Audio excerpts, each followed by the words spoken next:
Hello there, everybody, and welcome to the final day of the Copa de Rocket League tournament. We over in Europe have locked in the 5 teams that we are sending over to the major. I'm Shogun, joined by Johnny, Cole, and Stumpy. Stumpy, I got to speak to you about this already because we keep talking about the craziness of Europe, but we never get to this final day still looking to try and find our 5 teams. I'm a little disappointed by this, I'm not going to lie. I know, everyone locked it in early. We wanted to have that storyline that we fancied. Johnny was saying to us yesterday, okay, we need the chaos to reign supreme, but it didn't. Europe just ended up being boring. We know who's going. Now, it's all for seeding. Who cares about seeding? Can I just say that everybody always says what's going on in Europe? Nobody ever says how is Europe, okay? So I hope the EU, is doing all right. What a little region it is.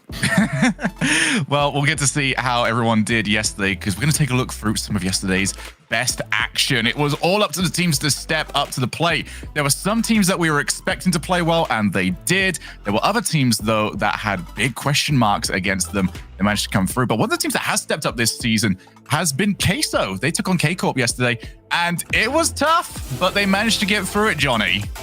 Yeah, another just grind of a win there by Queso. Wondering why are they ending up in so many game 5s? As they did end up with the distance after a 2-0 lead. Guts from K-Corp to fight back, but unfortunately for them, just a terrible start in game 5 led to their ultimate demise. Queso looked very consistent though. They're #1 seed already for a reason. They've been the team to beat this split for EU. Yeah, I think though all eyes after this went over to Luminosity. And this was firstly fantastic for you and Stumpy, Cole. But Luminosity, they couldn't get the job done. I mean, I've seen Luminosity a few times in this event, and on one of the occasions they played, really well. But there's been a couple of performances that have been nowhere near their standards. But you have to say it's credit to Endpoint. They're starting to find their form. It was a very tight series. There were those 3 1-0s in a row. Couldn't quite get the quad 1-0 Shogun, which I'm sure brought 1 or 2 tears to your eyes. I actually forgot. And I reminded you. That's what happens. Have a fun 25 minutes with me, pal. That's what friends do. They remind each other of the downfall. Johnny's my best friend on this group, all right? Yeah, it was a shame seeing what happened from Luminosity, but Endpoint still got through. They got the major because of that. They're going to be feeling very happy today. And then it came over to this last one. Luminosity versus Evil Geniuses. Went all the way to game 7. And it was Evil Geniuses that managed to find the clutch that they've been missing and managed to reverse their fortunes. They will be going over to the major, so congratulations to them. But Johnny, as we take a look over at the group standings, how are you feeling about the 5 we're sending? I'm feeling very good. I mean, it's clearly the 5 top teams for Europe this split. So that's great news. None of them have really, I think, looked terrible in any of the events. It's a pretty brutal format. So seeing BDS early exit is not too worrying for me. We've seen them show up at the last major despite not coming in too hot to that one either. Yeah, delighted to see all these teams representing EU in LA, especially EG and Queso, the new teams, because everybody's talking about how dominant they were in scrims when the other teams came to Europe to practice for the fall major. EG and Queso were 2 of the teams who were scrimming actively, even though they weren't playing at the fall major, and they impressed, and now they're finally showing that in competition. I was just going to say, it's really nice that all 4 of the teams that we have in today are going to this major. The form teams in Europe right now, across the last 3 events, are still here to battle out on the final day. You can script it. It's theoretically the best competition we're going to be seeing through Europe this entire time because they are our major-bound teams. Endpoint Dignitas. Oh my word, that is going to be one of the highest caliber matches we're ever going to see. Unfortunately, Endpoint having a couple of technical issues over at their boot camp right now. We'll talk about that a little bit later on. But versus a Dignitas that yesterday looked unstoppable versus 0-0 Nation. A couple of highlight goals from that as well. Just awesome teams heading over to that major. Europe is looking stacked. Wait, Stubby, what's happening in the boot camp? What's going on? What happened to... Unfortunately... The internet went down over at Endpoint, over at the CEX bootcamp, and so they've had to head over to Pete, their COO's flat. They're all set up on dining chairs, so not great. No! Well, let's hope that doesn't affect the quality of play too much. That's certainly so. But it is good to see how many of those teams are playing to the standard that we've come to expect from them. Now we need to see how they managed to get here. However, there was some fantastic plays yesterday. Trying to whittle this down to 3 was pretty difficult, but we're going to take a look at what managed to make it through, Cole. Yeah, well, we mentioned that Endpoint are having some issues of their own, having some issues today, and Dignitas, they're playing with a carnival going on outside Joria's house today, apparently. So their comms, normally so good, might be ruined. But when you have a solo player with the skill of apparently Jack, who made a statement earlier on in their demolition of 0-0 Nation that he was here to play, maybe they don't need those passing plays and comms, so they can just do it all themselves. The question Jack was saying is, can any of my teammates step up and score an even better goal than that? ... Thank God they peaked yesterday, because this was yet another one of those mountain ranges that Joria's... I can barely comprehend how he is that quick. He turns around at the start of this clip that's not even included, where he just whips himself back onto this sidewall, immediately launches at the same time as the ball, stalls into this second touch. He dodges here so perfectly that you can barely even register it's happened, and then double taps it off the side. If you look at Flame at the bottom, he barely moves in the time that Joria's used his movement. It's ridiculous. I think we've got to just praise Breezy, though, for number one of the day, because topping what Joria's is able to produce is quite special. But he really did it with the flip reset, pre-flip, and then even the bump as well after that extra last touch on the ball. Vatira just getting completely destroyed here by the former freestyler turned pro player Breezy. Unbelievable. Great solo play by Breezy. Yeah, I mean, what can we say, really? These are just for day 2. We've still got another day of Rocket League to come with all of these players looking to try and show exactly what they are capable of. But we're going to take a look now around the world a little bit more, because we know the 5 teams that we over in Europe are sending. We know how comfortable I think we all are. These are the 5 that seem to be performing the best, and I feel like we managed to get them all over to this one, rather than having some teams struggle on the final day to maybe get over the line. But let's talk now about the other regions, the ones that are going to be taking their place over at LA and looking to try and take their own opportunities to get more spots over at Worlds for their region. I want to start off over with NA because they locked in their top 5 last week. I can say, who's going to immediately have a go at this one? It's like a pack of rabid dogs over here on the desk. Hey, I think they all look great. I think all of them are going to put forward their best Rocket League. I think it's going to be a fantastic display of what we can see from every region in North America. That was very corporate of you, Stumpy. Wow. You can translate for Stumpy's corporate talk. What does he really mean?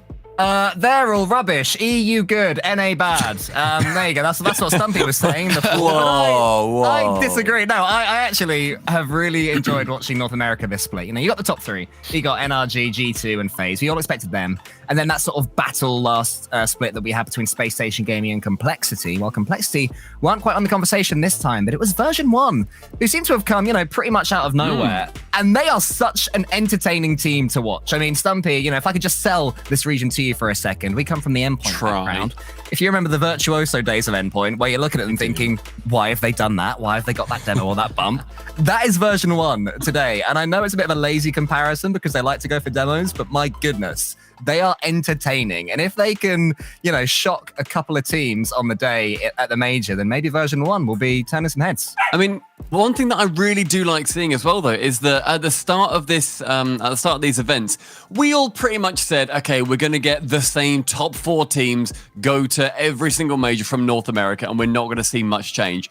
I'm so happy that we've seen version 1 and Space Station Gaming emerge in those slots as well. Complexity are no longer going. Envy didn't even make it. Seeing 2 new teams from North America move over to come over to the Winter Major, I think that's so nice for the North American region as a whole, and it's something to be celebrated.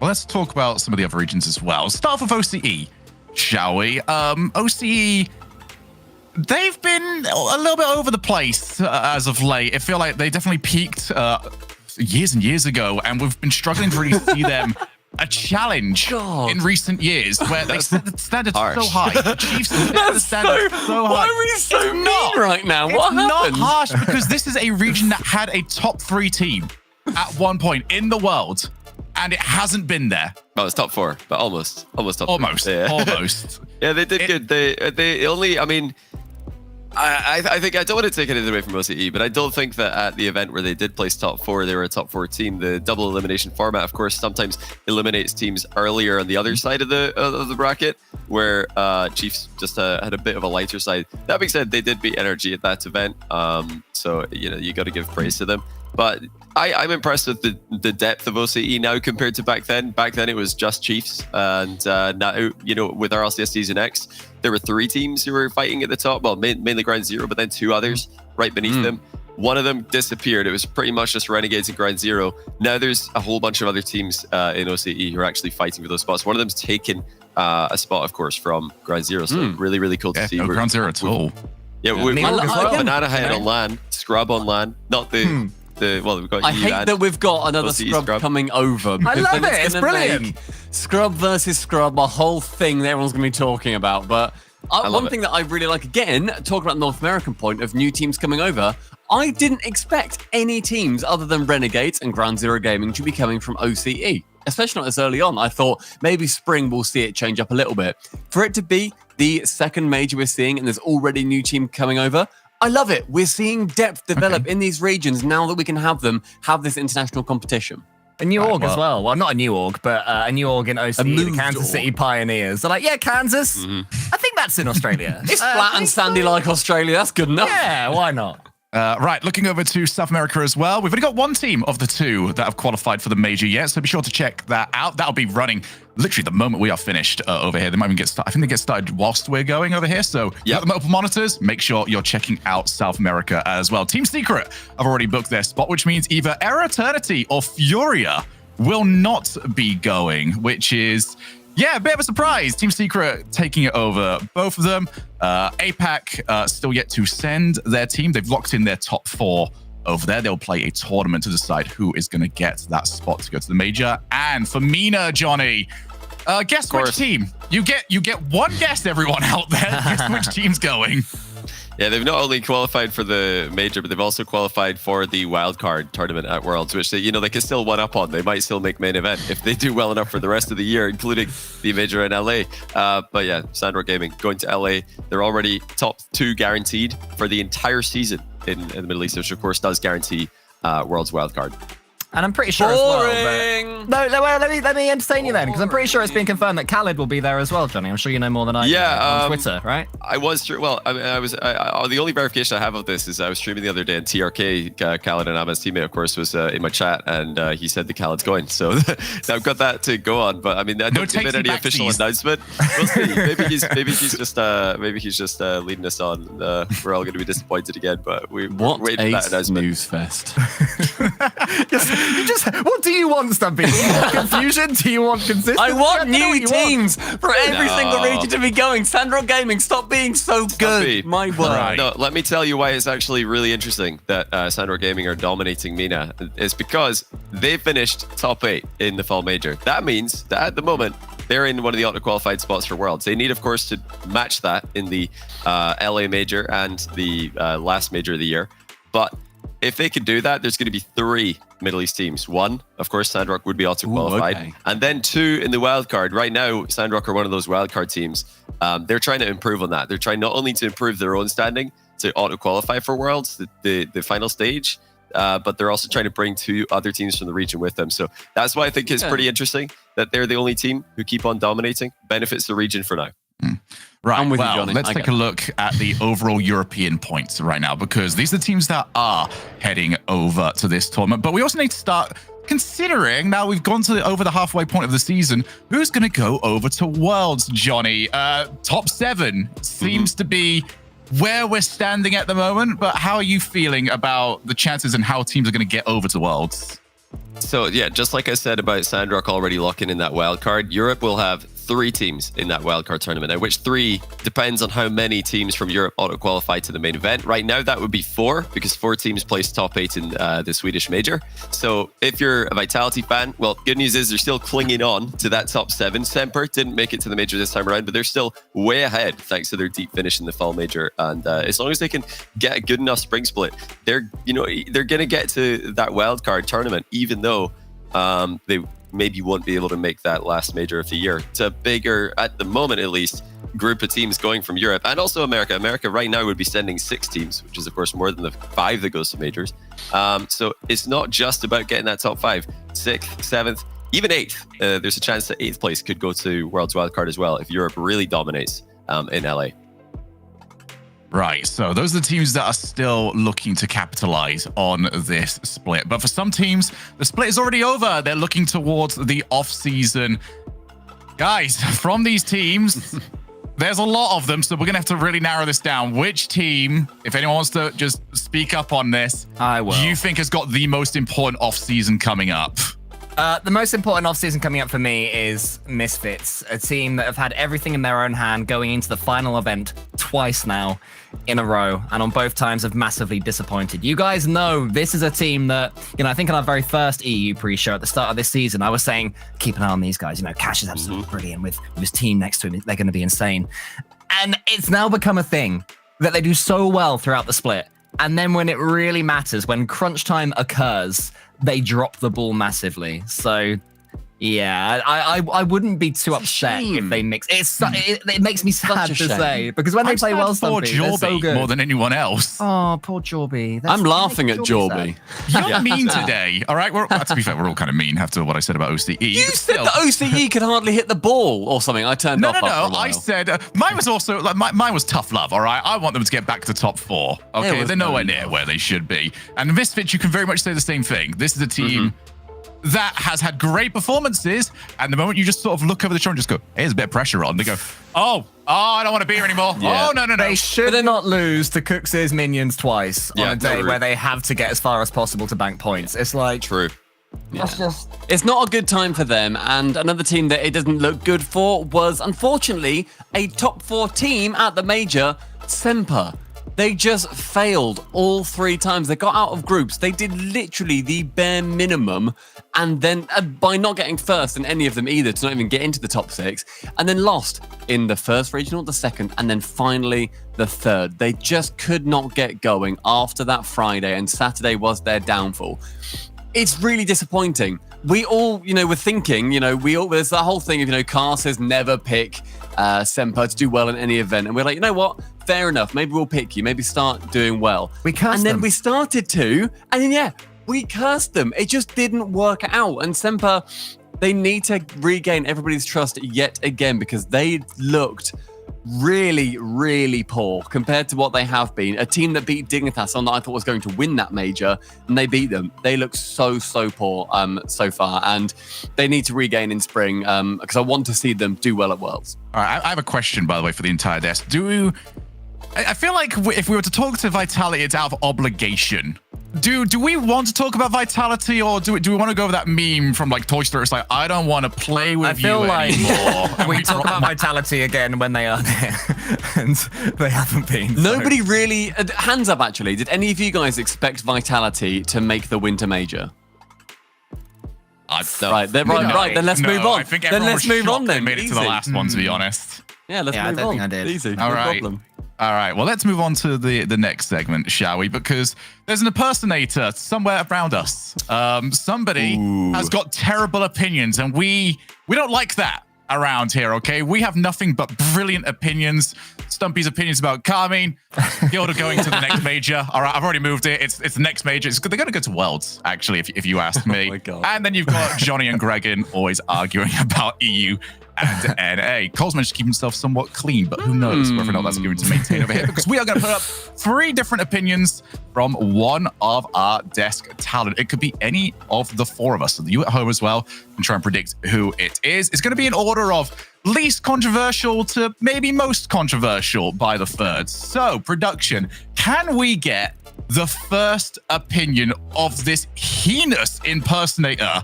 Dignitas are the next Rocket. They were the last Rocket League dynasty. Interesting. They're just bookending dynasties, which I like. I respect it. The double dynasty. Does this I don't point disagree towards with anyone? that. Because I feel like we're all pretty big on the Dignitas train. Yeah. I feel like Dynasty is very strong, though. That is Can I point very out strong wording. how much I despise the word dynasty? I just want to Shogun's trying to get himself out. No, Right, I would not use this word. Oh, unless he would. Unless I would, I guess. Oh, man. I'm putting this out there. I mean, all right, let's get the second one up. The first one kind of sets the tone a little bit. Let's see if we can get a little bit. Queso completely choke at last. Who thinks they're gonna? I'm looking at your faces. Oh, wait, Cole's trying to talk. Go Well, on, Cole, say what impersonator, you're gonna say. could you sort of clarify for us what a choke would be? I think that a choke No, would be like, okay. I'm curious why this person like there's no evidence for that at all. You know, like we've had rookies go to LAN before. Cole, I I'm see thinking you. of Justin. I see you, Cole. Man, I see Greg you, is- I know Scotty. Johnny as well I see isn't you, that Coco. big on the whole teams, not playing great at their first LAN. Any conversations that we've had with him have always been, they'll do well here. They'll probably do well here as well. I don't think Johnny's typically been much of a believer in that line of thinking. I don't think I'm Cole edging thinks towards that. either Cole or Stumpy, to be No, honest. I don't think Cole thinks that. So it's you Wait, then, what did I Stumpy. think? I guess. I don't think Cole thinks that complexity choke at LAN. Stumpy, do I you don't think Cole thinks that. Stumpy, do you think that Well, it says Queso queso. could to be choke? fair. Sorry, oh my god, Complexity. queso, my bad. Stumpy. Oh no, I forgot the team that I wrote down earlier. Yeah, very no. important little bit. All right, can we get the last one up here then? I can't trust any. The Carmine Corp. Right, well, it's not me, is it? Oh, that's so obvious. He's metagaming, Well, no. okay? I'm not having this. Man. That is It's not me, because right, as far as I know, I wasn't here the last time you guys played it. You have to believe these opinions. You if have to say believe that, it. right? All right, If it's Right. Stumpy, he's cheating. If it's GG Stumpy, then, he's cheating. surely. It doesn't say anything about a roster change though. Maybe you believe there'll be a roster change. Oh, it's No, Cole. do because believe there should be a Stumpy's roster thing change. Oh, it's entirely Cole, isn't it? yesterday is that they won't make a roster change and they will be terrible. I want them to make a roster change, prove me wrong, and then still be worse. That's my. Stumpy that's came my into idea. today's show asking, can we not ask B about Carmine Corp? And he's been forced to talk about it here to try and prove himself to not be the impersonator. I think this might be Shogun, by the way. It could be Shogun. It's Shogun or Cole. Because Stumpy's cheating. Look at his Stumpy. smile. Look at his smile. I'm always giggly during this sort of stuff. You've played these games with me. I don't know if that's Stumpy, true. Stumpy, you don't think Cole would say the second one, right? I don't think Cole would say the second one because he was with me I don't- yeah. and a lot of people in the teams. Typically, if they're going to choke at a LAN, will have showed it a little bit previously. Queso have not shown right. that, especially now. So I think Cole was I clear think the on that. second one rules. Okay. I think the second one rules Johnny out, and I think the third one rules Stumpy out. So, Yeah, and then so you're just Stumpy- backing up It's with me. me or you Sugar. here, Cole, and obviously because I know it's not me. Oh, that's This is very like- sussy comment. Nice. This is classic sus All game right so now. if you were to probe me on any of these, then which one do you think you would attribute to me? Because So, the Shogun brought Dignitas up one the is fact- everyone. Bringing up the fact that you just like proactively say you don't like the word dynasty, I feel like that's a bit suspicious. He's like, oh, that couldn't be me because I don't even like that word. I think it's Shogun. I think Shogun's trying to I think it's metagame Cole, us. to be 100%. I think there's meta games possible for any of these. Like even 3 not being Stumpy strikes me as slightly like if very it's obvious. Stumpy, then he's no, cheating. number 3 is No, not no. Stumpy. Imagine tried if I that. had the forethought to set up the waves of Carmine Corp distrust for months. Nah, I trust Stumpy because it can't be him or else he cheated. I 100% exactly. do not believe it's Stumpy or Johnny. I vote Shogun. That's my vote. I vote Cole here. I think I've kind of shot myself in the foot with the first statement. I'll go with Shogun. I I still think I can still see Stumpy going, I think they'll make a change and that they're going to be really good because as soon as they get rid of Nah, one of those that players, would they're going to be be bad. fantastic. That's But I'll go with Shogun. Yeah, I think it's Shogun. Wait, Johnny, Shogun. Johnny, you need to back me up here. I have to vote you here. If No, it's- don't. It's Cole. Trust me, this No. is Cole. Everybody I'm in looking towards favor that, of Shogun, say aye. No, because Cole is Aye. yes, I messed up Sort of. 100% with that first statement. I shouldn't have said that. I left myself open to be like, oh, it's him, Shogun. it's him. He You're doesn't like the talking word too much, dynasty. mate. Shogun, I'm trusting Stumpy. He's either cheating You're trusting or Stumpy. Yes. I back Do you him. know what this is going to do to Yeah, our thank future you. commentary relationship? Thank you. I Unless, am the thing willing is, to take that risk. if Cole has absolutely finessed me, then fair see play. me not get the 1-0 series as well as take this away from you right here. All right, well, I suppose let's get this down official vote then. I'm going Cole.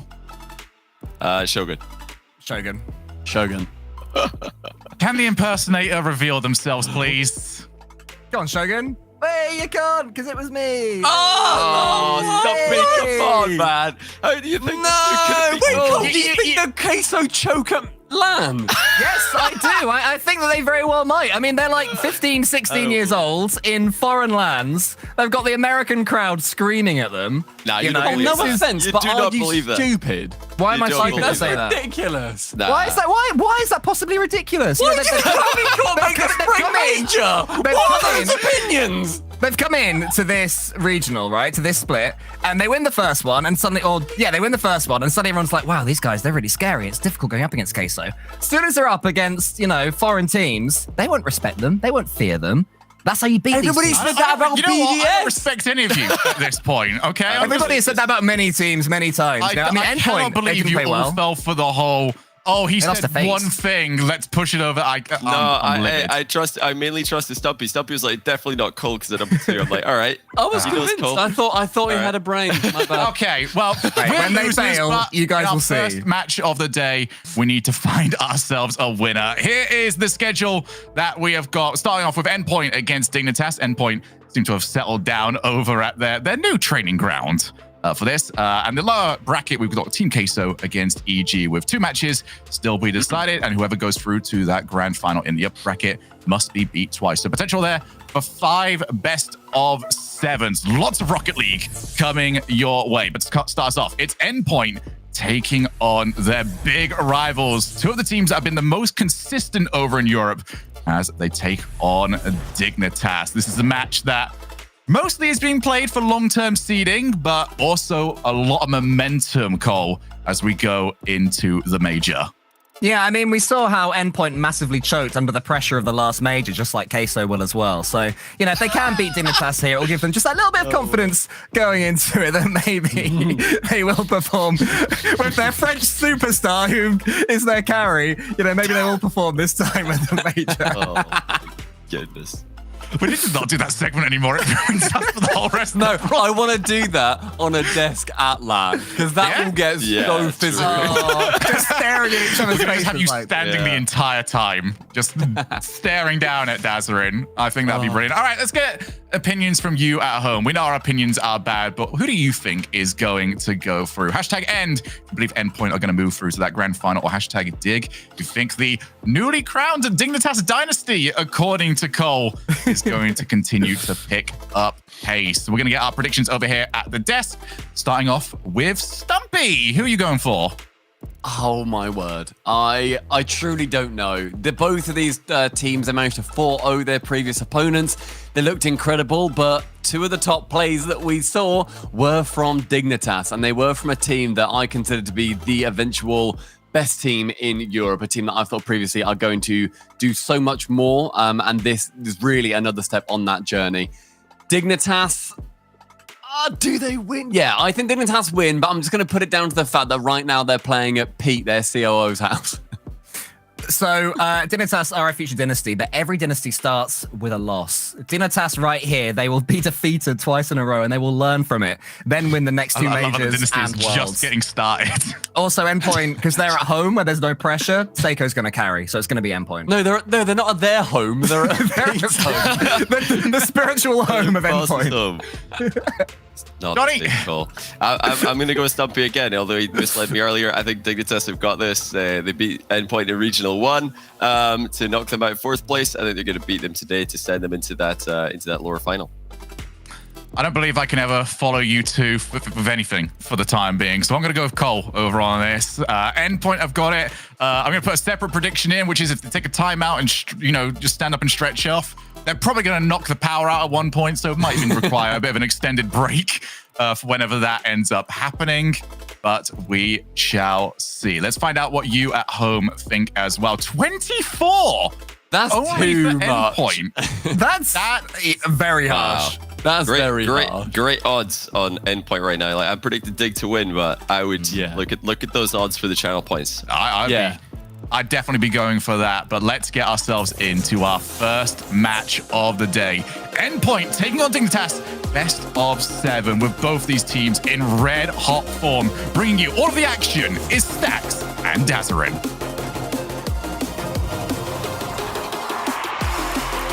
You have a former world champion in Scrub Killer. You have a mechanical god in apparently Jack. and a dude just staying inside playing video games during Carnival in the Netherlands against 3 dudes playing at Pete's house. Welcome to the RLCS. Endpoint, Dignitas, somebody goes to the grand finals. Daz, who you got? You know, at this point, it's kind of in the air. Honestly, I'm still feeling Dignitas. I think they've been looking really strong this entire tournament. And a good start to the day.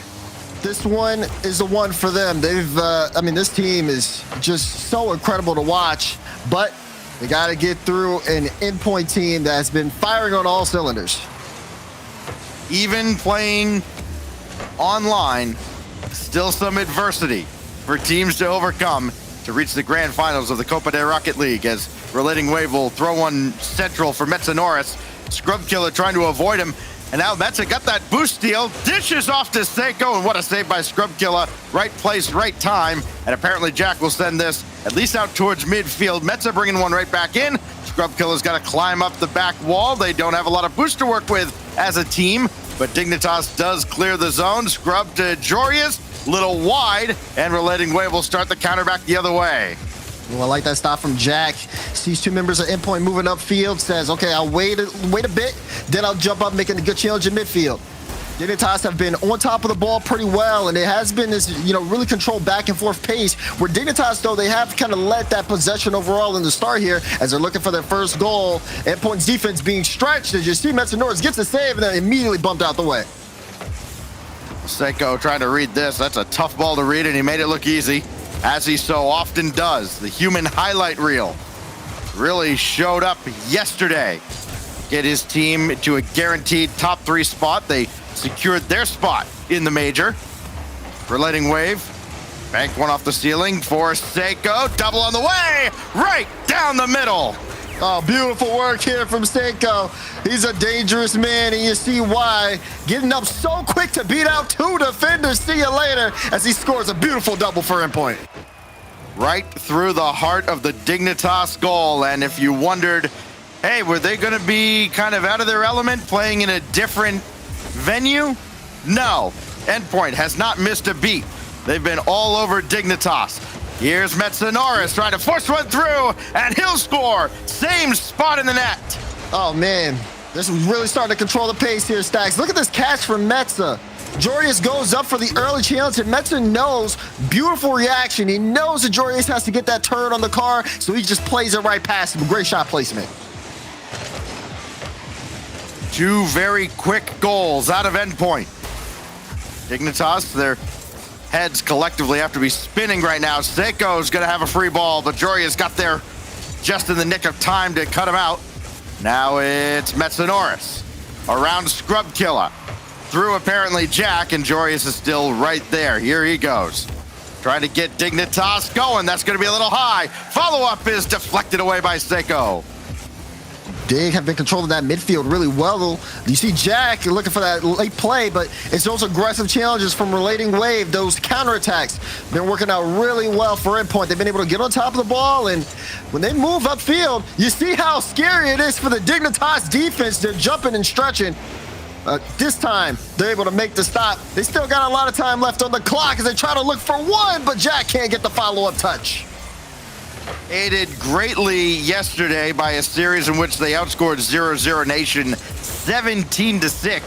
Dignitas does come in sporting the statistically best scoring offense and defense in this tournament, averaging 3 goals a game, only allowing just over a goal a game, but that is not bearing itself out here as Endpoint almost added another, and Endpoint themselves a pretty stingy defense as well, keeping Dignitas in check. 2 teams that have become very familiar with each other throughout this split and this season, and who no doubt are on a collision course during the major. Here's apparently Jack finally breaking free. Dignitas on the board. And it's a mystery from Seiko. He thinks he goes up for this, but you can see him kind of pull off towards the end. And once he pulls off, Jack sees it, and he's like, I caught you. Good read on the defense there from apparently Jack. And Dignitas, they make it a 1-goal game. Some life for Dig. Jorius couldn't get back up for this one, though. Seiko plays it across, and now it's Relating Wave. Wave to the ceiling. Apparently Jack right there to meet him. Oh, game has just become so fast of late. In previous seasons, that's a play maybe you actually have a little bit of extra time.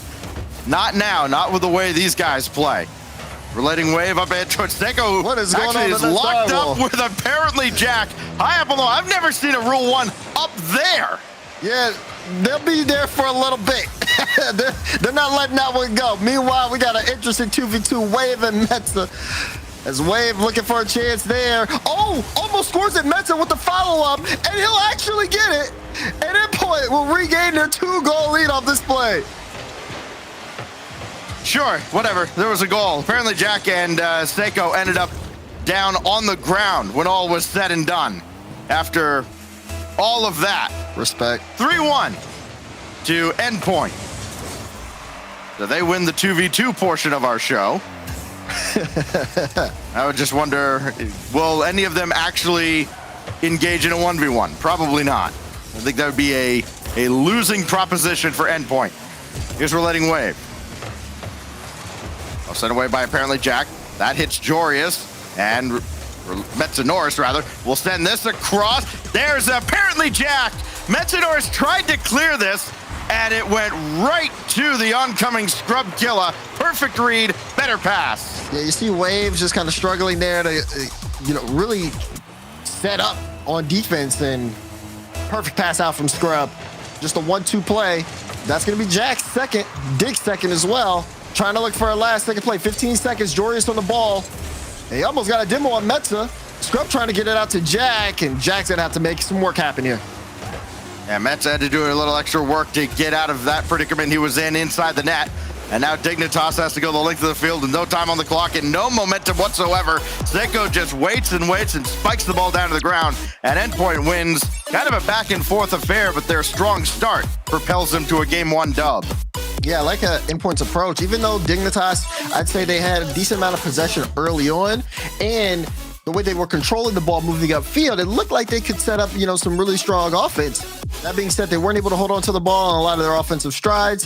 And Metza, he had 7 shots. It didn't even feel like he had 7 shots that game, but he was just sending them left and right to the net. Both him and Seiko doing a great job. And of course, Relating Wave there for a couple of the assists as well. I think that Endpoint, when they were just upfield on those counterattacks, it was just so hard. Look, look at those two. So funny to see.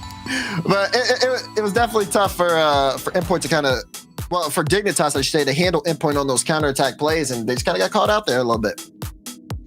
So I wonder if they are, kind of shifting the good chair around, right? Seiko had it for Game 1, but Metanoris was the MVP. He had 2 goals. He had 7 shots. He had all the big numbers. He should get the good chair now. Is that how that works? I don't think that's how that works. That's how it works at my LAN party. MVP gets the throne. Well, here we go. Relating Wave. Low line drive right at apparently Jack. Good first touch to get around 1. Better second touch. Jorius redirect just a little high. And apparently Jack tracking there. Now Scrub Killer has options. Whiffed on it, and Metanoris will pop it away. This is still dangerous across. And Relating Wave with the save and clear. Love that follow-up touch from Jorius. Like you said, looked dangerous. Now he's going to leave that for Jack. Jack looking for a bump on Metza, not really trying to play the ball out, and I like that idea. Just to try to throw off the defender, get a free drop down, catch the defense off guard. Dig are going to have to pull out with some different offense here in Game 2 because the controlling the ball, keeping it close, it did good, but I think they played those 50s a little too close, and then that's when they got caught out on transition. Relating Wave following here. Jorius at the back wall and easily played away. It makes it look far easier than it actually is. Apparently Jack lobbing one in. Jorius can't get to it. Scrub Killer will follow in. Relating Wave. Big power clear will kind of reset things. Only as far as Jorius will let them. This got through. Scrub Killer, last man back, stops Seiko. Relating Wave shot set away by Jorius. And again, Dignitas forced to play far more defense than I'm sure they would like to. Endpoint continue to keep the pressure on. What a pass and a better save by apparently Jack. Goal line save from Jack, but Metza's not done. Looking for Seiko. Seiko almost just skies it high. Infield pass. Wave. Bang! Top left corner. Beautiful play from Endpoint. Well. Infield pass finally got there. They go left side. Relating Wave gets his first goal of the series. And it just continues for Endpoint. They are not letting Dignitas rest at all. They said it does not matter where we play. They are bringing the action. And this is something that they're going to have to take note of. Especially the way this series is looking out of control. Uh-oh, Seiko on the ball. Oh, almost picked the pockets of Scrub. But it's a good read to look at that lower right corner. You know, Seiko usually has the entire net to shoot as, but Scrub reading the available options and guessing perfectly. That's Norris blocked by Scrub Killer. Joyous is there running free off the post and in, and Dignitas quickly tie it up. Yeah, look at this. Mets trying to take it slow, but Scrub Killer doesn't give him the time. And Joyous, right place, right time. It's an open net. Slots it in. We continue on now. Halfway mark of game 2. Best of 7 to send somebody through to the grand finals, and the significant advantage that carries. Having the extra life in grands. Metsanoris around Jorius. Apparently Jack is right there though, well read. And the demolition from Jorius will cut out Metsanoris. Here's Scrub Killer waiting, and Seiko realized the immediacy of the situation. And quickly downfield, got this out cleanly to Relating Wave, who does not miss. Dirty! Look at him go! Look at this team is in sync. Beautiful pass from Seiko. Top left slot from Relating Wave. Endpoint. When they push forward on offense, my goodness, it's so scary to play against. And you're seeing even Dignitas with members set on defense struggle. But Jack looking for the tie, can't find it. Scrub follow up, he'll find it. And Dig strike back quickly. Nobody's gonna gain an upper hand here. Just a constant barrage against two defenses that have been phenomenal, but also two offenses that have been equally impressive. And we carry on with Seiko, not able to beat Jorius to the punch, up to the backboard, cleared away by Metsanoris. Both defenses being tested to their limits. Just non-stop action, back and forth. It's a track meet here in the upper finals. Right now, Wave looking for another one. Seiko had a read on that clear, got a piece of the ball. You see Metsanoris is trying to get there as quickly as possible. But 1:30 left in this game. And now you're seeing Dignitas trying to work that transition. Jack, does he have a double? He does, drops it down. Scrub's gonna go for it, but still, defense set there for Endpoint. Able to hold on for now. Another pass from Dig. Jack blocked out from Seiko, not letting that one go towards net either. Now it's gonna get away. Can Wave catch up to this? No, Scrub can't. Be careful, don't own goal. As still, danger as these counterattacks left and right stacks. They're so crazy. Here's Jorius now on the solo. But even then, Endpoint are able to get back in time. Now you gotta start looking at the boost meters. Up top is Jorius. This drops right down to Scrub Killer. Almost fell right in his lap. 45 to go. Nothing separates Dignitas and Endpoint except a shot from Relating Wave as the defense got caught up too far. Give the ball to Wave, because my goodness, he is on a wave. Constantly there in time to score big time goals for Endpoint. The placements have been good. His positioning's been better. And that's the big difference maker, at least in this game. Dignitas still got some more work to do. Less than 40 seconds on the clock. It's next man up for Endpoint. Metsanoris had 7 shots, had scored twice in game 1, 6 shots and a hat trick out of Relating Wave to go with a couple of assists he had in game 1. And still a chance for Dignitas. They've answered back every single time. Now they have less time, 15 seconds, as Seiko pops this away to the left. Jorius is there. Apparently Jack doesn't have anybody to pass to. Everybody's on the left-hand side. And Metsanoris has the easiest job of his life, clearing this away to space. Apparently Jack pop one out. Metanoris got there. Jorius won't catch up. And Endpoint take control at the late stages and get another 3-2 victory. Big there. I mean, again, like I said, related wave, shooting 50% there. He puts on almost the same amount of shots as Metanoris. Him and Mets traded roles that game. Last game, Metanoris only had one goal. Or no, I mean, not Metanoris. Metanoris had 7 shots. I mean, related wave only had 1 shot. This time, Mets had 0, and Wave just in form. Now Dignitas call a tactical timeout, and I think this is the right time to do it, Stacks. Yeah, of course. I love the timeout at loss number 2, especially at 2-0. If it's 1-2, all right, maybe you still kind of ride that out. No, at 0-2, something's clearly not working, as Endpoint have just been all over Dignitas. I mean, the pressure we've seen out of Endpoint at times, look, it would crush any lesser team against maybe any other team in this tournament. Endpoint might have put up 5 or 6 goals. It's still a testament to Dignitas' defense that they've held Endpoint only to 3. The way Metanoris played in game 1, the way Relating Wave was going off here in game 2, they just found ways to get Relating Wave wide open. And now we go into game 3, eventually following this timeout. And the task for, again, a coachless Dignitas squad is, all right, how do we turn this around? How do we solve the puzzle? I think, for them, it's just these guys talking in between each other, figuring it out, posing ideas. Everybody there's, fully capable of communicating properly. Scrub's been in the game for a long time. You see Appjack on the interviews. He's very well spoken. And I think that when you combine all of these guys together, they're able to handle these high-pressure situations. Clearly, they call this timeout at the loss of game 2. They're very well aware of just how good Endpoint are playing. I mean, even thinking about their situation at hand, Endpoint are having a ball out there on the field. So for Dignitas, it's like, okay, we need to figure out how to stop that. These games are close, though. I will say that. I mean, last game was a 1-goal game, but Dignitas need a little bit more. They're letting in too many goals, and they're letting members of Endpoint just get on fire. We're talking Metanoris, we're talking Related Way. Seiko isn't even the star player so far in this series.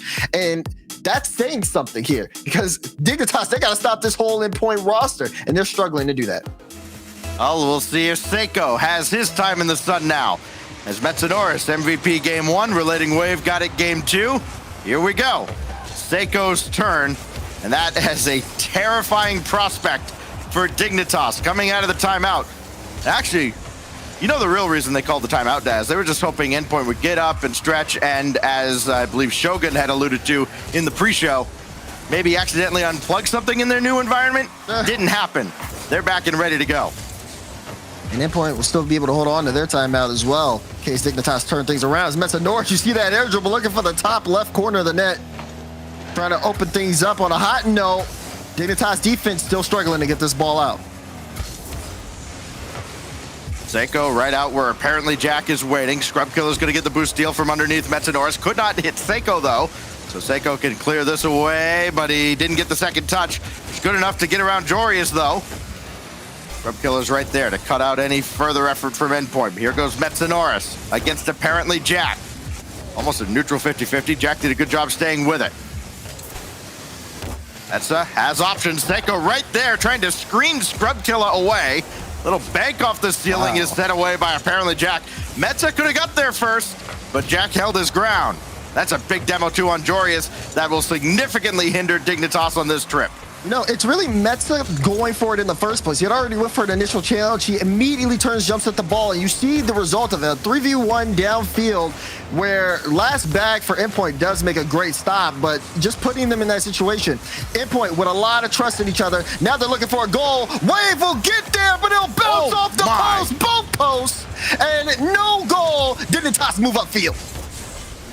Jorius got caught back there, and still just barely Metanoris and Endpoint remain scoreless. This goes downfield, and apparently Jack to the corner where Jorius is still waiting. Back to Jack, and that still finds a way to Jorius. I mean, he's a ball hawk. Just always finds his way to it. Here's apparently Jack, beaten by Seiko. Free ball for Relating Wave. No, Jorius got up there so quick, and we remain scoreless near the halfway mark. Jorius has other plans. He leaves it for Scrub Killer, and Metanoris emphatically bounces it away. Good leave there, because you see someone playing the 50 for Jorius. He denies that chance for a play. Now Jack up, gets a beat, straight to Scrub, looking for the top corner, drops it down for Jorius, but defense there for him, endpoint set up. Dignitas getting a lot more passes upfield, but still not enough to get past endpoint's defense. They've been set and ready. That's it. We'll sky one up. Everybody back in formation now for Dignitas. It's Scrub Killer that takes charge initially. Jorius got to get involved as well. A full team effort fending off this endpoint attack. And now endpoint will reset. Try again. They have to deal with a bit of attack out of Scrub Killer. Here goes Seiko. Jorius calls off Jack, takes charge, got his third save out of it. And Dignitas forced to play at their own back line even longer now. Feels like it's been about 70-30 at least, the advantage for endpoint as far as possession time goes. Apparently Jack couldn't get to this ball. It's dumped right back into the zone. Here goes Seiko, just lets loose with a shot this time, and Jorius had the save. He put some E behind his stacks. He was really looking for that first goal. Dignitas, this is defensive-wise, this is the best game in the series for them. They've been able to stop the scoring machine that has been endpoint this series. But, this one might be a chance. Metza couldn't get the pass out, so Seiko will end up losing control of that. And now we approach that final minute, still scoreless. We're talking about the clash between these two teams statistically with the offensive and defensive numbers as Seiko pops one away. Demolitions have been a key point as well. Dignitas, nobody has been more physical than them, and nobody has taken more abuse than endpoint. But it's endpoint with the 2-0 lead in the series. After the Dignitas timeout, trying to make it 3 and maybe make it a quick run here in the upper finals. Scrub Killer let this one go. Apparently Jack can't get to it. And endpoint just get more possession, more touches, more time in the Dignitas end. Now Scrub Killer downfield. Doesn't have anybody else down there with him. Jorius thought about it. He will come forward. Jack Seiko with the initial stop. Metanoris can't keep out Jack. And finally, Dignitas get a late lead. This is really good patience from Jack. Just seeing the whole play unfold. Gets to the right position and forces it past the endpoint defense. Diggs in the house, and they come out with something. Now they just got to hold on for the next 18 seconds. The Dignitas blitz finally gets home. And now Metanoris trying to play hero as he has done so often in his career. He's got to start it from the back. 7 seconds. Jorius slows him down. Still got this out. Seiko will get there, but so too will Jorius. Ball touches down, and Dignitas, after the timeout, finally gets on the board. Oh, yeah. You could tell big effect here for Dignitas. Again, keeps endpoint scoreless the entire game while endpoint was averaging 3 goals a game. Very well done defensive-wise for Dignitas. But as well as offensive-wise, they outshot endpoint, which was definitely something you said earlier in the game. It felt like endpoint had 70% of the possession. And even with that, they weren't able to put on that many shots and really scare the defense from Dignitas. They were able to control the ball a lot more, move upfield, and just honestly get some really close opportunities. Felt like Dignitas also could have scored even more goals, but this is a good start for them, and I think they got the momentum going in their favor now. It looks like they're figuring out the recipe. So the experiment of having Seiko be the MVP didn't quite work out for endpoint, so he's got to relinquish the throne and maybe give it back to Metanoris. We'll find out. We get now into game 4 on Utopia. Dignitas has put up a fight now in this upper final. And Scrub Killer, think he had the last touch on this as Seiko gets credit.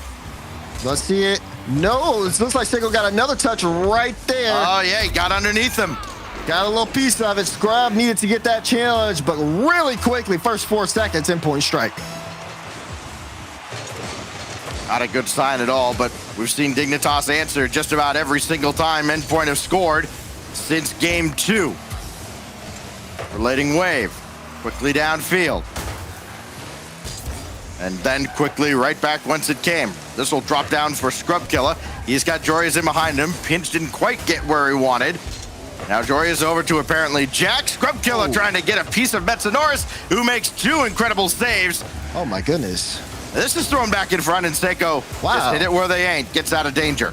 Joreuz is a monster. He 2 back-to-back shots on top of the ball. Did not let anybody else touch that. He said, this is mine. You're going to clear. I'll take another shot. You're going to have to make sure you're setting defense. That's really well done. I mean, it feels like Dignitas are starting to attack more and more on offense. And we'll see how Endpoint can hold on. I mean, this first minute has been eye-opening. There's a bump. Will there be a goal? Yes! Metsanores will find the back of the net for Endpoint. I'm sure Relating Wave was cursing in some language or another when he couldn't score this. But Metsanores right there, 2-0. Endpoint getting back to their Game 1 form. Will it be enough to hold off Dignitas, or do they have another furious comeback charge in them? Joreuz up the ladder. Got a piece of that from Relating Wave. This goes right out to Scrubkilla. We'll keep this available. Back down to apparently Jack, and deflected away by the Endpoint defense. Look at that. Endpoint sending 2 up. They trust whoever's third back, but I mean, not Endpoint, Dignitas, I'm sorry. And for Dig, again, being so aggressive, you can tell that they want to go all in. They want to out-pressure Endpoint. But even then, those transitions just hurting them so much. They got to get this under control. Endpoint score another one. And I just haven't seen Dig come back from a 3-0 deficit. They're a team that certainly can. Again, averaging 3 goals a game in this tournament. Of course, again, greatly inflated by their performance against 0-0 Nation yesterday. For the playoff stage, technically averaging 4.25. Take that for what it's worth. Seiko bringing this all the way back. And he'll get right through apparently Jack. Again, slowing down Dignitas. Time quickly becoming their enemy, coming up on the halfway mark of Game 4. A chance for Endpoint to go on triple match point to get into the grand finals unscathed. Now Joreuz has apparently Jack kind of a little bit further back than he would have liked as that went off to the side, and now Scrubkilla needs a second touch.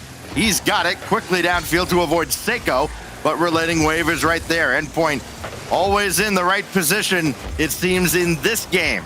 And the blip on the radar that was Game 3 not affecting them at all. Yeah, you saw that. Jack losing control, looking for a bump on Seiko. Now Endpoint with the ball once again. Dignitas having a tough time so far to even getting out of their own half, as Endpoint have just been trying to run out the clock. Oh, Relating Wave catches here. Got one over, and Scrubkilla is there to pinch that ball away. And just because it's Joreuz, it happened to find him. Now Scrubkilla waiting for this out of the corner, and he waited till the last possible moment to challenge Relating Wave, and Seiko will score. Had a defender in the net. I think it was Joreuz, and he was just too slow getting out. Oh yeah, as soon as Wave realized he had 60 boost, he was trying to disrupt Joreuz there a little bit by going into the net, but honestly, it was a shot from Seiko, and Joreuz just falling off of, just from being upside down for too long. I think it was a recipe for disaster for Dignitas. And now it looked like he landed awkwardly in the back of the goal. Yeah. It killed all of his momentum. He was going to have a tough time with that regardless. Yeah, There's no too kidding. many factors. Yeah. What matters is what did happen. 3-0 to Endpoint. Back on form. Race to the corner boost as Joreuz will clear this away, and Seiko's got to retreat. He'll be ready for whatever play Joreuz has in mind, I'm sure. And there he is to make the stop on Scrubkilla. It's still loose in front. Apparently Jack feathered the shot in, and Relating Wave still got there in time. Counterattack now, Seiko. Oh, he almost scored the double. It works out anyways. Metsa adds a 4th. Endpoint are picking him apart. Seiko with this one, I like, instead of just sitting the ball up, gets a beautiful double. That double pass middle, Mets being there, I mean, that's just the Endpoint special. And it works out so well every single time. 54 seconds left. And if you're Dignitas, you got to go next. Got to score here to have a shot, and Relating Wave makes the initial save. There goes Seiko. Metsanores running into apparently Jack. That slows down Dignitas again. Look, everything's come up Endpoint here in Game 4. So Dignitas now without a timeout to use. They're going to be down to 5 minutes at the end of this, barring something catastrophic. Try and figure out how to get by endpoint or collect some data and give him another shot in the grand finals if it comes to that. This goes harmlessly across the face of the goal. Now with 12 seconds left. And the only question now is how many more will endpoint add? Do they get one more? Not looking like it. So this goes back for apparently Jack. Try to break up the shutout. And endpoint's having none of that either. Apparently Jack will have one more look at it. And when this ball touches down, endpoint on triple match point. Grand finals waiting for a team that has secured the major. They do break up the shutout as apparently Jack adds his 4th goal of the series and maybe just a glimmer of hope going forward. Like, okay, that worked at the end of a 4-0 game. Better than nothing. That's going to be good for the stats. That's gonna be great. It's his 19th goal. Exactly. So Dignitas able to, at least get that filler going into the next game. But they're going to need a lot more than that. That was actually the first time where they had consistent pressure on endpoints after that game. And in a while, too, I should say. It becomes really, really tough to kind of maneuver when you have plays happen like this one, where, again, you see Seiko scoring this, and then, this pass was just so nice. Joris just wasn't ready for it. You see him rotating front post, just got kind of caught out there. And endpoint been making plays like that all series long. Dignitas seemed to have a hold on it when we saw them in game 3. They were able to stop the scoring. Everything worked out in their favor. But now, it just seems like they can't find an answer. Abjack had 7 shots, couldn't do much of anything with it. And the chances were not as, I don't think, consistent from everyone across the board. It was Jack with 7 shots, Joris with 1, and then Scrub with none. And they maybe just need to share the ball a little bit more when it comes to the shooting. I'm sure 0-0 Nation's wondering where this Joris was yesterday.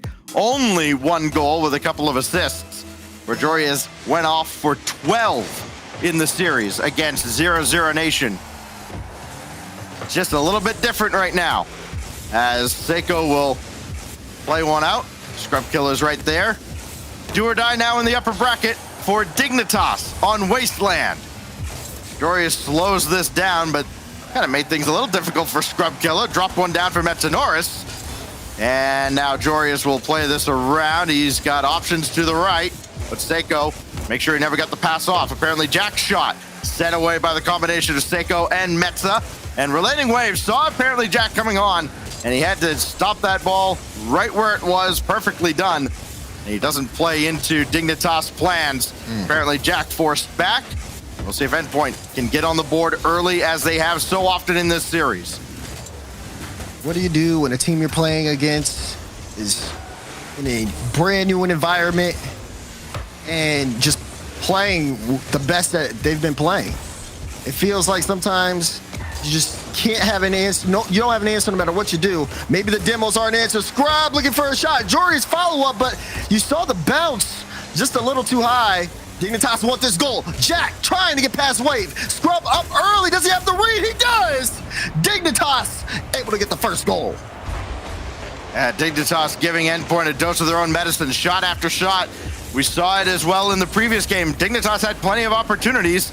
They just could not convert. This time they finally break down the Endpoint defense. Get a couple rebounds. Scrub Killer's got 2 in the series now for Dig. Doria's trying to add his second, denied by Seiko. We're seeing renewed life here out of Dignitas. A lot more energy in the offensive zone. Jorius gets there to stop Relating Wave from a clean clear.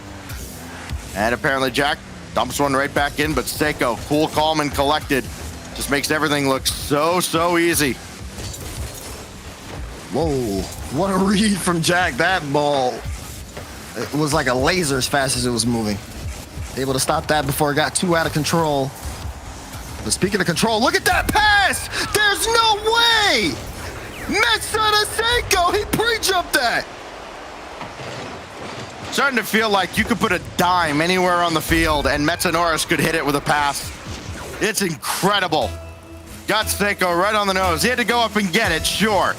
3:01 to go, we're all tied up. Metsanoris, you talk about longevity in a Rocket League career. The man is timeless. There's a floater. set a little high. Seiko's got the initial save. Metza will clear this, but he doesn't have any boost to follow up. Now Jorius will play one across for apparently Jack, as Dignitas tries to get that goal right back. Jack's out of juice, and Scrub Killer won't have a second touch as that's cleared away by Metza. Here goes Relating Wave. One to the left, one to the right. Calling his own number and almost forced it through. Ooh. He's trying to ride the wave. He's been so good in terms of breaking down that Dignitas defense. Yeah, he's looking for another one, but Seiko trying to get a piece of it. You see that air dribble almost working out. Wave, does he have the read? You see that big bounce, but it is off target. Now in point, you see him hunting, but Dignitas trying to manage the things, trying to pick up some more boost and get that ball out. Scrub finds it! Beautiful read from Scrub Killer. How about this out of Jorius? Perfectly read. Scrub Killer sprinting downfield. Look, you can be an elite defense, which Endpoint is. There are just some plays you can't read and react to in time. Dignitas get one there. Back in front. Now Jorius, pinch at the ceiling. Right there is Relating Wave, had it lined up all day. Dignitas lead inside 2 minutes. Trying to extend this series even further. At least get to Neo Tokyo. Jorius got bumped away. Relating Wave still had to get to this ball and barely did. Now Seiko right out at apparently Jack. Doesn't have many options forward, but Jorius gonna come in quickly to the ceiling and a little bouncer is sent away. Actually, it was wide of Relating Wave. Now apparently Jack, easily saved by Metanoris. Lots of demolitions though. Dignitas getting back to their usual ways and making Endpoint really uncomfortable on their half of the field. Seiko pushing that way downfield. Good testing ball. Gets the boost steal. Looking for the bump on Jack. Won't be able to find it. Jorius has to turn off this. He sees the pass. Wave up. Looking for the bump on Jack. Got a piece of Jack, but Jack got a piece of the ball. A minute left. Endpoint still trying to hold on to this in the midfield. You see they're not so quick to give up that possession. Even Seiko diving. Now Wave's going to have to make a defensive stop. Apparently Jack didn't get the second touch. Jorius left all alone at the back. He's demolished for his efforts.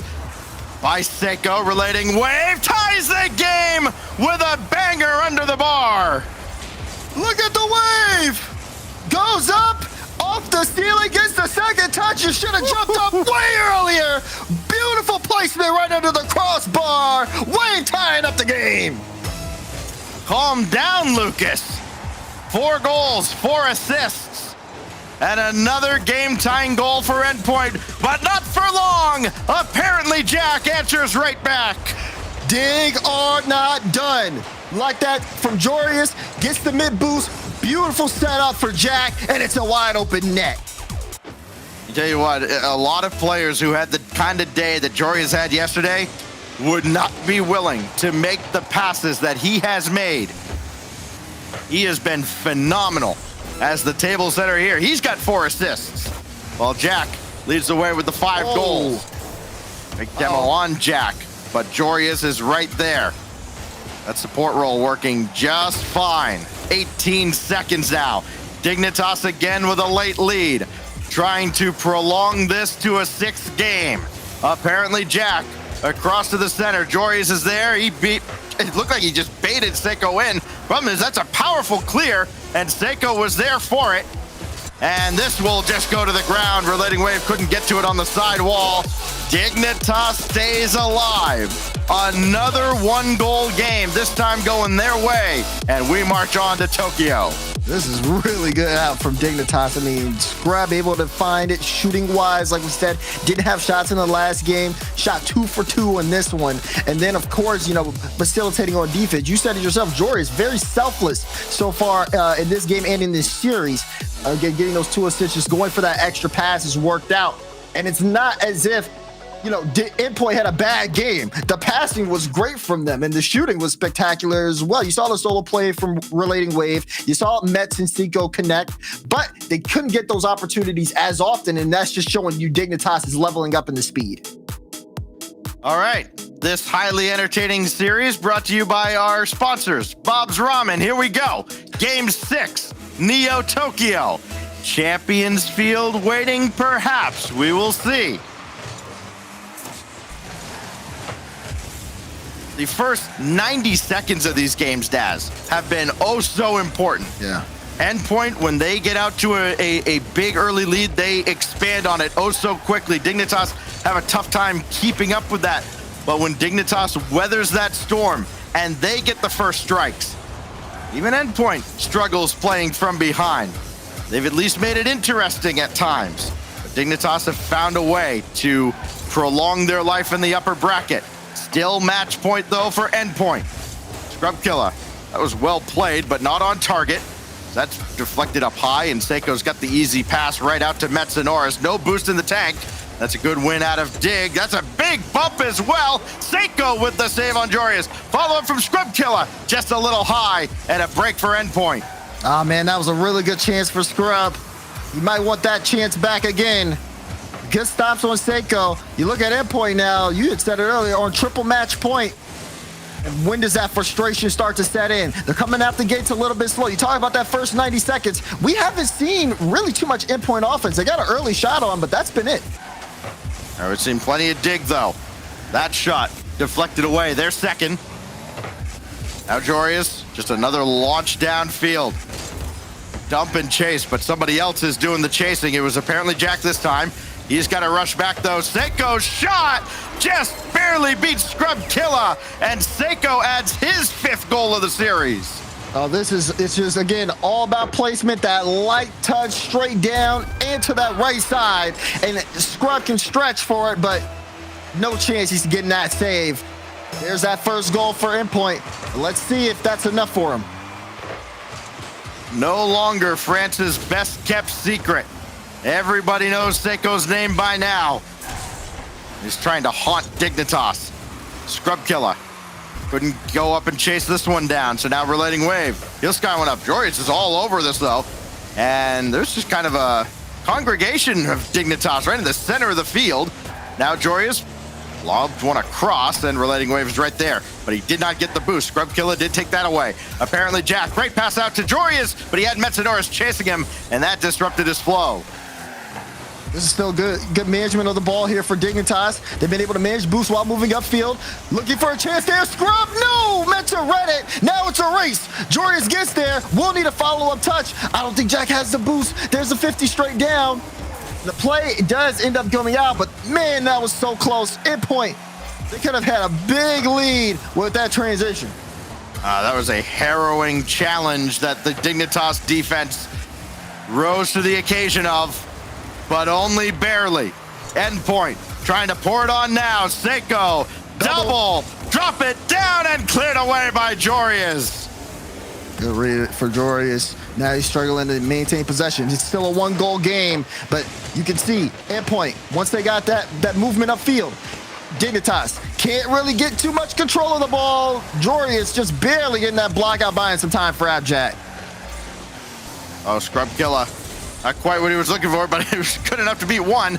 Problem is, that means Endpoint's got a man downfield. Seiko waiting to see what apparently Jack does. Metsanoris comes in from behind, and now Scrub Killer. Full tank of boost. This is where he's dangerous, and Seiko just puts on the brakes and stones him cold.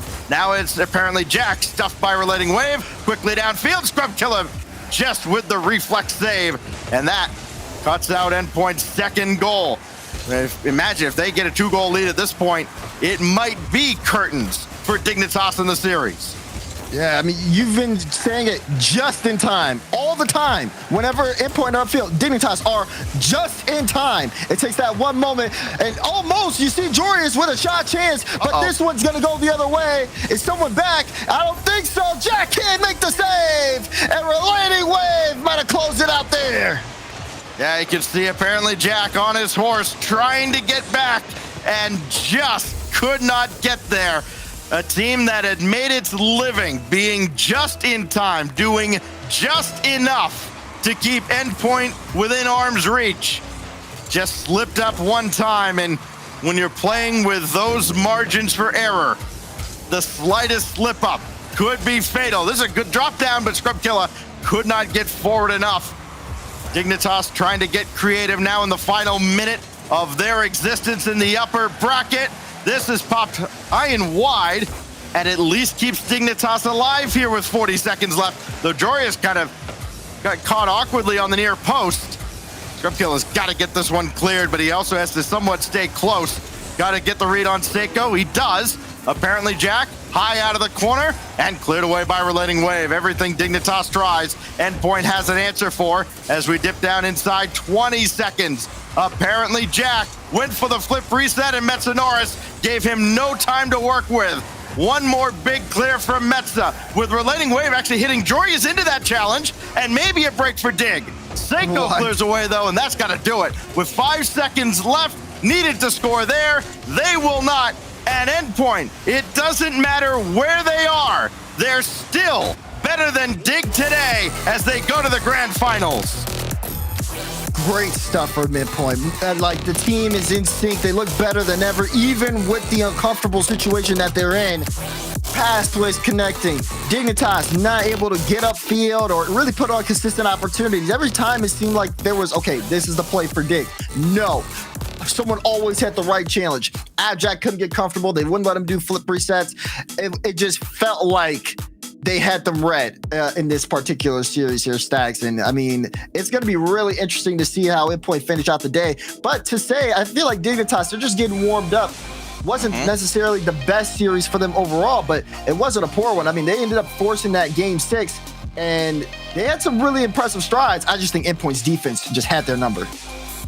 Endpoint's defense has the number of a lot of teams. Metsanoris, it's incredible. No shots there, and he still found a way to make himself an absolute menace in that game. There's more than just stats and hitting the ball, kids, as Endpoint has just displayed. They go to the grand finals. Who will join them? Well, we gotta wait a little while. We'll go down to the lower bracket. Evil Geniuses, Team Queso, gonna take center stage right after this.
just being in love.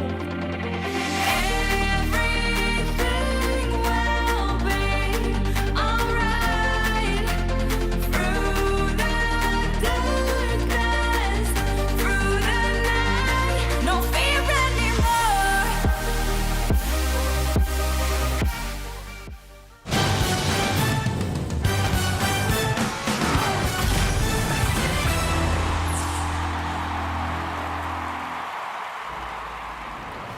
Hello and welcome back to Championship Sunday for Copa de Rocket League. We are in the third regional here, the final. I'm Leave. Alongside me, we have Gregan, Subi, and Stumpy to talk about that last matchup there as Endpoint was looking solid. Subi, I don't know what it is. They've had some I guess mishaps today. They've had to work around some obstacles. They're still looking good out there. They are showing their resolve, that is for sure. But we can just blame Cole for Dignitas falling there. He built them up saying they're going to be the next dynasty, and hey, what happens? They just fall on their face. Just blaming Cole all day. Yeah, I love it. But no, this is looking like the Endpoint from fall. This Endpoint squad right now is just clicking and firing on all cylinders, and when Relating Wave is hitting some good shots, it opens things up for Seikoo, and that is dangerous for the other squads on the pitch. They blow me away every time. I picked against them here because I thought Dignitas yesterday looked unbeatable, but all they needed was a little bit of French spice, and that came through in bucketfuls. Endpoint, they've got that hashtag Pete House buff. They're sitting right now in their COO's living room around a table, not even on the same side, and they just beat a peaking Dignitas. I can't believe it. I need to stop doubting them at any point. Just to add to that as well, you know, the mentality these guys have is so incredible. Like watching, I think it was Seikoo in the car journey from their boot camp where the internet was down over to their COO's house. They were just in the car, like joking around, having a chat. You know, pros were coming into this live stream, you know, joking about it all. And like the way they just, it is what it is mindset. Maybe the fact they qualified for the major helps them to relax and just go with the flow and see what happens. But the fact they've turned it around with such little care in the world about the circumstances they're in, I think that really shows the resolve, as Subi mentioned, of this team and why they perform so well. Well, hey, we could sit here and talk about it all day, but we got the team on the line. Eclipse is joining us from Endpoint to talk about what was going on today. I first off, congrats on the win here, but secondly, Eclipse, walk us through what the team's whole process was here when they realized, okay, we don't have internet at the facility. Yeah, so we kind of got to the boot camp this morning and we turned our PCs on to everything like just failing to launch. And we were like, oh no. And so we calmly just ordered KFC, had KFC, waited for everyone to tell us that Virgin Media had their Wi-Fi down. Whatever the other provider also had their down. So we had two providers fail on us at the exact same time. Wow. And so then we just messaged everyone we could to try and find another bootcamp facility, and in the end, no one could accommodate us quick enough. So Pete just come to my house. So, so we ended up here, and we're playing on a dining table. We can see like your party. Yeah, you're currently in the living room. Metz is chilling on the sofa behind you. Seikoo on a desk chair. You know, the environment you guys are in is obviously very chilled and relaxed. But I guess really what I want to ask is, what was the environment like after you qualified for the major for the second time in a row? You know, that happened to you guys yesterday. I'm sure you're all feeling incredibly happy about it. Do you think that's helping you through this whole circumstance because you're feeling on top of the world after this event? Oh yeah, the weight that we have taken off our shoulders of making the major definitely makes this so much easier. I think we'd have been stressing a lot more during the match. Maybe not so much coming here, because we were stressing anyway to an extent, as you will, because we didn't want to just forfeit matches because we had no internet. But yeah, having that weight off your shoulders is amazing. And we were just ecstatic yesterday because like Stockholm was great, but LA is that next step. A, because we get to travel actually more out of our continent and stuff, which is a first time for Seikoo and Wave. But we also finally get to play in front of a crowd, which obviously Mets has done before, but none of us have. So. Well, you said making the major took some weight off of your guys' shoulders, and I just got to know, you as a coach this morning, did you have to say anything to the guys, or did you just know, okay, they've got this? It doesn't matter where we play; they're just going to go in and perform.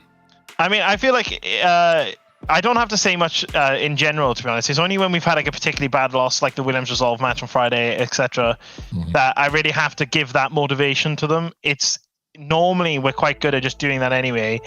And it's only when we're playing those like major matches where I don't think it's possible for anyone not to feel nerves. And so that's when it really comes in and kicks in to get the whole team going at the same time. We saw that in that Luminosity game yesterday. We wanted it so much, and I think that 4-0 showed it, to be honest. At the Winter Major, Eclipse, firstly, congrats, well done, you've made it through. LA is going to be awesome.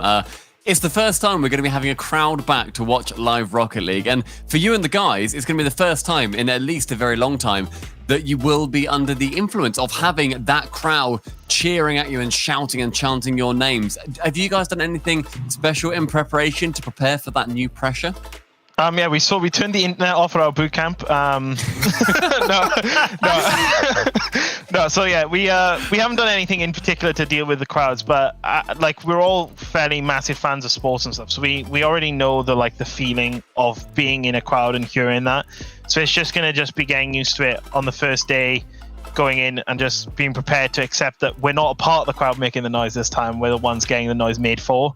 But I think as soon as we get that sorted, we'll be fine. We've got to have our psychologist there again, like we did at the last major, and I'm sure he'll coach us through sorting that one out. Can I just jump in for another little quick question? Because Pete is obviously an amazing guy. I've spoken to him several times in the past, but I know for you guys, one of the big advantages of going to Pete's place was about the dog. How has the dog impacted you guys in your preparation for today's games? Jeff is not here. Jeff! It would have been too distracting, let's be honest. No, that's not why, actually. You would have been petting the dog all day. Tomorrow. Pete's going on holiday tomorrow, so Jeff's gone to his a family member's house. It's all like, so yeah, so. Wait, maybe Jeff went to Cole's house in the pre-show, and that's what the barking was. It all makes sense. Oh my god, it works. It's all connected. Cole's a great dog sitter. Yeah. All right, well, Eclipse, we're gonna let you go right now. We gotta talk to all the losers down in the lower bracket. You guys are sitting in the grand finals. Congratulations on that, and good luck with the rest of the day. Cheers, thank you very much, boys. Eclipse from Endpoint again. Oh man, it just sounds Stumpy, like it's such a great environment with that team. Yeah, it really is. I've hung out with them multiple times. Recently, they released a video where myself and Cole had the opportunity to do an episode of Cole and Stumpy Just Do Things, where we were alongside Endpoint. We went go-karting with them, and we just vibed all day. It was so nice being able to talk, hang out, make a load of content. They are one of my favorite orgs for a reason. So down to earth, so lovely, despite being one of the bigger orgs in the UK. And now they find themselves in the grand finals. I feel like having that mindset, Greg, and saying that me and you always talk about in private, of respecting each other and having fun in every situation, is so important. Well, now we have our next matchup down in that lower bracket. I said I was a little harsh a minute ago. These are all great teams looking to get back to the grand finals. And right now, it's Team Queso and Evil Geniuses that will be duking it out now in these best of sevens. Past that, they got Dig. Past that, then they got a bracket reset potential. It's a long journey for these teams. One of them, unfortunately, will have to go home after this matchup. And Evil Geniuses is looking at Team Queso as one of the best here, Subi, and saying, okay, this is a time to make a statement. Let's shut them down. Well, it's not a bad take, and you're not objectively wrong saying they're all losers. I mean, they've all technically lost got here, so not a bad thing. But yeah, I think Team Queso is going to get the edge here. I mean, just given their performance this winter regional, they've been dominant. They have been so consistent. And again, Cole with the bad take saying that they're going to not do well in the major. What is he talking about? They've done nothing but good in winter. So yeah, it's going to be a tough one. But I think Team Queso is going to have the edge here. Well, let's see what chat is thinking. Let's get the fan vote rolling. Let's start getting those hashtags in the chat, EGTQ, and let's get the analysts' thoughts now. Let's get those predictions up on the board. We'll go down the line. We're going to start with Stumpy on the far side there. EGTQ. Queso have already locked in their spot at number 1, going through for Europe into the Winter Major, and I think that it's something that we've seen a couple teams take their foot off the gas, and I'm just going to go with the trend here and say that maybe Queso do the same, even if I don't fully agree with it myself. So I'll give the edge to Evil Geniuses. I think they're still fighting to try and get that 4th seed specifically. There's a bit more drive there in this very specific situation. I hope they can do it. It's based off what I've heard there from reactions. Might get some disagreements here, Subi. Oh yeah. I mean, Team Queso has made every grand final so far. So why you're betting against that, I don't know. But again, everything you say, I don't really know what you mean. Something. So I'm going to Just go be with. nice to me for once, Subi. My word. No, I can't build your confidence up. I have to chop you down. You're too tall. We got to bring you back down closer to the ground. I'm going to keep it nice and simple. Queso, I think they're going to be the first team to ever go through the lower bracket with this format and win the whole event. So I'm going Queso the whole way. Wow. Yeah, I don't think I can disagree with these two here. Stumpy, I'm going to have to leave you alone on the end, on your own little island there. I got to go with Queso on this one. They've just had too much proving behind them to say that I'd go against them here. Chat, a little bit of fans behind EG. They believe a little bit, but it's still in Queso's favor. We'll see if Stumpy shuts everyone up with this next matchup here as we head over to the Skybox as the Cheese and Curler are waiting for the next matchup. EG versus Team Queso. Only one team can survive in the lower bracket. Let's find out who that's going to be. Achieves, can you tell me which team has been letting in the least amount of goals this regional, but has been allowing the most shots against? If I had to guess, I'd probably say Endpoint or Evil Geniuses. Okay, you're half right. It is Evil Geniuses. If you've been paying attention to the stats at all this season, it makes a lot of sense. And it was an interesting one, I feel like, because despite the amount of shots they're fielding, they don't actually have the most saves either. They for whatever reason, the opposition can't get a clean shot against Evil Geniuses. But now Evil Geniuses have to go up against a team that averages 9 shots a game and a very high-octane offense and, well, maybe no defense as Evil Geniuses will get on the board first. Team Queso, that's an easy one to collect here.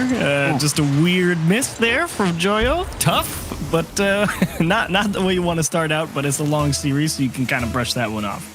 Yeah, not the way you would want to start there for Joyo. And for Team Queso, they did have a great start yesterday against KC. Came out hot. The offense was working quite well. The defense, at least for the first half, was quite good, and KC started to figure them out. We'll see if EG could have the same type of success here in this series.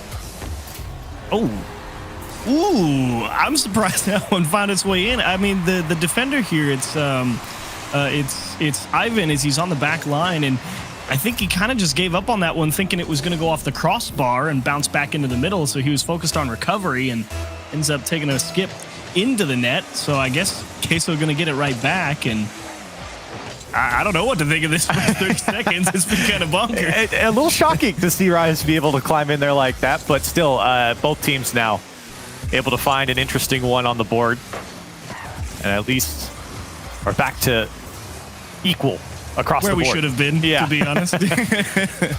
Evil Genius has played a pretty, I don't want to say defensive, because there were a lot of shots that started coming through later in their series yesterday versus Luminosity, but it did kind of feel very stalematey for a long time, with a lot of play being focused around in the corners and off the sidewalls, and nobody was really getting anything done. I'm curious to see if Vatira, Rise, and Joyo are able to put some more varied options towards that EG defense and try and break them down a little more. Yeah, that's definitely the case for Queso. It's something that we've seen with their offense. They can be quite creative at times.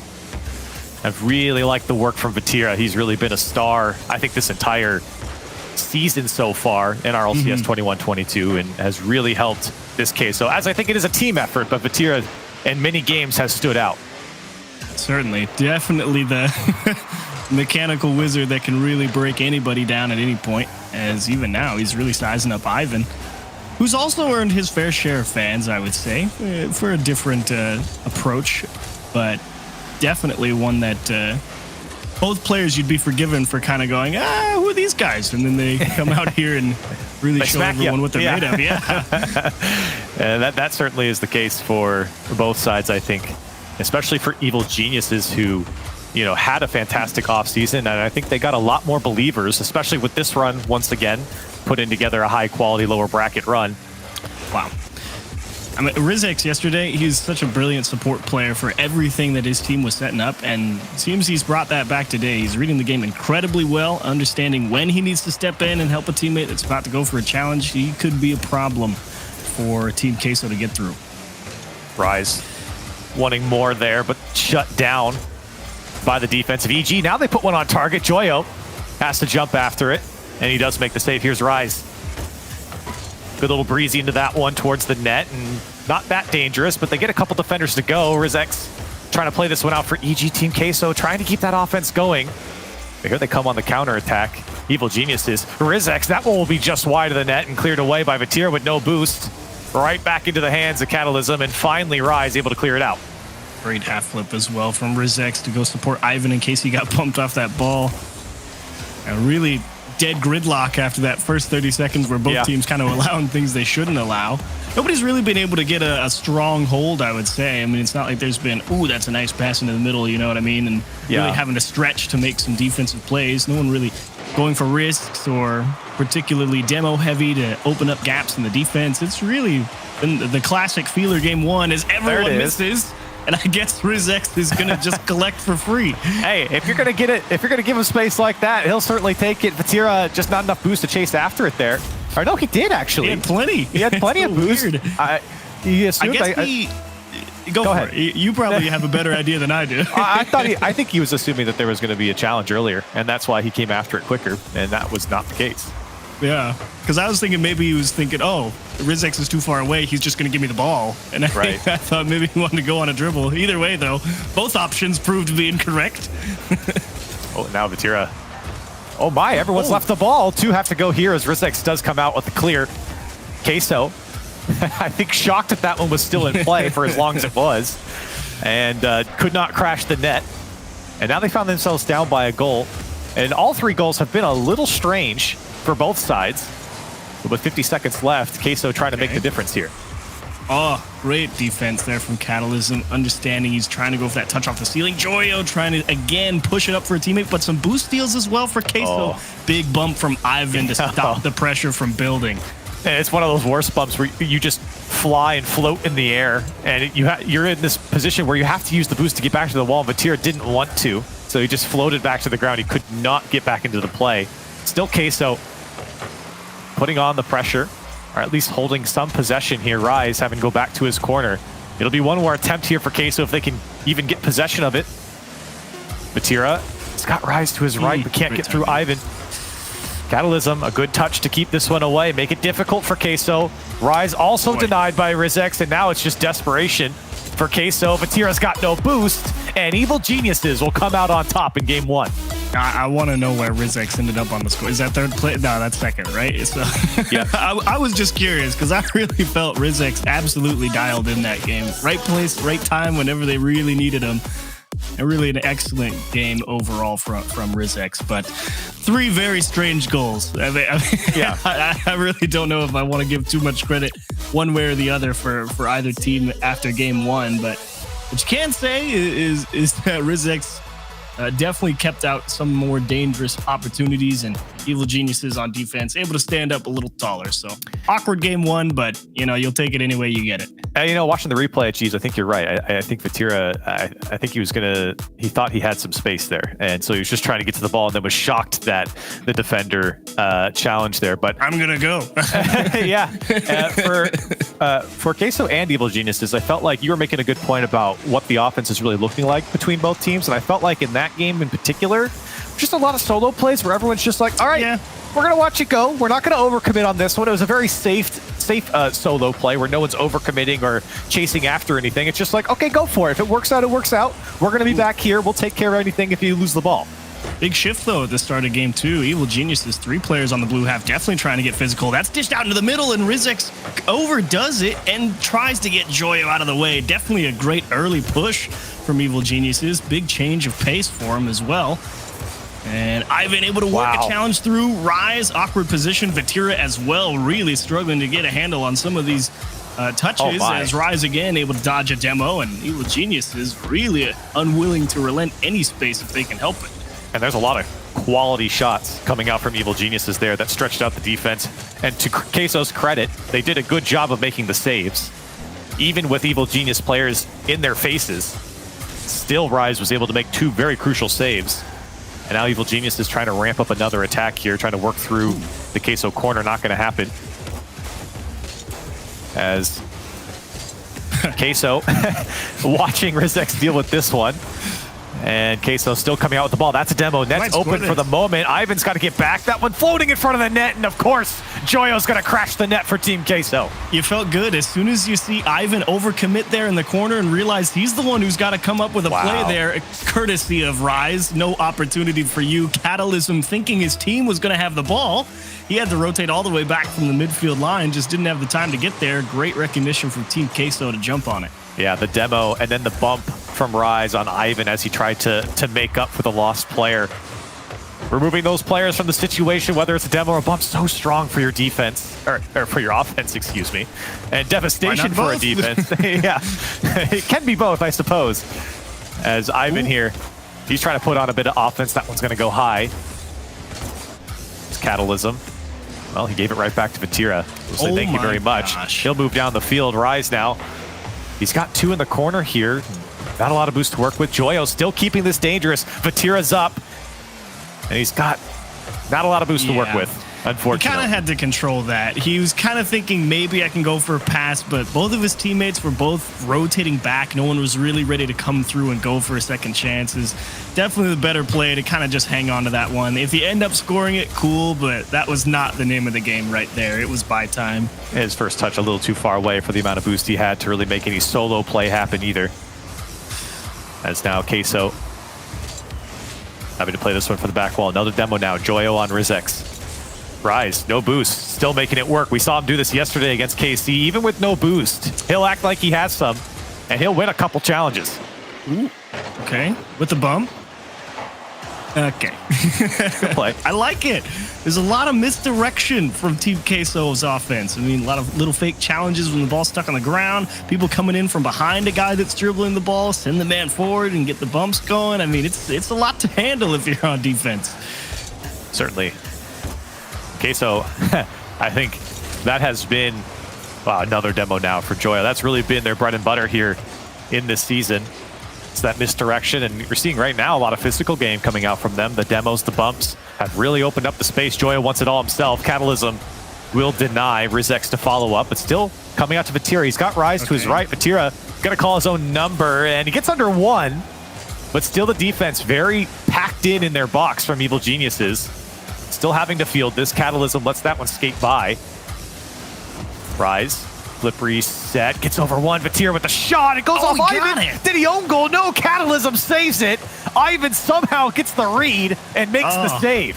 Man, I mean, you're kind of watching Evil Geniuses there. Had to give up an extra possession. Got some boost stolen from them. That was a terrible position to be in. And it really did take both of them there on that goal line to keep that one out. Big stop for EG to keep the game in a winnable position, down one with 60 seconds left. 8 saves on the 9 shots for Evil Geniuses. Joyo, Queso trying to extend this lead. They've been on a lot of offense here in this game. Excuse me. Evil Geniuses, can they tie this one up late? 40 seconds left to work with, plenty of time, but they've got to break out of defense as Queso has been ramping up. Here's Joyo. Flip reset, gets a touch, denied. Rizex trying to get a piece of it, doesn't get the touch. Here comes Vatira, dangerous from this position, tries to go all the way across. Here comes Rise on the shot, denied by Ivan, and Evil Geniuses just can't break out. Joyo goes towards net. Rizex tries to get a piece. It still comes out in front of the box, and here comes Ivan now. Evil Geniuses, maybe their last chance as a side flip comes out. Catalysm will be taken out of the play, and Queso very calmly dealing with this one. As time has just ticked away for Evil Geniuses. Rise trying to kill it now, and Ivan, can he keep under? No, too heavy of a touch. And Queso with a 1-0 victory in game 2. And I mean, this game for Queso really was, okay, fight him off. That first, maybe 30, maybe a minute or so where Evil Genius is really shoving hard. A lot of great quality opportunities early on, but after that, I mean, Team Queso, it was boost control central. I mean, they'd get in there, steal one corner boost, and even if that long clear came out, they had 2 people forward rotating back, taking away both those midfield boosts. And it was so hard for Evil Geniuses to have enough to consistently feel comfortable pushing forward and trying to win a challenge and get the offense rolling. It was really just, okay, hang on, we gotta we got to reset a little bit back here on defense that entire game pretty much. So And- love the control from Queso. And when you couple that with the physical play that you saw, especially through the midway and end point of that game, it's so hard to get control when you don't have the boost. And even when you do have the boost, you're getting bumped and demoed. It's very tough for any defense to deal with that type of pressure. And Queso really didn't score a lot. They had a lot of shots. And to the credit of EG, they made a ton of saves. But Queso felt like they were in full control in that game, and they're right back to business here in Game 3. Yep, same thing. Steal one corner boost, collect the midfield, and voila, you've trapped EG on their own half one more time. Joyo. Oh, can't find the back wall. No boost here for Vatira. He's in a tough spot. Doesn't even make contact. Rise. Yeah, I don't know. Ivan trying to throw it towards net. Put Rise in a tough spot. As now Vatira, he does have boost. Gets bumped out of the way. Uses his flip to get back into it. Looking for a flip reset here and doesn't get a lot of it. I'll be honest, I was selfish there. I really wanted Vatira to have the juiciest recovery to put us past. He's going to go all the way back from the orange side to punch it off his own post and keep the game tied. He really came out wide on that flip into it and hit the post instead. Now Catalysm. And Evil Genius is trying to find some semblance of pressure here in this game. They really have struggled to break out from their end with possession. Here's Rizex looking for options. All he's got is Queso players in front of him. The call comes out for Catalysm to cut across. He'll get over one. This one dangerous. Rise, does he have the read? He does. But maybe an opportunity here for Evil Geniuses. Can they hold Queso back? It's not going to happen. Rise breaks free. Vatira. Oh, it's dangerous here for Rizex. The bump on the last man of Evil Geniuses will open it up for Vatira. You want to learn how to get out of your own half. Do what Rise and Vatira did right there. Rise recognizing that he had the time to bring the ball down onto a dribble. Stop Evil Geniuses from going for consistent challenges. Gained control. Forced them to make a challenge. Won his first one, and then Vatira buying the time, letting the play develop before he just went for that quick shot. And a well-deserved goal for Queso. I mean, that was executed brilliantly. It's so smart from Vatira, like you mentioned, to let that one bounce. I think a lot of defenses, especially on a counterattack like that, expect the quick transition, the quick one-touch type play. And so Vatira to take the beat, let Rise come through, get the bump, and then have a much easier shot. I mean, that's what makes them so good. They're an incredibly smart team in Queso right now, putting on a clinic of offense. I got scared. Catalysm was about to block that clear. He just tapped it back into his own net. And Evil Geniuses again. This time, though, they have a lot of boost right now. So all it takes is one or two challenges. And indeed, they're going to steal one away here. So may see them on offense for a little bit. See what Evil Geniuses can put together. How about this one over to Rizex? And they'll tie it up just like that.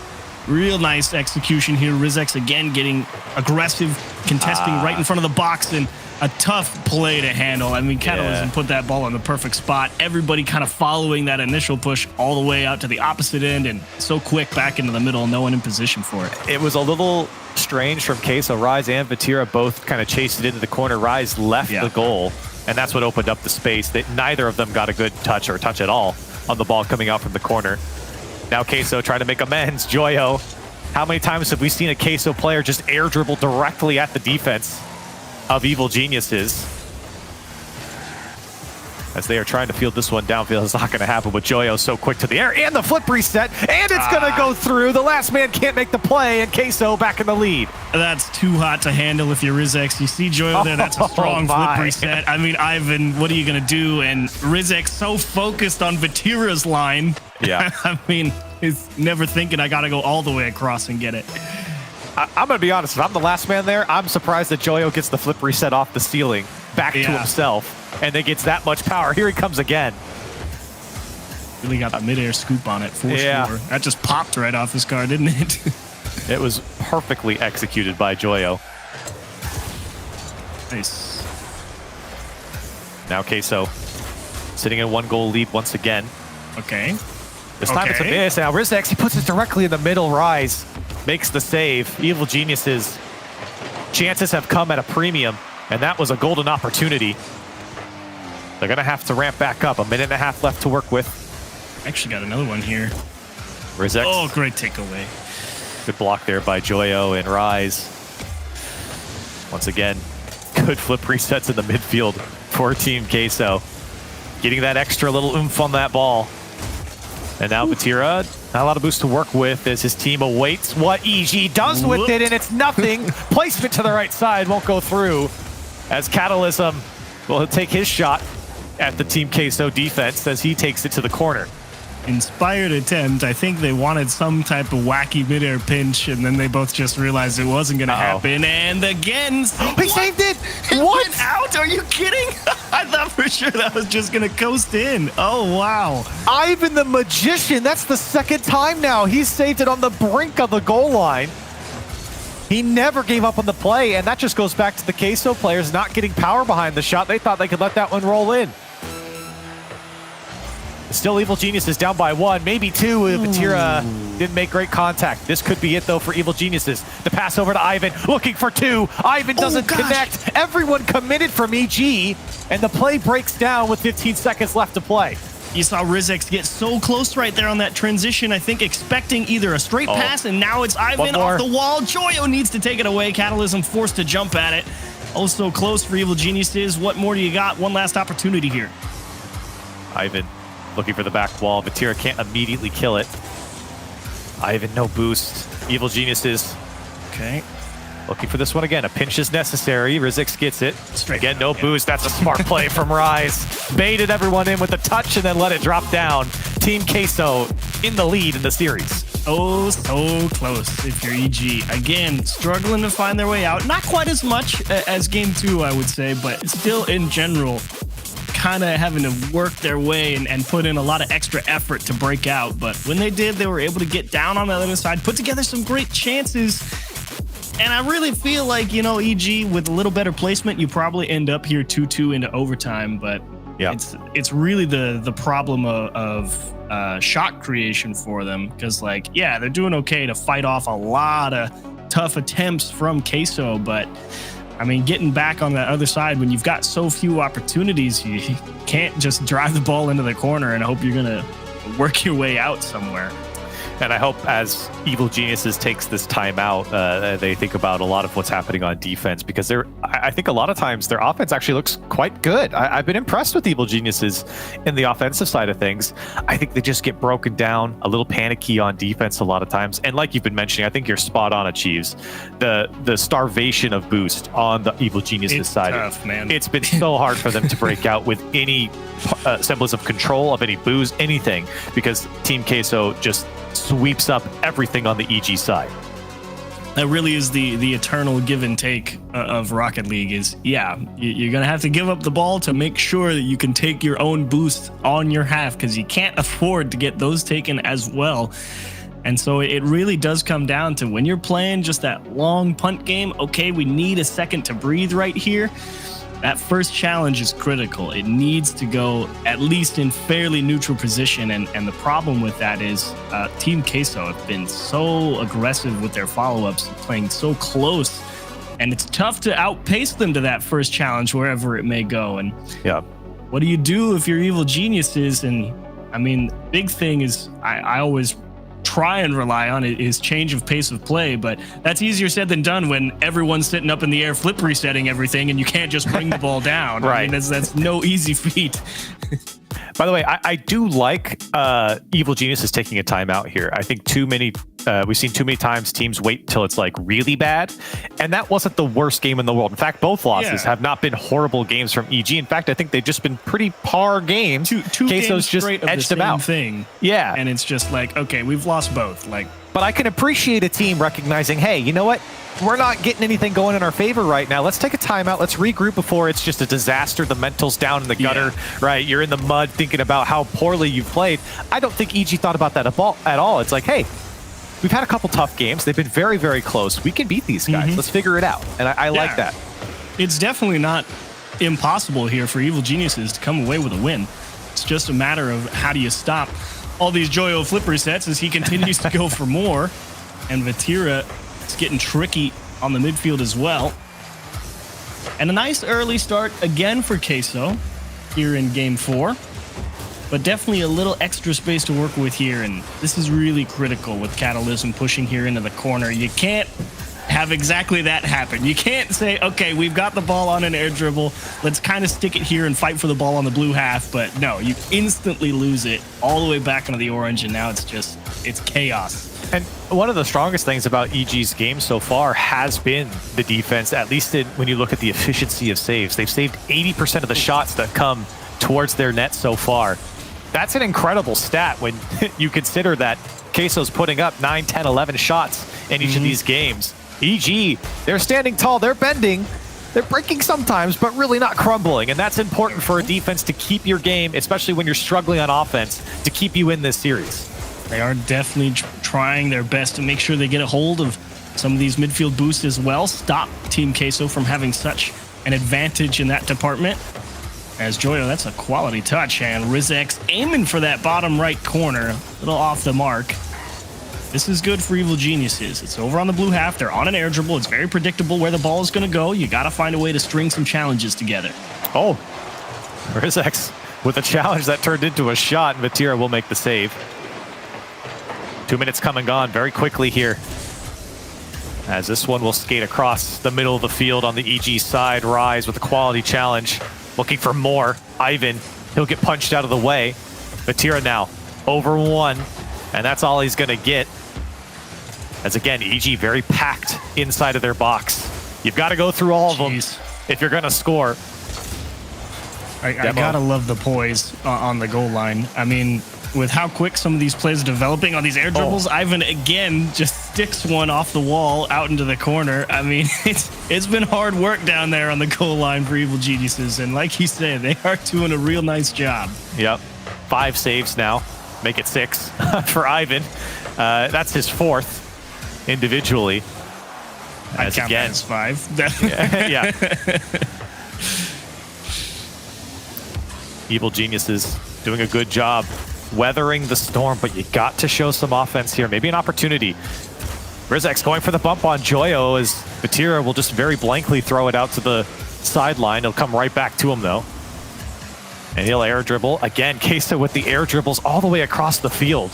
It's tough. You have to find a way to get up on that, because that's really been the one big thing that stops Evil Geniuses, is how much dominance Team Queso have on going for challenges in the air.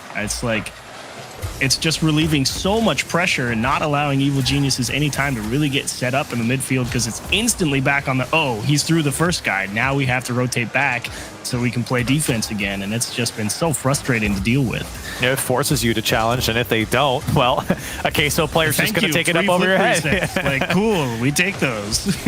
It really forces the defense hand, and in many cases, EG haven't been able to get up after it, as we've seen. I was about to name a singular player, but all 3 players on Queso have had air dribbles. Yeah, it really is a collective effort from them. But still, even with all that being said, Queso not able to break through yet with the pressure they've had, and now feeling maybe a little bit more, as we're still tied up with 50 seconds left here in Game 4. It's been a close battle. Again, EG have had to weather the storm early. I think they stabilized a little bit here. But that's a demo and a wide open net, but no follow-up. Vatira, that one's going to go high. Rizek's got to get the touch. Won't happen. Vatira's shot goes wide. Now Joyo.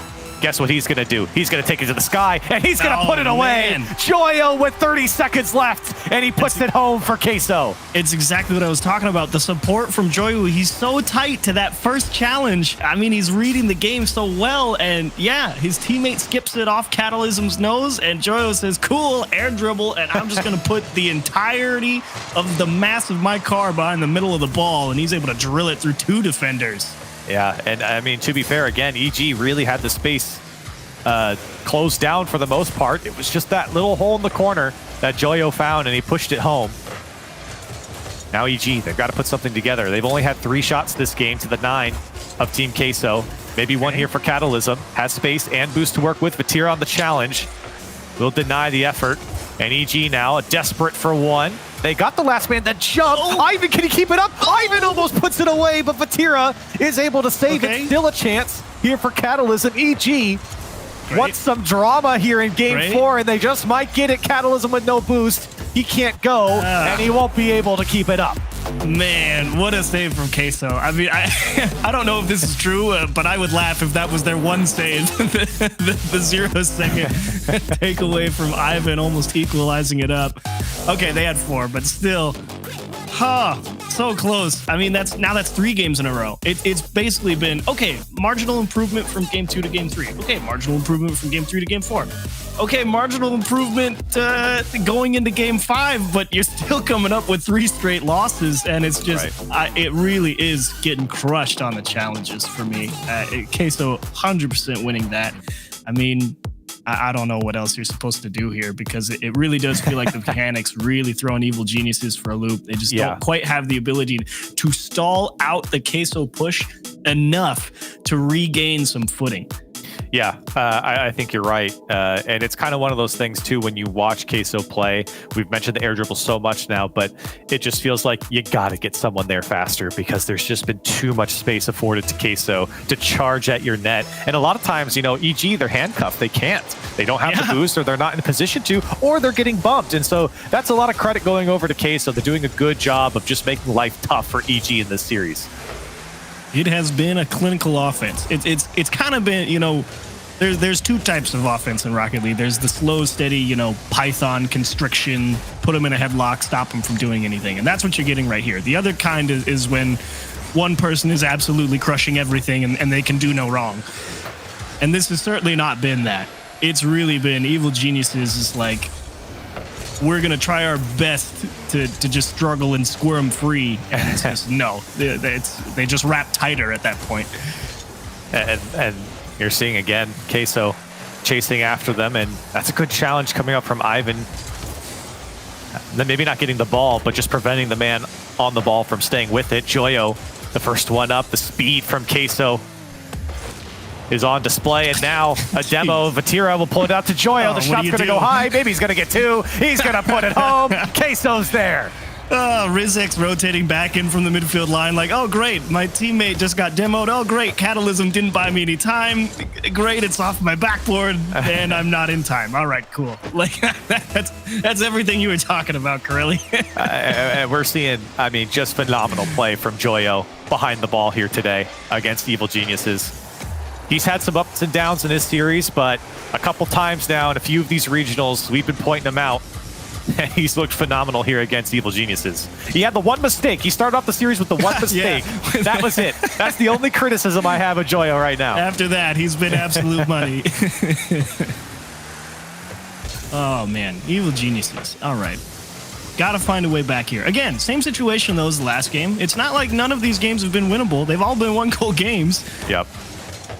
Oh, that's a decent shot from Catalysm. And Ivan's just waiting to see where Queso goes with it. It's going to pay off. A great challenge. Now looking for a bump. Gets it. Follow-ups there. Rizex can't beat Joyo. The last man of Queso coming up clutch. Catalysm again, round 2. This time not getting the defense. Ivan's there. Rizex. He can't get after it fast enough. Catalysm. Now Ivan whips around. Shot on target. Vatira can't get back. Evil Geniuses tie it up. Had to be a goal here. Joyo loses a challenge. Rise kind of thinking about a demo there, and Catalysm really taking an interesting line. I mean, he's heading across the ball. That was all focused on just don't let the clear happen. Like, if it pops out into the corner, that's fine. We'll reset, but I cannot afford to let a clear happen, and that's why his line was kind of so passive there. It's just focused on making sure that Queso doesn't get out of the web again. I like the way you put that. It is a web in some of these constrictions that we've seen. And Evil Geniuses, though, they are able to tie it up and show some offense here, and that's a good start for them to get back into this series. In a series, like you said, that's been 1-goal games.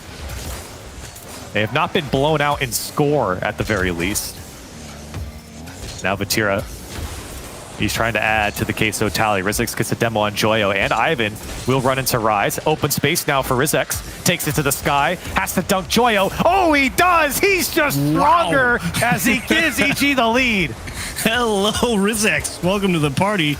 And what a way to do it. I mean, Joyo tried his best, but that was perfect. I mean, twisting the car back with the roof facing the ground to just kind of spear right into the middle, right as Joyo's making contact. Incredibly aggressive line to take.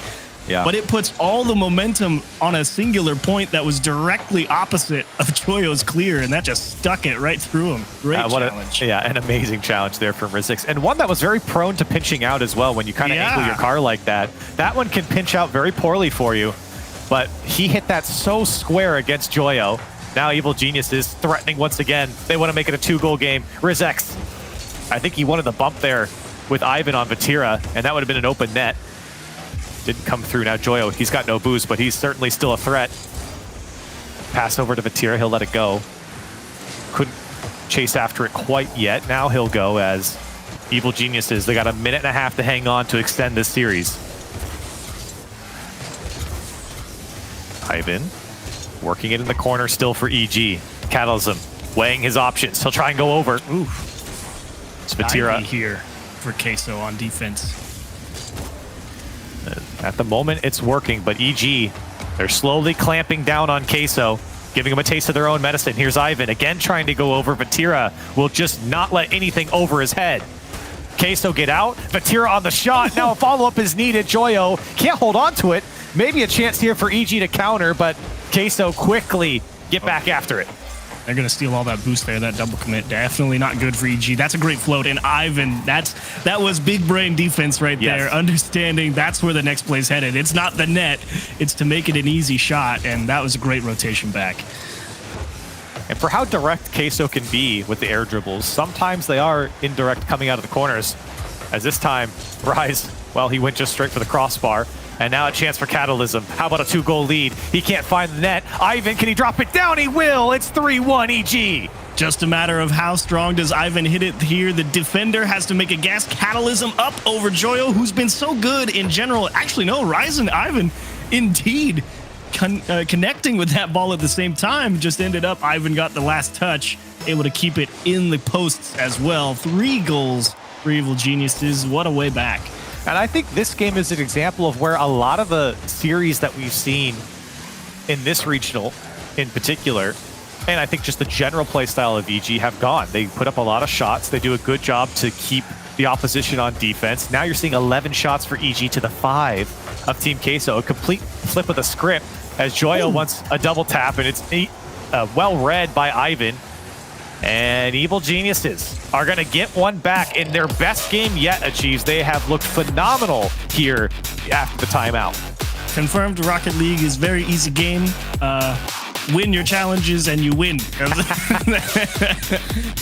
I know it's a bit of a meme to say it that simply, but really, Evil Geniuses, that's what happens when you start stringing a couple of them together, especially in a series like this where Queso has, in general, been pushing and pushing and pushing and not really had to contend with too much back the other way. It's very easy for Queso to think, yeah, we're going to win this one too, and we're going to start heading forward to start that pressure one more time. And see, all of these goals, they actually get up and they get through somebody. And just like that, Queso's not ready for it. Yeah, and EG, I mean, they really wanted to take to the sky. You saw so many times we call out, okay, what is the EG player going to do? He's going to pop it up and go for it. Vatira, he denied a lot of the opportunities, but EG still were able to keep the offense going. Even after the first challenge loss, there was follow-up there to keep the offense on and lock in Queso, not let them out so easily. That's what Queso was doing to EG, and I think EG really got a hold of it against Queso in that game. Great show. Can you do it one more time is the question, because it's great to see Evil Geniuses be like, okay, they're back in it. They figured something out here, and now it's a matter of does it come back, and can you do it for at least one more game to take everything off the table and really put the squeeze on Queso. See if Evil Geniuses can force a Game 7. Neo Tokyo now, as Queso trying to close out this series. Remember, both teams were coming from the lower bracket. Rizix, oh no, it went just high on the net on Catalysm's shot. That one was going to go in, and now the counter's on. Ivan does clear it away, at least put it over the net. Joyo wants 2. Oh boy. And wait, they just get to come through there and reset the offense? Oh my. And Rise got by 2. Ivan has to bail them out once again. He has been crucial as the last man multiple times for EG, whether it's on the goal line or just the final challenge. But you're right, Achieves. You look at EG's structure on defense, and a couple times, especially in that instance, Team Queso, they just get extra chances for free. One way or the other. They do hold them off, but it's never a good thing to give your opposition an extra chance. Definitely could have come down to we just don't have the boost and we're just slow to it. That's entirely possible. Not a good touch there from Rise. Really hamstrung Joyo in the net, and he kind of just picked the middle and said, I'll figure it out when the shot comes at me, and thankfully it went pretty close to him. Yeah, definitely got lucky on the placement there. Very easily could be a 1-0 lead for EG. This one's a good pass out to Ivan, finds the back wall. Joyo has to make the save and the clear. As EG are not letting them out. This is what we've been talking about from EG. They've slowly been ramping up this offense and just closing down on Queso to not make it so easy, but that's a double commit coming out from EG. Ivan sitting very deep waiting for this clear, and very smart from him after seeing that double commit so far back, and still Evil Geniuses have not rotated all the way back. Here's Rise now with a flip reset. Follow up from Joyo. It's saved. Everyone there from EG. Catalysm turns it away, but they gotta field another one. Here comes Vatira. He'll let it go for Rise as Team Queso still threatening here. Well. Rise bumping everyone. As Vatira, he'll field a pump of himself, and Rizek will put an end to that attack. Excuse me, pardon me, Vatira. I've got to break this play up right quick, and again, Rise going to repay the favor back the other way. That was a lot of opportunity for Queso right there. I mean, they had a chance to score on an open top left-hand corner of the net. They didn't place it well. They get the chance to maybe score, and then Rizek comes through and bumps Vatira off the play as well, and Queso going to be a little frustrated. Evil Genius is able to work their way out of that one, because that was no surefire defense, that's for sure. Yeah. Lots of opportunities there, still scoreless. We've seen a game like this before. It took a while for these teams to break through. Here's Rise. He'll take it himself. He gets over Rizek. Ivan forced to go. Catalysm on the back wall waiting.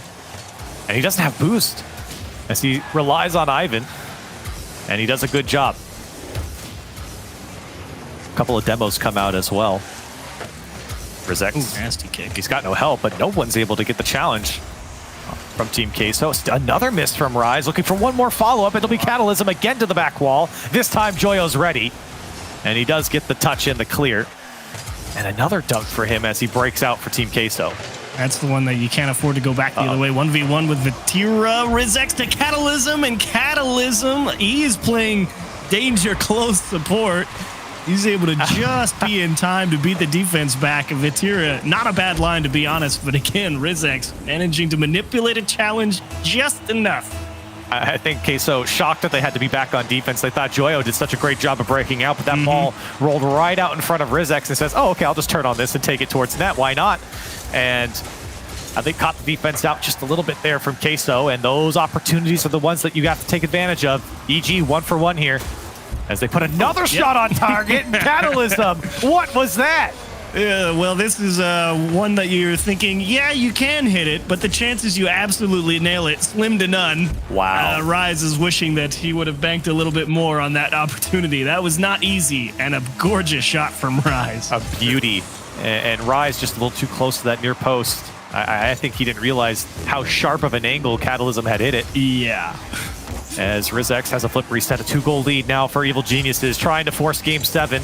They've got to hold on. Here comes Joyo, going high once again, but this time EG, they've locked it down. The pass over to Vatira is too short, and Vatira racing back. Will have to go from his back wall. Ivan again. I mean, that's a big takeaway. Not panicking and thinking, oh, they've got the pass into the middle, I have to go try and save it. And then he's just like, nah, it's going to be over there. This is fine. Gotta love the poise on defense from him.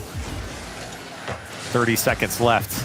EG, they've looked great in the last 2 games in particular. It's never looked horrible for them, but they've looked even better. A 2-goal lead, time ticking down. Game 7, imminent here, unless Queso can make the difference. Ivan not going to let it happen. He's got no boost in, still carrying it across the net. Rizek will take the boost away and the ball, and he'll air dribble this one to safety. It's going to be Game 7 between Team Queso and Evil Geniuses. There we go, and now it's continued incremental improvements. You know, they actually come out with a win there in Game 5. They keep the improvements. They come out with a win in Game 6. And now it's Team Queso. I wonder, do you think they take a timeout? I feel like you kind of have to, right? They might. I wouldn't blame them either way. Because I don't I don't think this was their best game, but I don't think anything catastrophic really happened for them. No timeout. Okay, no timeout. And for Evil Geniuses, the timeout certainly paid off. Just by the way, this is Queso's 19th Game 5 or 7 this season. They go to Game 5 or 7 in 51% of their series. They're also 3-0 in Game 7s this split. That's the real question. How many of them do they win? They're 3-0 in Game 7. Team Queso is. So Evil Genius is going to have to kick it up maybe a little extra more. Like you said, incremental improvements. It's certainly been building up, and I think Evil Geniuses are happy that this one is a 7-game series. You're really liking some big blocks and some big plays from Catalysm and RizX. Ivan on defense has been an absolute wall back there. He's really tough to get through in the past couple of games. And now it kind of feels like, Queso, okay, your game plan certainly is effective. And I think it really just comes back to they don't have quite a significant advantage on the map anymore. Oh my God. And so while these air dribbles, they look great, it's literally a scrapyard here on Champions Field at the start. They were all gone. Every single EG player was just demoed almost at the same time. And so I don't blame Vatira taking to the sky on that one. But I'm sorry, Cheese, I interrupted you. No, it's just I like Queso trying to create advantages because that was the big reason that they were winning early on in the series. They had significant advantages in the boost game, the ball control game, the challenge game. And now that that's kind of equalized, it's tough to say if they've got what it takes to win here in Game 7. Oh, see how they fare. It's Catalysm. Oh, I think there's some communication going on there, and he does finally call him off and goes. RizX looking for Ivan, cut out by Joyo. Here's Catalysm to whip back around, take to the sky with full boost, and take a challenge. And the bump on Joyo. Opportunities here, and Ivan goes a bit high with it. As the opportunity might have been there for just a split second for EG. Oh, RizX just missed timing it. Ivan as well, a little too close. Rise making sure not a free shot for RizX on the way back. And Evil Geniuses, now they're the ones pressing, and Queso having to play some Loctite defense. No free shots for either team here. And that's what I've been saying about EG. I think in most of their series, it has been these types of games where they are the aggressor, at least the ones, holding possession on offense. It's just, I think Queso certainly really how they caught played them out. yesterday. Yeah, exactly. I think Queso's just caught them out with the speed. Oh, that one almost caught out the defense with a double tap from Catalysm. Almost got that one to go. And now a long shot. Catalysm forced to make the save. Queso trying to put their offense on. It's been very tough to break the EG side.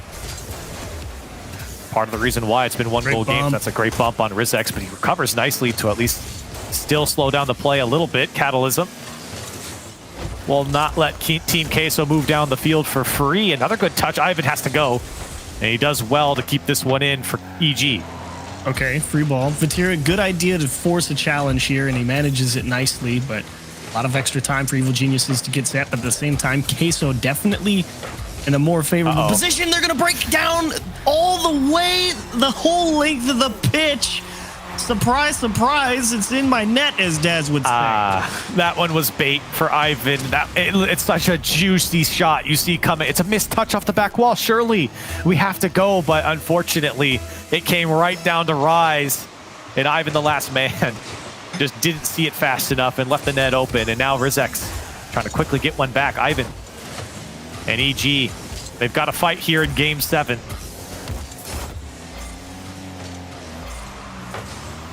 Two minutes left to play.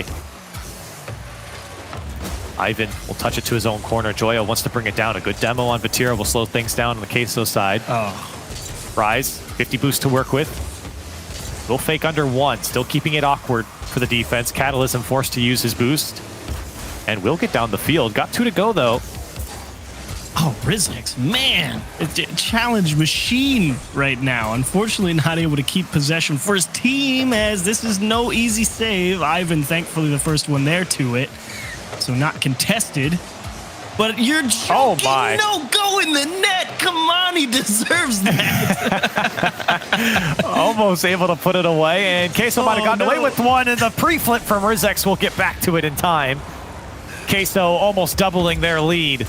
Coming up on a minute left. EG, they've been oh so close to tying up this game, and they might only get a couple more chances here. Queso, oh my, that one almost dunked through. Here comes 2 from Evil Geniuses. They do get the touch. Rizek still going. Follow up there. No one's there from EG. And the clear comes out for Queso.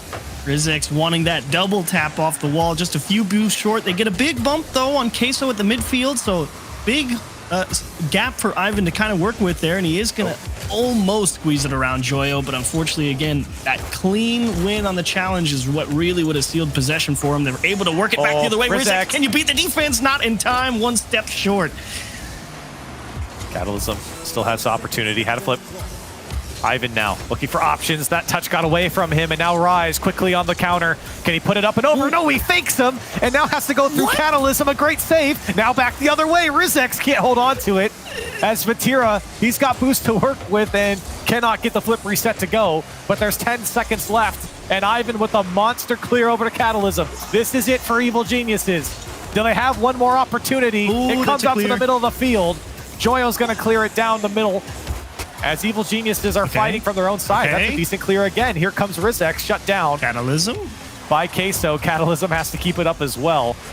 And I don't think it's going to happen. No, Queso 4-0 now in Game 7 fifth split as they take down Evil Geniuses. Boy, that's tough. That's tough. If you're Evil Geniuses, you were right there. A couple of opportunities. I mean, Rizek's hats off to you. I think you played a phenomenal series. Unfortunately, the run comes to a close here. You couldn't fight off Queso 3 games straight, to be honest. The deficit so early, too much to overcome. Yeah. And I mean, what can you say? You got to give it to Team Queso. And those 2, 3, 4 games, I mean, they crushed EG. It was you get to do nothing. And you almost can completely forget about games 6 and 7, right? Because it's just great. Evil Genius is able to work back, but you always knew it was an uphill fight with how well Queso looked early on, and it's just a matter of does it go their way? And that shot, Rizek, that one hurt. I wanted that one to go in. It would have been sick. Yeah, and you're right. I think Evil Geniuses worked really hard for a lot of the chances they had, and look, I don't think this was a horrible series from Evil Geniuses. They went to Game 7. Of course, they lost a lot of 1-goal games, and they maybe fielded more shots than a defense would like. But at the end of the day, they kept themselves very competitive against an offense that is very tough to play against. When we were talking about all the things that Queso do against you, it's very tough to also make the saves that Evil Geniuses were making. So hats off to them to at least stay in this series, make it to Game 7. Ultimately, Team Queso coming out on top. They will move on. But we've got plenty more at European Rocket League coming up. We're going to go to a quick break. We'll see you after that.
never felt it rationally, but this sense of urgency has me wondering. Thought that I had figured it out, nothing could get through to me, but this kind of chemistry has me wondering. When you're not around it, all goes black and white.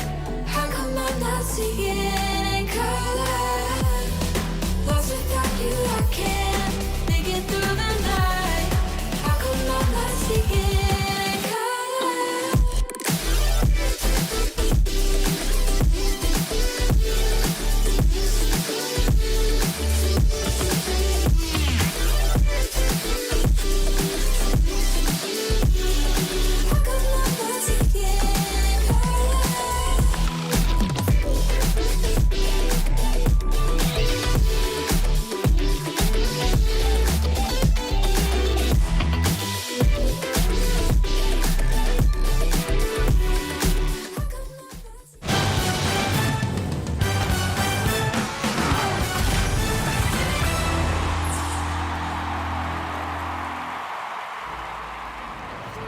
Championship Sunday for the Copa de Rocket League. Third winter regional here in the European region continues on here at the RLCS. I'm Alif. Alongside me, we got Gregan, Subi, and Achieves down at the end to break down what we just saw and talk about what we're going to see going forward. Let's start doing so we can get to some more Rocket League. We just saw EG versus Team Queso, a great battle Achieves between the two. Yeah, it really was an awesome game. I mean, early on, of course, EG, thankfully they came away with a game 1 victory, but games 2, 3, 4, I mean, Queso absolutely on fire. Challenges, boost control, map pressure. I mean, they had EG absolutely tied down, and Evil Geniuses throughout the course of that series was having to make incremental improvement after incremental improvement, and thankfully able to bring it all the way back in 7, but not quite enough. Yeah, I think you and Corelli brought up a great point of, Team Queso just had way too much space to work with, and when you have creative players like Joyo, and that shot that he put in the upper 90 that he just punched through 2 players was brilliant, beautiful, but yeah, there's too much space, and that's ultimately what led to that victory for them.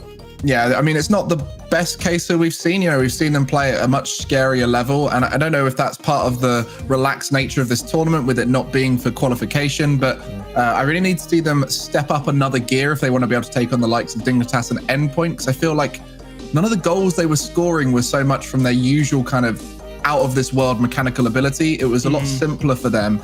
So if they can bring that in, that'll elevate them to another level. I just can't get my head around. I'd still be trying. There's a lot of money on the line still. There is. And at the end of the day, extra points too that get tally up for the end of the year too. But bracket-wise, we do see Evil Geniuses get dropped out. Whether it was a chill day or not for them, they couldn't continue on. Close, but Queso does overtake them 4-3, and they move on to face Dignitas now that Grand Finals Endpoint still sitting there waiting for a team to join them in the Grand Finals. That'll be a bracket reset, 2 best-of-7s potentially for whatever team comes from this next matchup. Let's start talking about it though, because Dignitas is about to face off against Team Queso. Queso has made every single one of the winter split regional grand finals so far. Dignitas, though, one of the scariest and most threatening, Gregan, looking teams in Europe. Yeah, Dignitas have this amazing ability to create offense. As you can see, 2.3 goals per game, whilst also maintaining a very protected net. And I don't think there's many teams who found that formula yet in RLCS. And that's why we love watching Dignitas, because we do get those highlight plays, but we also see them absolutely destroy teams all over the pitch. All 3 incredible 1v1 players have the ability to pop off and create goals out of nothing. And that's why they've got such a high win rate as a team. I think they are just another level above any team in this region. And it's only recently we've started to see, Queso come through. Endpoint just now have managed to show them up, and BDS. I think no other team can match Dignitas when they're playing at that top level. To go to Gregan's point, I think a lot of their goals per game and saves per game stems from their demos. The aggressive nature of their play opens up the net, but it also kind of slows down the attack for their opposition. So, I mean, Dignitas, when they're on. But I think for both teams today, they're not in peak form. So, we are getting a redo of the Apollo Open Grand Final here between both these teams. It's going to be fun to watch. Well, let's see what chat is thinking on it. You know what time it is. Hashtags. I already see you guys getting at them right now. Fan votes up. Hashtag dig or hashtag TQ.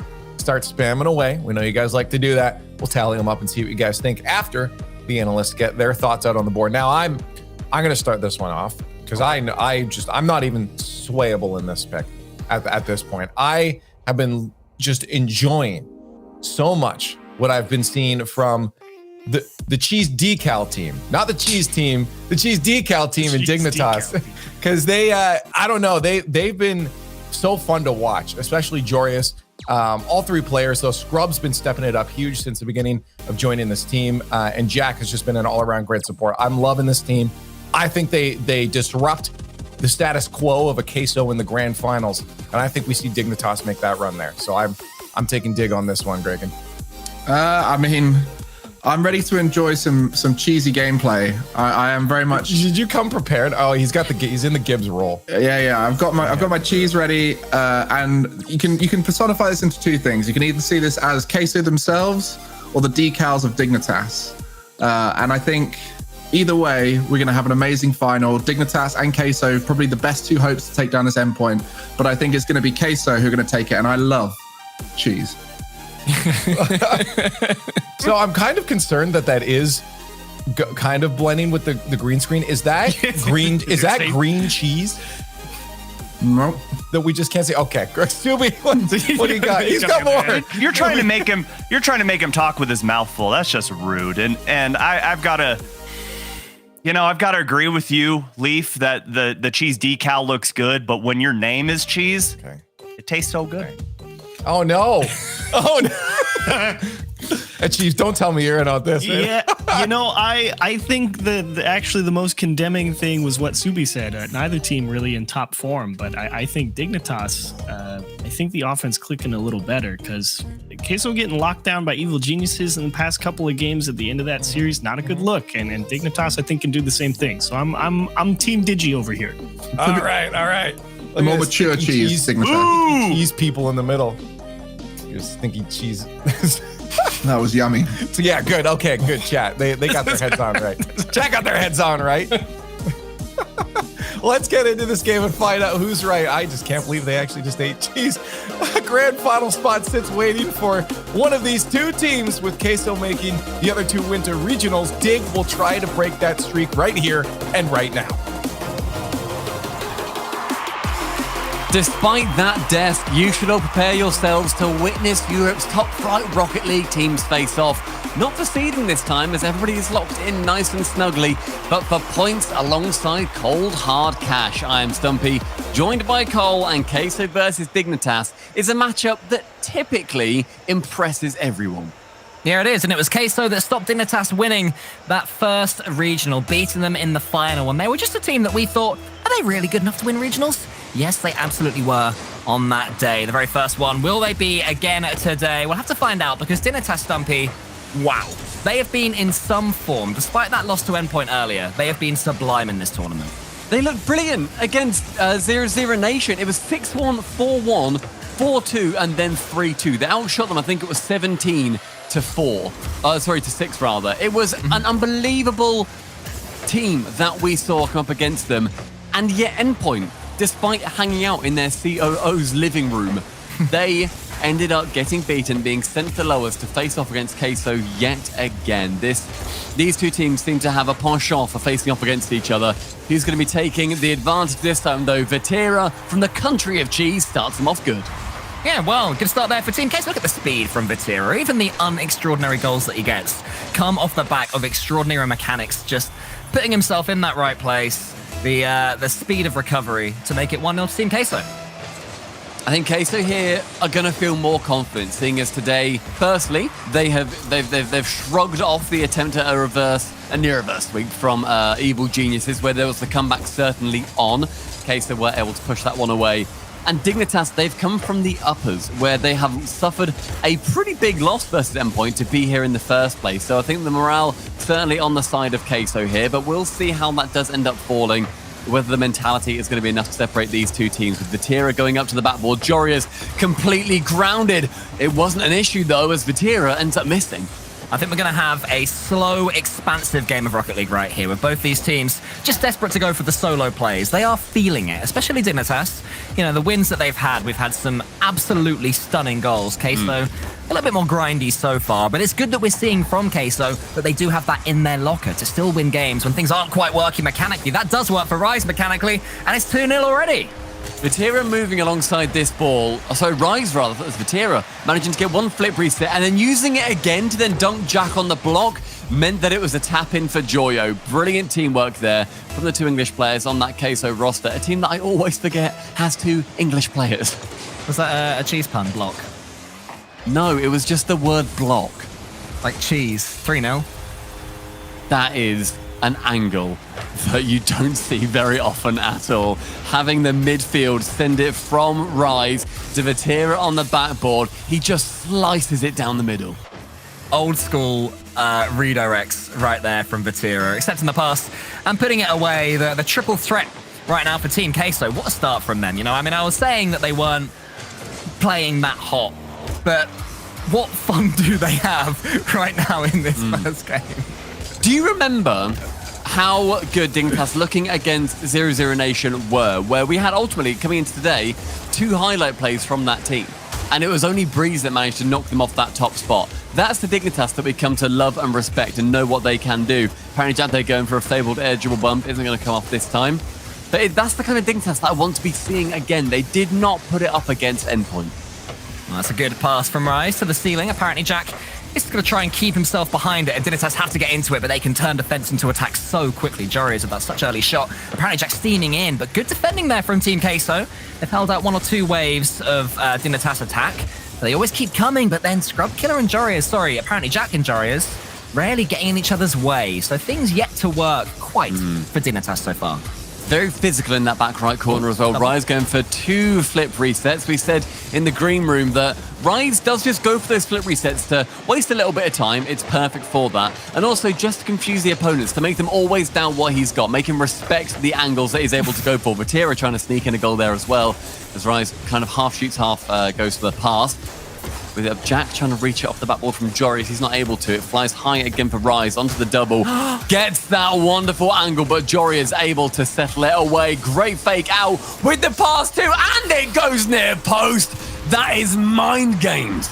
Dignitas have been put out of both regionals in this split so far by Team Queso, and you can see why. They just seem to have the antidote to what it is that Dignitas do so well, keeping Dignitas scoreless in this first game when they've had these chances. They've had 5 shots between them and decent shots as well.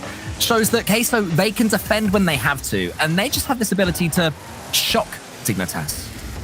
Looking at Dignitas' defense has just been set to a reluctant level where they don't want to be committing too hard to any particular ball, but then it leaves them open for these passing plays, unchallenged, uncontested in the midfield, as 2 defending players are able to be drawn to that ball. Queso, as you say, Cole, are the antidote, and they are doing such a good job of playing the game that they want to. And I love seeing also different cars. Joyo using that wonderful Mach E in the middle of the pitch.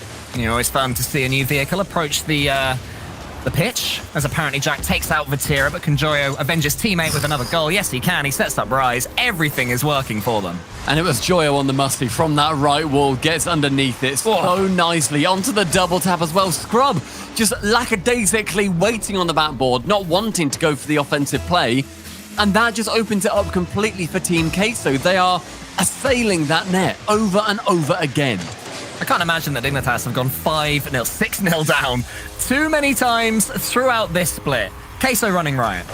Completely running riot. Scrub Killer on that attack as well, where he taps to the right wall. Jack does receive, but then it's just being smothered by Team Queso, getting on that ball as quick as they possibly can. And it's something that we saw European teams do so incredibly well throughout the entirety of any of the big events that we have seen, where they do manage to get swarming on every ball available. And we're going to be having a quick break here as there is a DC being called on the side of Dignitas. So going to make sure that they're all good and happy to play. Don't think it happened 6 goals ago, though, unfortunately, lads. So maybe we're just going to have to wait for a minute. Yeah, I can't see this one going back to 0-0, certainly. And this is more than a game. I mean, if there was a forfeit button, I'm sure Dignitas would be quite happily pressing it. The 3 of them pushing their... No? I don't think so. Purely because, and again, this is me being a massive Apparently Jack fanboy, he always says in any video, there's no real point in forfeiting if you still think you can learn something from that game.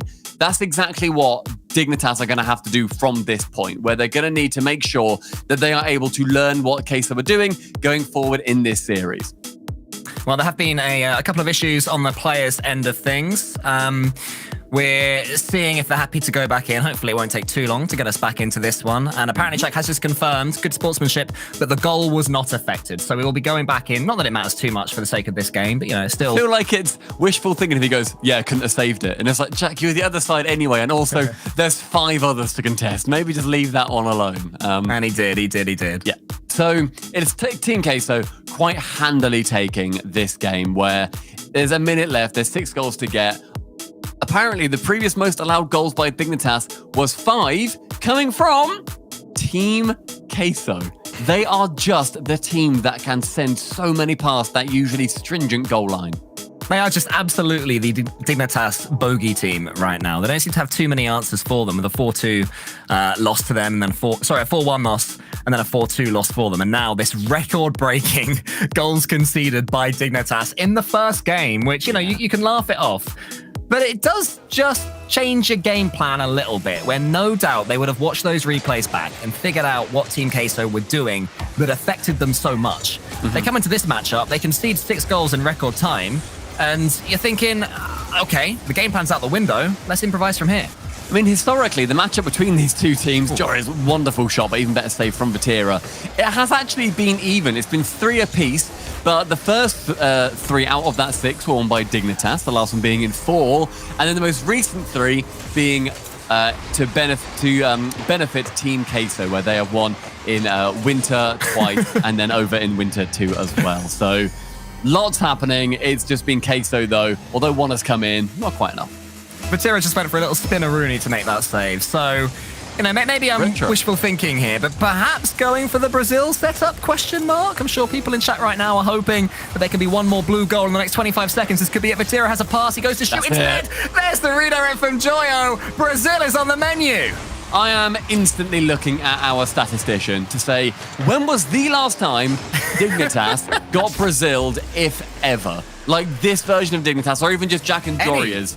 Any version of Dignitas. When's the last time, even when it was back in the day when Turtle was playing for them, when was the last time they were Brazil? Because it will not be happening often. That's 7 goals coming in for Team Queso. That is an incredible opening statement. One that I think a lot of people might look at and say, can they come back from it? In this game, no, mate, would probably be the answer. In the series, perhaps. We'll have to see. Look at the little pre-chat. Oh dear, what a start. Don't you ruin this, guys. If they let a goal in right now, people will not be happy. Hey, there we go. It's a Brazil to open proceedings in this best of 7, and it goes the way of Team Queso. And Queso, what they were doing was, as I said, smothering Dignitas as much as they humanly could and getting in the way of the ball at every opportunity. Jorias, he still had 6 shots in that game. His shooting percentage yesterday during their series versus 0-0 Nation, he shot at, I believe, a 66% rate. It was an unbelievable offensive play from him, and this time, much, much worse. He does not want that to be continuing by any means. Dignitas need to work their way back into it to then have the honor of facing Endpoint in the grand finals.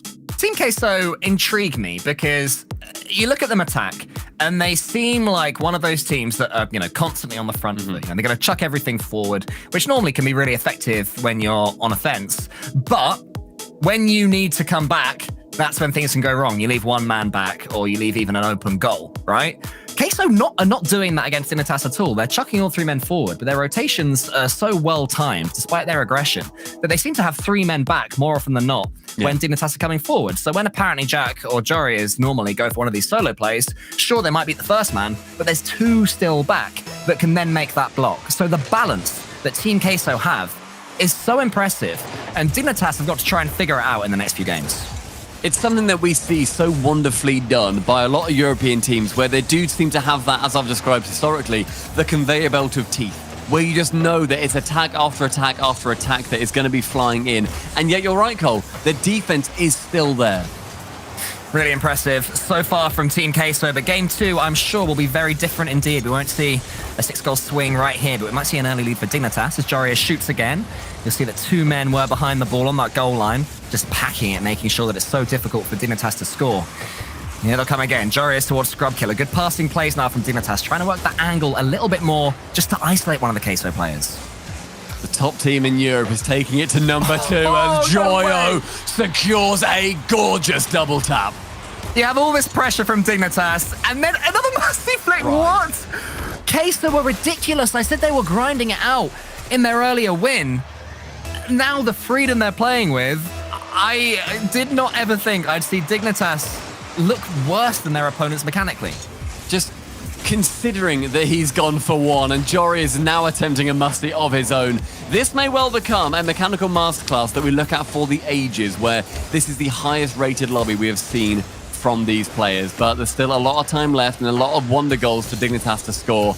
Joy sends that ball backwards, I would say inexcusably, but it doesn't find its way in, and Scrub is able to put the press on. Yeah, but more good defending in the end after that mistaken pass.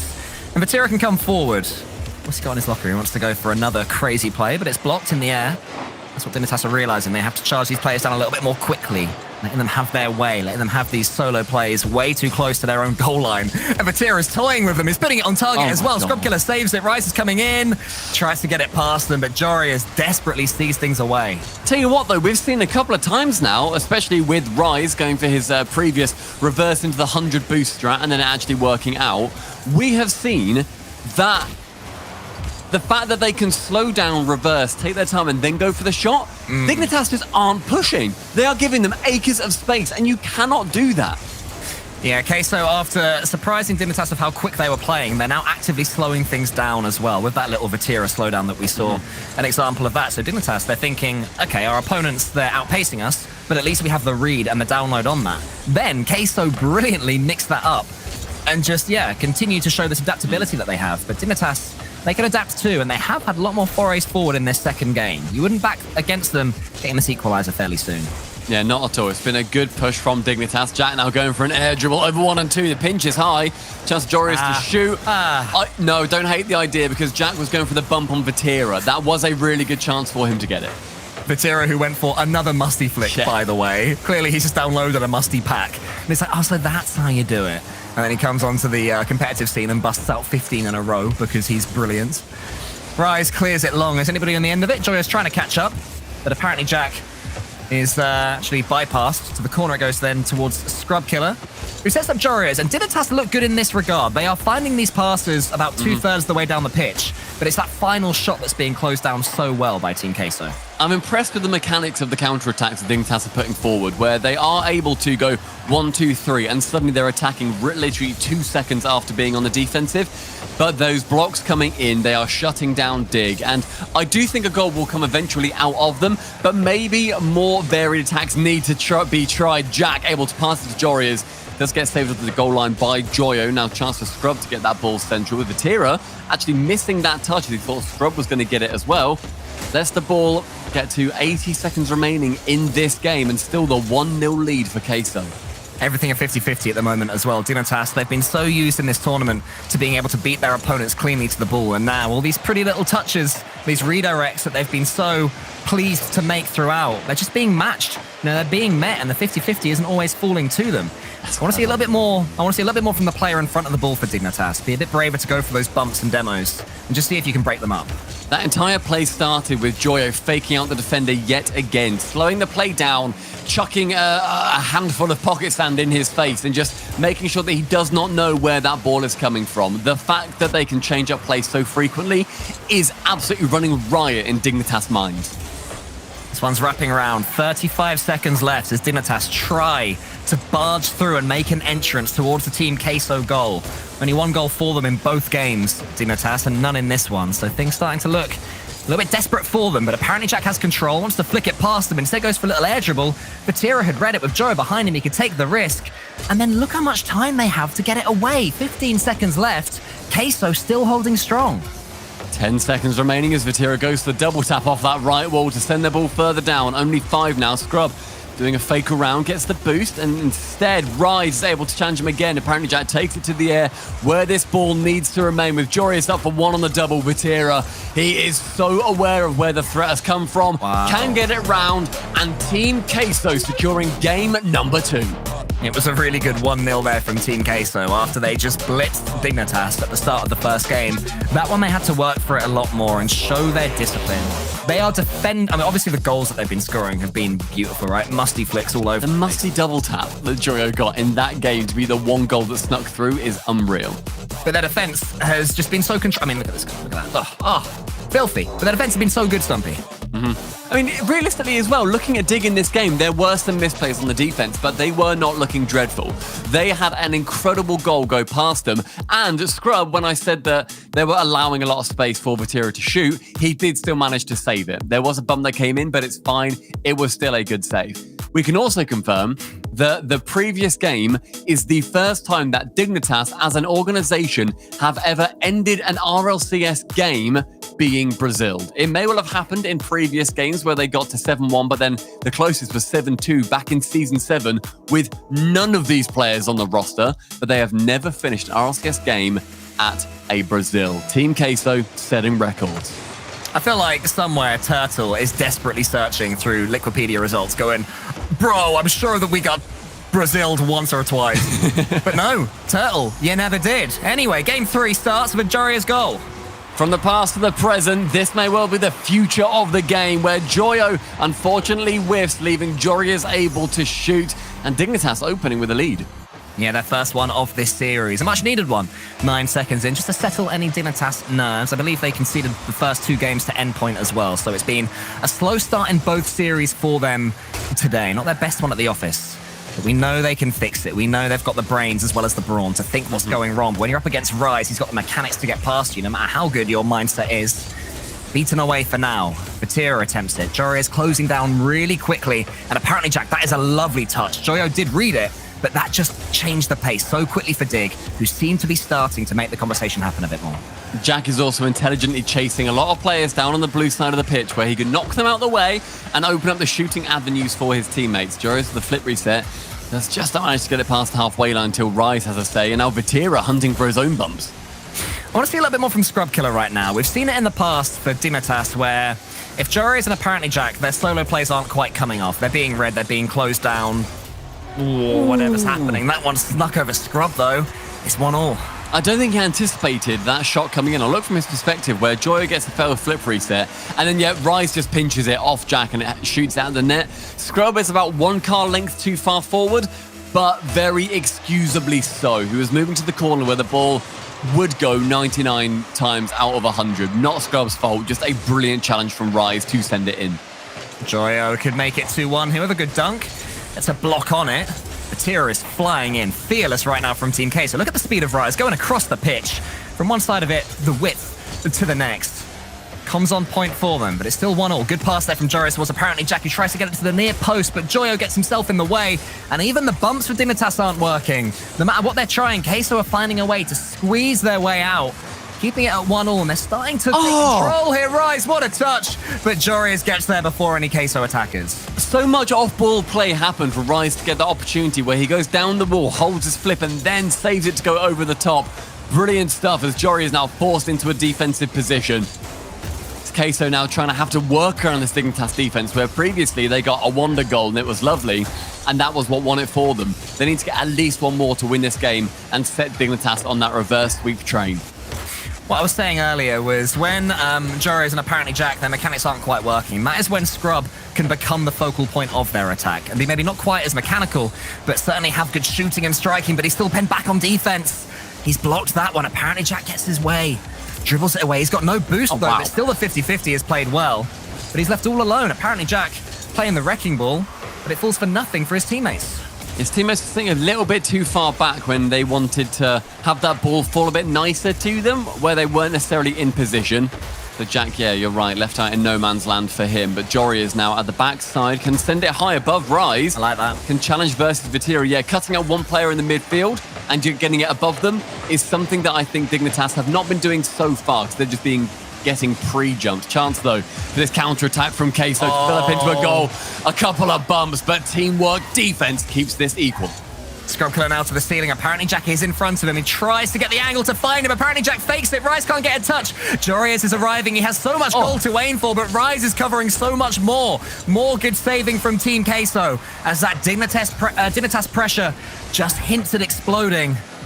Jorius to the ceiling. Will there be a Dignitas touch next? Apparently Jack closes it. And who's going to take control of this ball? It's neither of them. And Queso continue to survive. Look at Jack just stay up in that blue half and just wait for these opportunities to shoot. Jorius off the crossbar top right isn't able to get it in, but Jack playing that nonsense, annoying role where he can just nip at the ball and the heels of his opposition. One pass too many there from Jorius, though, and then one big boomed ball from Rise. Might set himself up for a finish with 1 minute and 15 seconds left. I do want to see, I think something you mentioned earlier, Stumpy, there was just a big boom from Jorius and we praised it. I completely agree. Just take out the midfield, try and make Queso turn round like this, get it over that first man, and maybe you can make something happen. It slows them down, it sends them on the back foot, and whilst they're still going to play very well on defense, it means that the game plan is not necessarily theirs anymore. It also means that with the amount of pre-jumps they're doing, they're going to feel like they can't do that as much anymore, or if they keep doing it, then they're going to waste boost for a ball that never finds them. This one has, though, found Rise, and he's done the first job, which is to avoid getting dunked. Jorius just drops it down. He's definitely playing things a little bit more simply as Jorius, trying to get distance between himself and the ball and his goal, and the ball more importantly. Big booming balls there from Dignitas, trying to get rid of it. But here's Vatira, gets a flip reset past Scrub Killer, maybe no. Well defended from Scrub. He stood up tall with 25 seconds left. Brilliant composition from him, and Jorius diving across the goal line, keeps that ball out and keeps it neutral. Vatira tries to pass to Joyo as Jorius on that left ball then has to receive. With Jack on the left side, keenly chases the ball. Joyo wards off that attack, however, as it falls central yet again. Vatira to the right wing. Jack is the man to receive. Scrub flicks it onto goal, but Rise allows it to drop.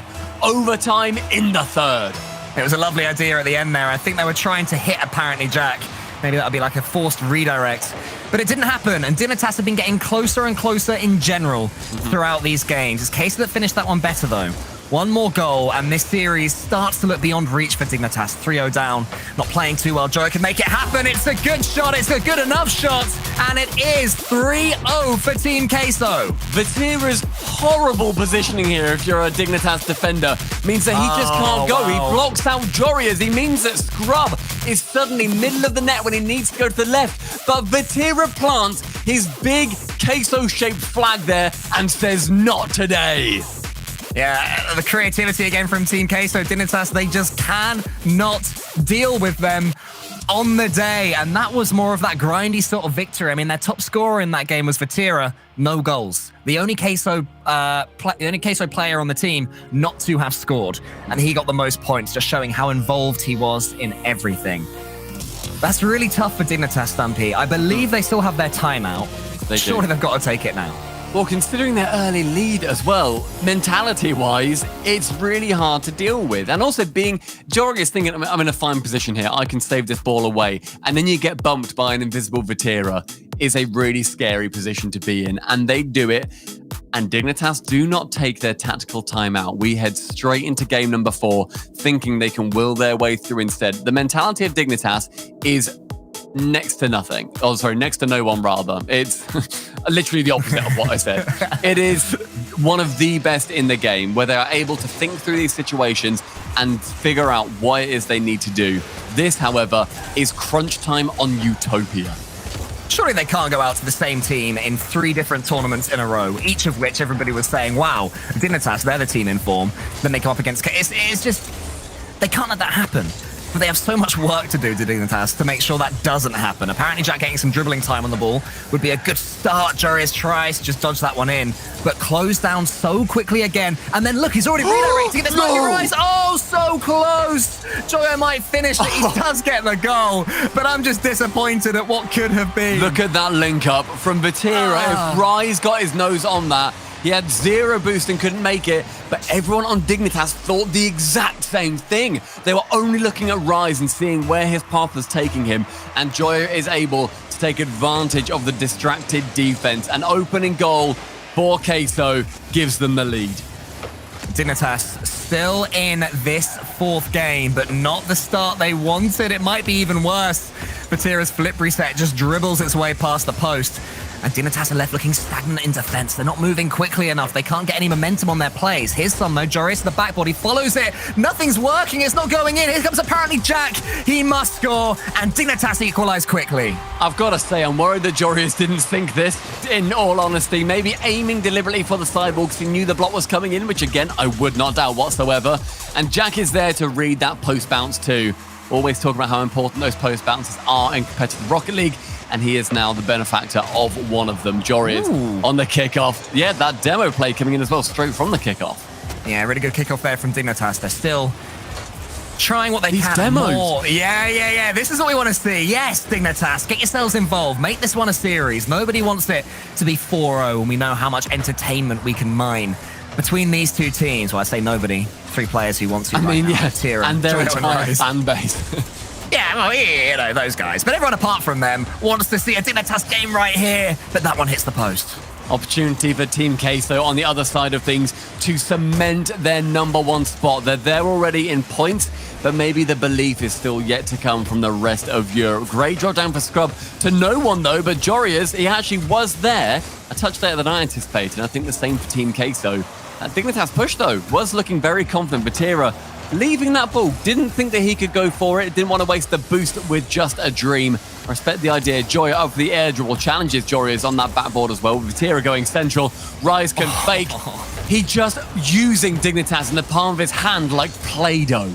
Yeah, Rise has always been the metronome that guides Queso through their attacks. He is the one that makes that decision to let the ball roll across his car and get themselves in different positions, because then when he does unleash the pass, it can be so dangerous. Vatira is trying to bully it home. Somehow Dignitas get it away. Yet again, another fake from Rise. Here comes Joyo. He didn't quite read it.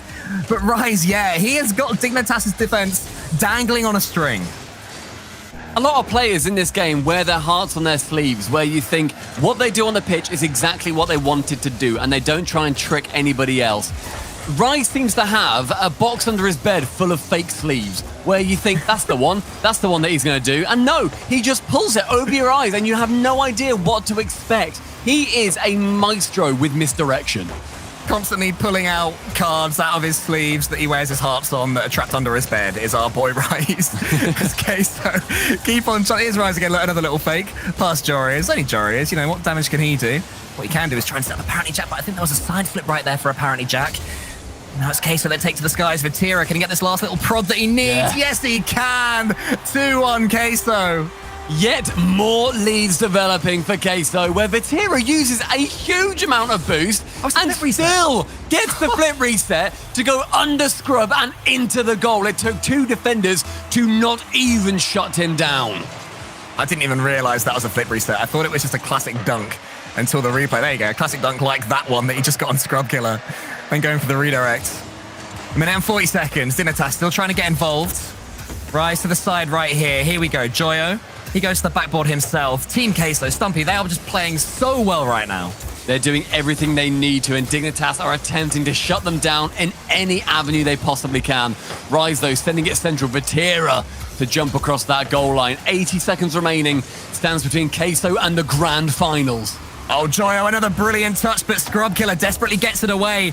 Queso are opening up so much space on the pitch right now. Vatira leaves it for Joyo. Clever. It sneaks its way in. Queso surely making the finals. Time and time again, it looks like Team Queso tried to go for one play, they back out of it, and yet that sniper's nest is waiting. Joyo finds the bottom right and the 3rd goal. That is something that Team Queso are doing so well. The game is being played at their pace.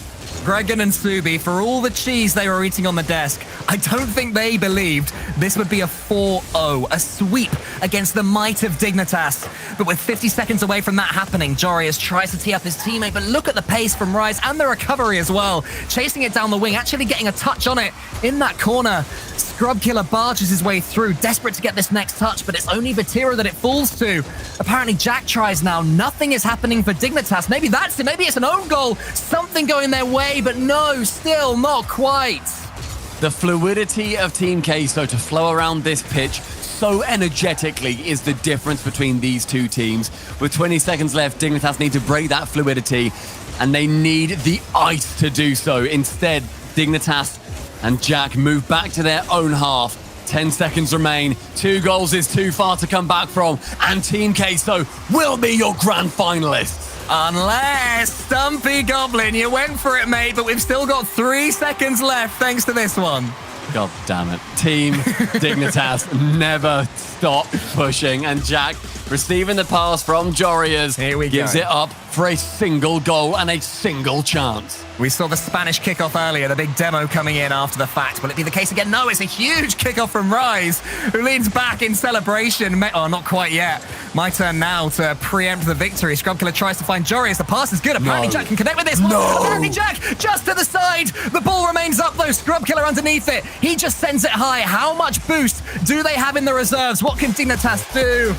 Queso have been practicing their drop shot. They drop it down, and they make our finals. A 4-0 sweep. Team Queso, the #1 team in Europe, absolutely smashed Dignitas out of the competition. The lower bracket final falls to Queso, and they will be attempting to get that bracket reset versus Endpoint. And it's almost poetic that the heir apparent Team Queso, the new EU #1 seed, come up against Endpoint in that grand finals. The #1 EU seed from that first split. Everything coming full circle. The 2 French phenoms up against each other in that grand finals. Practice for Los Angeles in the major. Just 2 teams that are going to be going at it, Stumpy, desperate to get this victory. I said at the top of the series that the cash money is what they were fighting for, and realistically, it is. As well as the prestige, the seeding is locked. Queso are #1, Endpoint, they are #4. We know that now. But what is going to change is the opinion of Queso on the international stage and the amount of respect that this series may well garner them. Same for Endpoint. This is where they show every other region what to be scared of. What is it that European Rocket League is able to offer the world stage? For Queso, it's going to be the gameplay at their own pace, where they are being so quick and so fast and making everything play down to the Queso style. For Endpoint, it's countering that. It's showing off what an individual can do when he has got 2 cannons on either side of him. This grand final, Cole, I'm personally happy that I'm not casting it, so I can just sit back and watch and admire the games. Yeah, the blue of Endpoint versus the yellow of Team Queso as well. A thing of absolute beauty. And you only have to wait a few more minutes to watch it. So go get yourself some drinks, get yourself some slices of cheese. Endpoint v Queso is coming right up.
I just turned 18, saw your whole life in front of me, and I know one day I'd miss cleaning up the cold tea.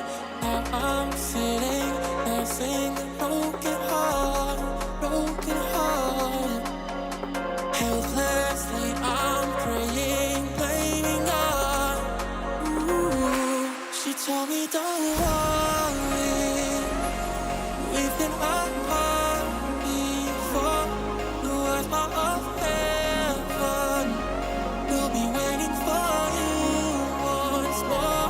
She told me don't worry, told me don't worry now, told me don't worry, told me don't.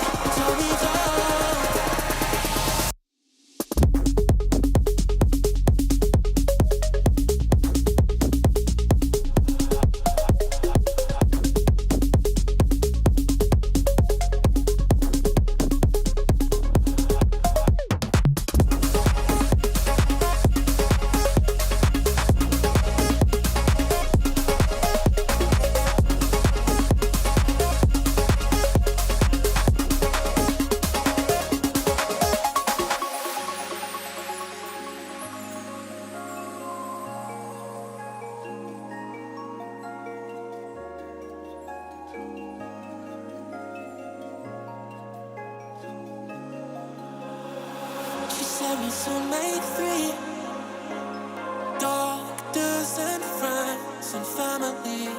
When it was time to leave, there was only one, and it was me. Got so good at looking next to you, next to you. Couldn't bear the thought of something new. Ooh, she told me don't worry, we've been apart before. The world's part of heaven, we'll be waiting for you once more. She told me don't worry, told me don't worry now, told me don't worry, told me don't, told me don't.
The Copa Rocket League Championship Sunday continues on here at the RLCS. And to talk about all the action, I'm here, Leafx, and I have some friends, Gregan, Subi, and Corelli on the desk to chat about some Rocket League and some competition and cool teams and plays and all that jazz we just saw. I'd say it was a cool match, but it was a stomping, Subi. This was a 4-0 in Dignitas. I had made the extremely incorrect pick on this one. Queso was ready for their third grand finals this winter split. Yeah, super impressive. And Queso turned Dignitas into Swiss cheese after this match. They were just dominant. And I think the common theme of today from all of the casters has been, why is everyone giving Team Queso so much space? Well, you know what? I think it's just they're that much faster than everyone on the pitch right now. They're beating them to every single ball. And you saw that shot from Joyo. He has just been mechanical god today. Oh, today, yes. Not just this series, even in the previous series, Joyo definitely deserves a lot of credit. Honestly, everyone on Queso are looking so good at the moment. I don't really know what to say for Dignitas. I don't want to make excuses for them. Queso is just simply the better team this split against Dignitas. Yeah, before that game, I said they need to bring out more of their exciting plays, and we saw plenty of those. They were so unpredictable, and that's what worked so well. A lot of fakes as well. They'll jump up, look like they're going to hit it, back out of it completely, and instantly rotate out. So then when the next person comes in after that fake, the defense is confused, but the structure of Queso was not affected. You know, they're back almost instantly. And so it created that fast moving flow that they really excel in. And they're just so efficient with their mechanics. They're mechanical, but they do it without wasting any boost, without staying upfield for too long. And that's why they're so hard to beat. Good work, Queso. Now the bracket has no more TBDs on it. All the matches have been played except for one. Queso make their way to the grand finals with a dominant 4-0 over Dignitas. Endpoint has been patiently waiting as they had also knocked Dignitas down there in the first place. Now Team Queso have to get 2 best-of-7 wins if they want to win against Endpoint. This is a bracket reset situation. It's going to be a grind, but Gregan, they kind of look like they're ready for it. Yeah, Queso heating up as the day goes on.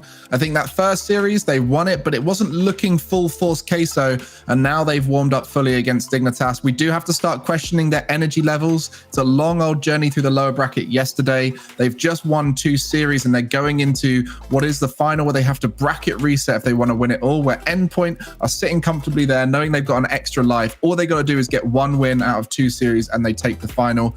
But of course, Endpoint looked fantastic earlier, despite the circumstances of them having to move from their boot camp to their to Pete's house. That's what, just call it Pete's house. You don't even need to know who Pete is. If you want to find out who Pete is, go check out their stories on social media. We had an interview earlier with Eclipse. They've moved location and they've managed to adapt so well. And it's credit to their mentality of just, yeah, it is what it is. We'll do the best out of it. So fair play, Endpoint, but Queso are going to be your hardest opponents yet.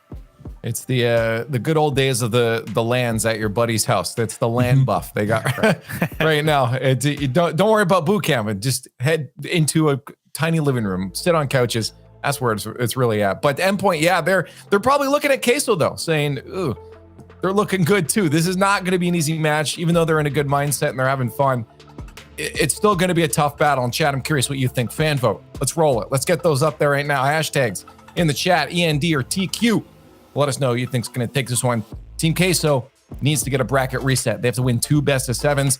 Let's make our predictions on this first one then. Are we going to see a bracket reset from Team Queso, or is Endpoint going to end this now? Let's just roll down the line here. Corelli, you're in the hot seat. We're gonna make you go first. What you got?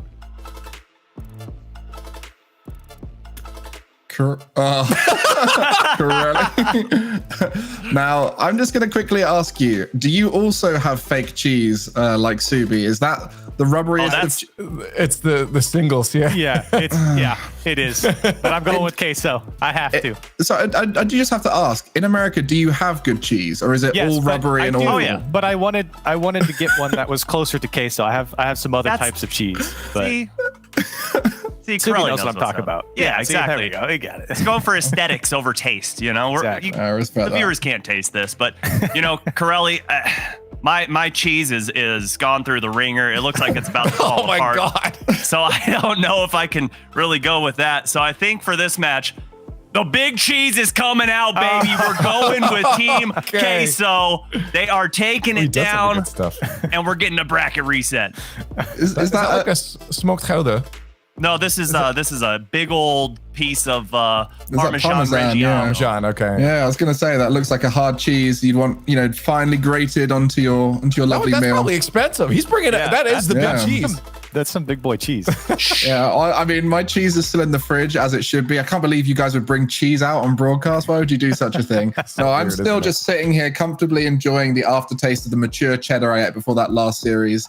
And it tasted great. And I think Queso looked great. I'm going to go with Queso as well. I said earlier on today, I think Queso are going to be the first team in this format to make that run through the lower bracket and win in the final. It's such a long journey to win that many series back to back to back to back, then go into a final where you have to beat the same team twice. Often the team that has sent you down through groups or through upper bracket or whatever it is. It's a long journey, and I think Queso are going to be doing it.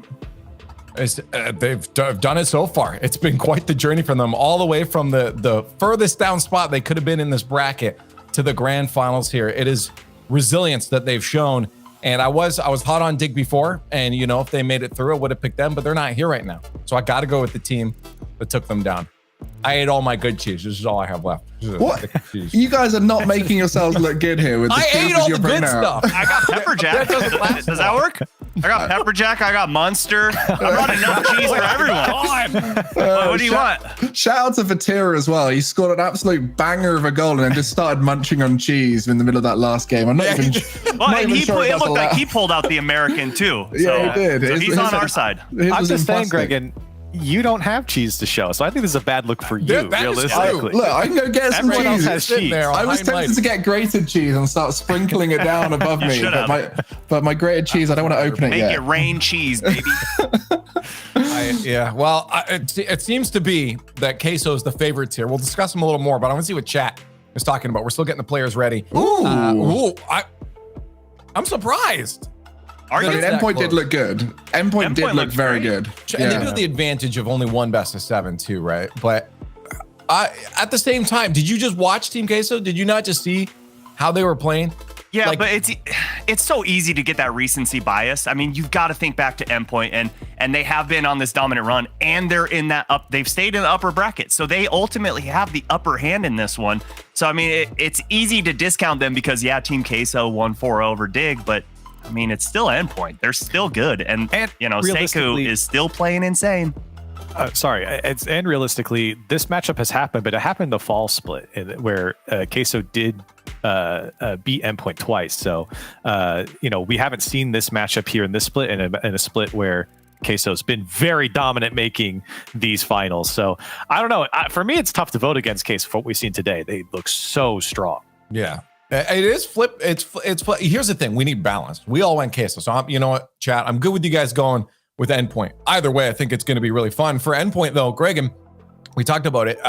You know, they're still a strong team. They still made it through the upper bracket there. What is it that's doing them so well right now that's going to be, they're probably going to employ in this match against Queso? Well, I think for them, we always see a different Endpoint when they play on boot camp. I know the circumstances today aren't quite the same, but really it's the vibe that they have as a team. We saw it in the interview. These guys are just chilling. They're joking around.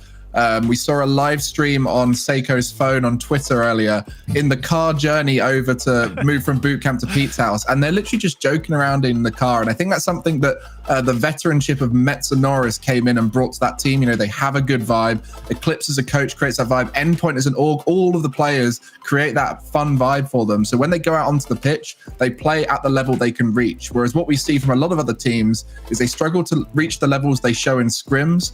And we're only recently starting to see that from teams like Evil Geniuses and Queso. So hopefully Queso can replicate their level that they produce all the time against Endpoint, so we can really see these two Titans match up in the final. Well, we're going to find out what happens because the players are ready. The match is good to go. So we got to head over to Shogun and Johnny for the cast. Queso locks 3 grand finals in the winter split now, but they have 2 best of 7s to trudge through if they win. So here we go then, in a region where the top seed has been utterly dominant. We see whether or not Queso can change the tide of that. Johnny, they're going to do it. They've got to win 2 best of 7s, but they've managed to do something that no other team has managed to do with this format, this very volatile format. They've come back to back to back into a grand final. Yeah, they've shown unbelievable consistency. This is such an impressive run that they're on at the moment. And to give a little bit of hope to the Queso fans who are really, you know, just hoping and praying that they're going to have the endurance to make it through maybe the second series as well here. Obviously, we have to see how the first one goes. don't forget, this team played 5 series on day 1 of this competition. 3 in the group stage, 1 tiebreaker, and then round 1 of lower bracket. And every single one of those went to game 5 as well, if I'm not mistaken. So these guys, they were able to come out on top in a monstrous run on day 1. Let's see if they can do it on day 3 as well. Yeah, they definitely don't do anything easy, do they? And here's something that's always going to be very difficult, taking on Seiko, who has stepped up to the challenge every single time we look towards him and say, can he play at his best level? He has not stepped off it the entire weekend. Relating Wave now, already moving in. Crucial matchup as well is, can Relating Wave hold on to that midfield whenever the counterattack does come? No team really has got an answer to him yet. He's just so good at the challenges. Yeah, the defense for Endpoint, I do expect to be much harder to break down than that Dignitas defense was. Dig not warming up too fast in that matchup in the lower final. Here's Relating Wave, decent opportunity. He doesn't have a lot of boost to get back down to the ball after flying up initially. Okay, so actually quite glad to see the last shot of that attack come at them slowly. Look at that patience by Seiko, faking to clear the ball across the box, instead going all the way down the line. If our transition play from Endpoint, so good. Not been at all trouble defensively. That one's off the post. Joyo's just looking around, couldn't find anyone to bump. Seiko off the wall, getting plenty of opportunities, been using so much boost, but look at what's happening at the moment. Everybody's just waiting. Let's see what Seiko does.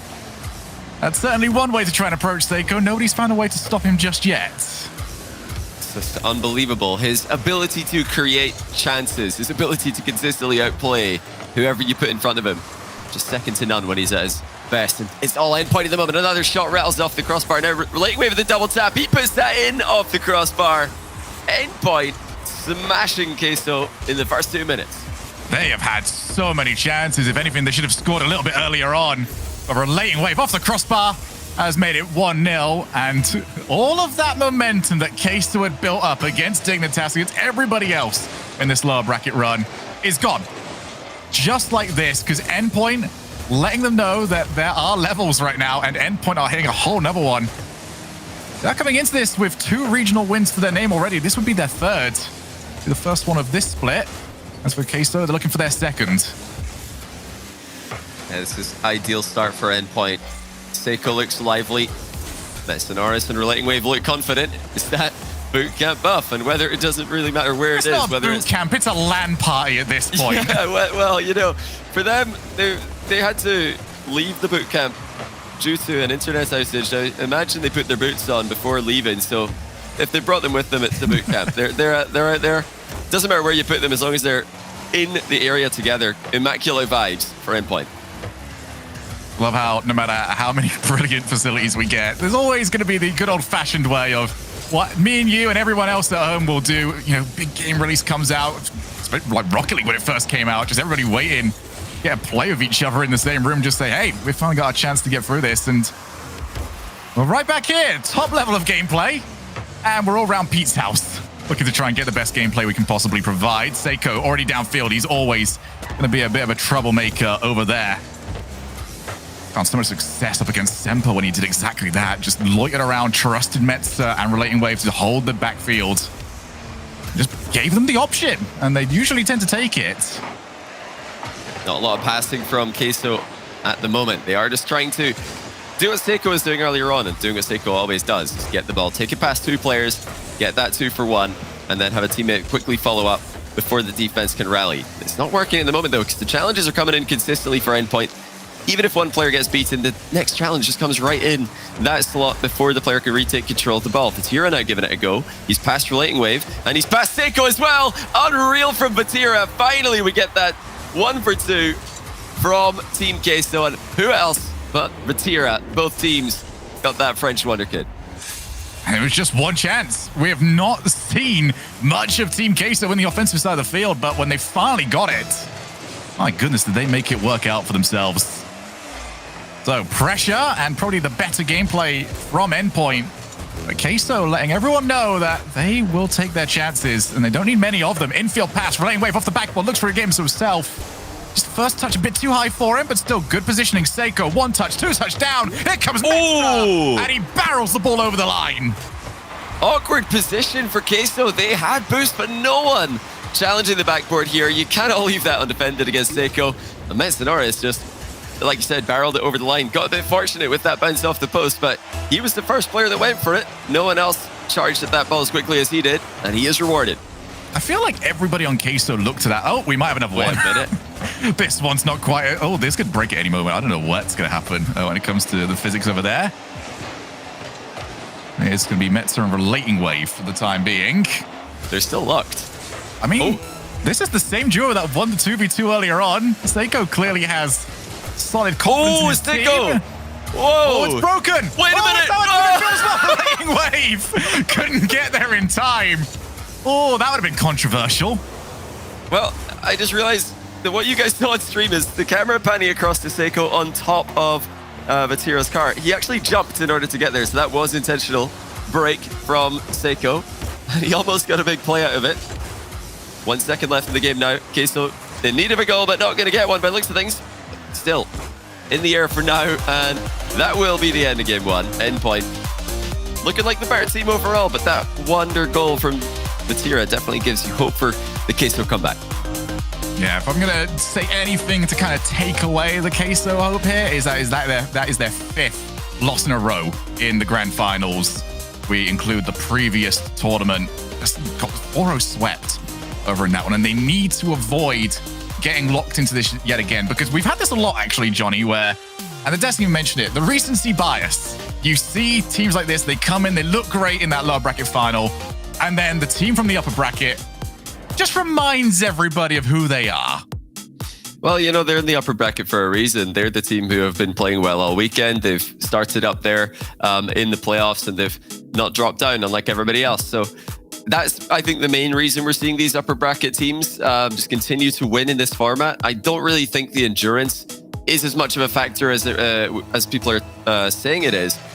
But it might be more of a mental thing when you're thinking about having to beat a team twice. It's a hard thing to imagine yourself doing. It's a hard thing to manifest. But Queso do look confident today, so I don't think they're going to be too bothered at the moment. That was just a great game 1 from Endpoint, and if Queso can start to challenge and defend that backboard a little bit better, then I don't think those goals from Endpoint happen as easily.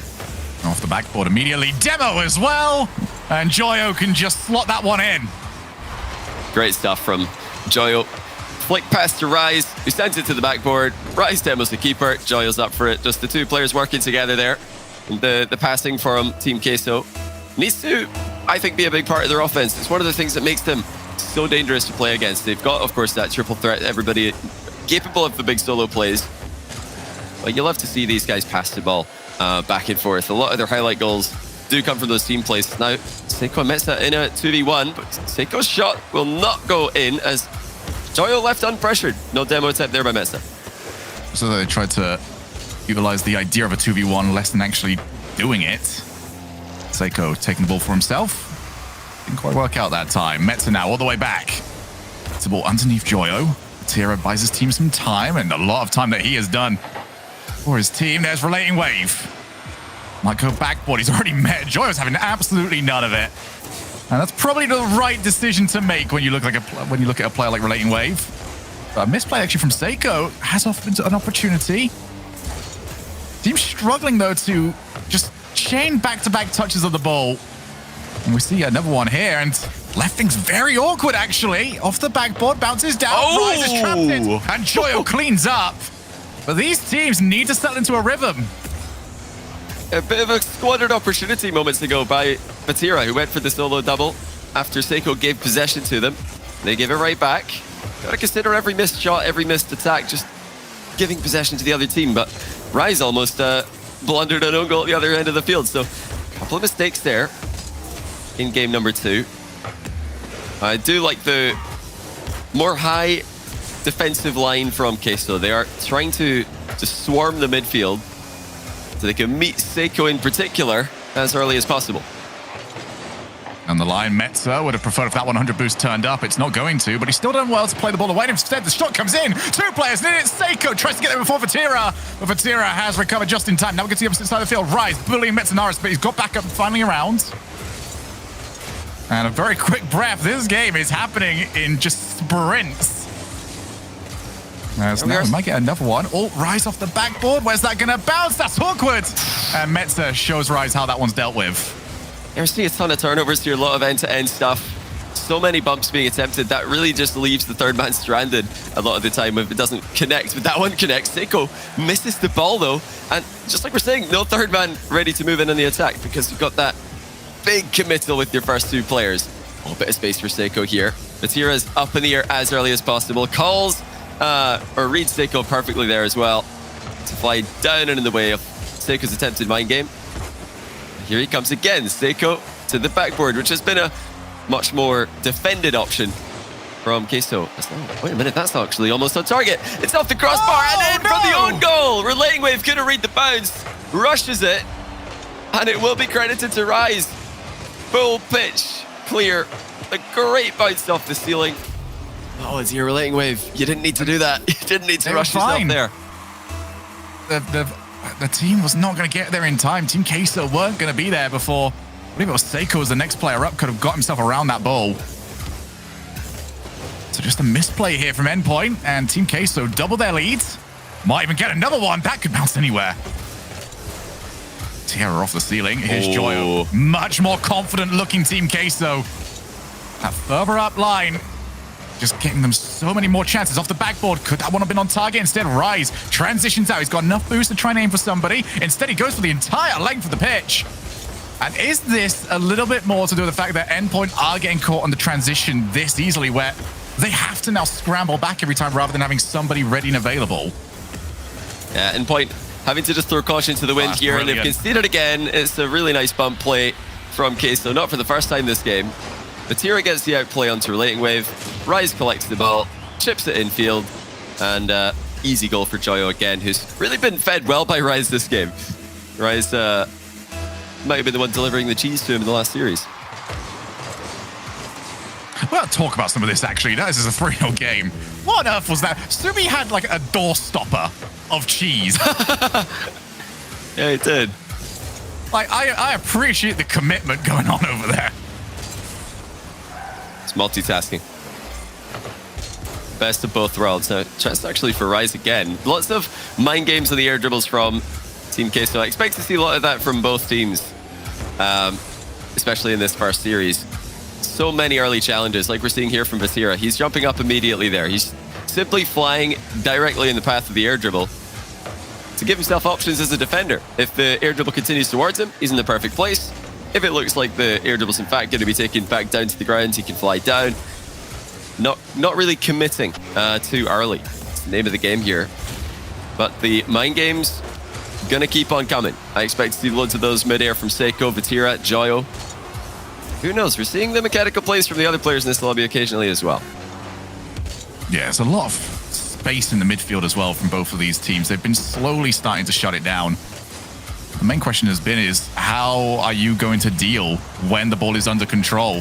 Both these teams have had their own ideas about that. Okay, so becoming a lot more aggressive about it this time around, and also not leaving that backboard open. They had one look earlier on in that game, and they decided, you know what, I don't like that anymore. Let's make sure we got a player available. Yeah, the backboard was definitely a little bit exposed in the first game of the series, and Endpoint able to punish that. But game 2, Queso didn't really give any avenues of attack to Endpoint, who were stretching themselves thin, trying to create an opportunity, ended up just conceding more and more. Will Endpoint be able to remain consistent? Because overall today they have been very consistent. That was one of the messier performances we've seen from them throughout this entire event. Queso do bring that out of you, though. I don't know if we can rush and call it, a just purely Endpoint misplays yet. But we'll have to wait and see. That own goal from Relating Wave, of course, not ideal. I wouldn't be surprised, though, if at the Pete Living Room bootcamp there was just laughter at the sight of that, as Endpoint, of course, the last team to get tilted by those kind of things. Yeah, I think they're very much enjoying themselves at the moment. I mean, you've got an opportunity to do what no other European team has done, and that is win 3 of these tournaments out of the 6 that we have done. In a region where this has proved very, very difficult to do, they've kind of taken on the regional BDS role. Oh, BDS. Save that was Seiko. I can't believe he made that. And he had so much boost left over as well, but the shooting from Vatira. Perfection from Vatira, and Rise again with the assist. He's faking a shot there. Diving challenge, does not make contact. Perfect pass You really have to give Rise most of the credit there, despite the shot being absolutely ideal. But another mistake again from Endpoint. No contact on the ball with the initial challenge. That is the worst thing you can do for your teammates behind you. Ryan's having a fantastic series for himself, however. Not usually the player that has brought too much attention to, but he's definitely been the standout across the 6. Here he is yet again. Maybe he can provide a little bit more magic for his squad. Metza gets past a couple, needs Seiko's support. Endpoint, as always, not scared to send multiple bodies at a single play. It's left them a little bit more open towards these counterattacks, but it's not something they're going to abandon. Here's something you'll never abandon. The Seiko outplays, leaves it for Relating Wave, and almost managed to squeeze it through the gap between the two players. Instead, we look towards the counterattack. Nothing there just yet. Seiko in field. And that's a dangerous one as well. Metza was going to struggle to get back if that one was intercepted. But if you can say anything about Endpoint, they're not playing scared. Endpoint again and again looking infield. It's not been available Relating Wave, you got to get back at all. And nice save there by Relating Wave. We're seeing good defensive plays though from Queso, whereas it saves for Endpoint. It's interceptions for Queso, and that gives them much more of a counter-attacking chance off these plays that Endpoint are making, and also just prevents the shot from even happening in the first place. So much rather what we're seeing from Queso. Endpoint need to try and do something different. Oh my. Oh my goodness. What? Has not got in. And now Metza looks to try and break. He can't quite find the challenge against Rise. Rise once again just forcing something, get his team back. But that should have been 2-0. Oh, they're just not on the same page. It was an attempted passing play after a successful bump for Queso, but I don't think any touch was necessary. It looked like a wide open net and ended up just being taken away from them there. Sometimes it is better to just not touch the ball, although very difficult to just let something that close to the goal go right by you. Okay, still 1-0 for Queso. No need to panic, but they have just thrown away a completely open net. 2 players. Either one of them could have probably scored it, but they've somehow combined into a miss. If you want good news over on Queso, though, this overall territory that they have got looks very similar to the territory that Endpoint had in Game 1. They've switched it. They figured something out. Here's Joyo on the chase. He's up against Relating Wave. Does very well. Just powers the ball to the opposite side of the field. Metza tries to fake Cafeteria. He's done really well with it. 0 boost, and Metza keeps going. 2 players for just 1 boostless Metza. You'll always take that. Rise keeping that pressure on. Shot! This could be wide. And Vatira got there. Again, low boost. Boost at a premium here across both teams. Still 2 minutes, and again infield for Endpoint. They have again and again looked for the infield pass. High infield passes, low infield passes in this game. Doesn't look to be the best option, in my opinion. Obviously, they're switching it up because they realize the backboard defense improved, so they go infield instead of the backboard. I think they got to try and generate a little bit more from those solo plays like we saw before, maybe even the physical plays. We have seen Queso has tons of success with that. There is Seiko with the solo play, but Joyo's positioning, brilliant in defense. Getting to the ball first almost every single time when he's in the 3rd man spot, knowing how far he can advance without taking any risks. I do typically like the infield, but not when you're overdoing it, especially when you're not scoring from airs. There's the shot. Oh my goodness! Vatira! How on earth you kept that out to the opposite side of the field? Rise tries to go past, didn't find the flip reset. But somehow Vatira has kept that lead at 1-0. Now Seiko again against Vatira, who is just a brick wall. Cannot be broken down. Seiko air dribble into flip reset into more of an air dribble, but still saved by Vatira. It's important that that challenge came through when it did, though. That forces, of course, the flip reset from Seiko, so he doesn't have one to work with when he arrives at the goal. Okay, still working together with their challenges, just like Endpoint did in Game 1. Now Joyo with the reset. He's denied by Seiko. So many saves on these big mechanical plays. But it's Endpoint you trail. Should be 2, but it's actually 1. Another infield pass, and again it's shut down. The interceptions so consistent for Queso. They're doing that as well when they don't have a 3rd man. We noticed it earlier on. It's happened again. There's the shot. There's the goal. Okay. And after everything, it's just the good old bread and butter of Rocket League. Find the backboard and see who gets there first. Yeah, all eyes are on Seiko there. It's almost unimaginable to think that he wouldn't be getting a double tap here. You know it's Seiko, so everybody's thinking he's going to double that. No eyes on Relating Wave, who had the follow-up shot covered. It looked like Seiko called that he wasn't getting that ball very early. So Relating Wave, from the very moment that touch was made, lining up the shot, looking at that open bottom corner. That open net miss from Queso eventually gets punished. Will he go into overtime? Ball looks like it's going to stay up for at least a little bit longer. Have we gone to Metza's camera where he's had more than 10 boost? He's been struggling out there for anything. Seiko finds the shot. That was just a little bit off target. Always asking a lot from just 12 boost. 1-1. And yeah, that earlier miss becomes really prevalent at this point. It's one of those where I think Queso would be extremely annoyed at themselves. Earlier on, losing game 1. Fair enough. Big plays by Endpoint. They came out swinging in game number 2 to remedy the situation. They've only got themselves to blame for the situation they're currently in. Another 2v1. Rise pops it into the top corner. Vatira's demo lands. Timely as ever. And Queso do get that all-important win in a game they should have had without the overtime being needed. Fantastic communication, though, from Team Queso, slowing down the play to a crawl to make sure Seiko couldn't try and get there in time. Instead, just at the mercy of the demolition. Like you mentioned this actually in the first game, how both these teams have been going so all in at times where we only have one player back at best. Queso are the team that I think are making doing a little bit of a better job of utilizing that and just hunting down that third player, getting the demos and leaving themselves with open nets. Yeah, it's very interesting to see. I would love to get, obviously, the fly on the wall view of the Endpoint timeout here, but they, of course, are. It's probably not as active as usual. There's not as much space to work with. That's what I was wondering. You know, with such a little room to maneuver in their current setup, you know, are they just all taking a step to the left? You know, right beside their chairs. They don't have that room to get moving, get walking about as they usually do.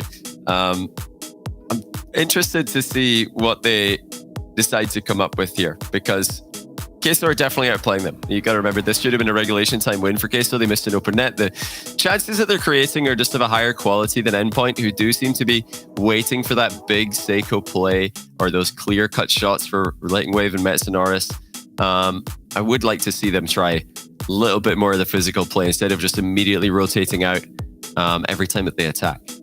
I have a question as well. If anyone that has seen the Endpoint setup that they currently have over at, well, Pete's house, the monitors they've got have got like a little cup holder underneath them. Would anybody at home trust themselves to use that? I know I wouldn't. That's something that I don't go anywhere near. Yeah, that's very brave. I don't know if that's a good idea, but yeah, what do you reckon? Make sure you go and check out Endpoint's Twitter. What do you think? What do I think? I mean, they've got to use... This is the only time I'll allow them to use it, because they've got so little space to work with. The water's got to go somewhere. I'm just wondering, like, what, I guess desk slams? Is that to protect against desk slams? Because you slam your desk, water, if you slam the desk, I think Pete's going to give you the death stare. Yeah, it's not even a desk. It's like the dining table or whatever it is that they've wheeled through to the room. I suppose that's the idea there, that, you know, you got a little cup holder attached to the monitor that, if you are a desk slammer, could be useful. Keeping your, you know, keeping your cups, keeping your drinks upright during turbulent, tilted situations. So 2-1 tie. Queso. I don't know. If we suddenly find out Endpoint are a desk slam team, I think that would be quite the shock to everybody. I would definitely be surprised. I would really... I want to see it one day. I mean, I do like to see a good desk slam. The passion is something you always want to see.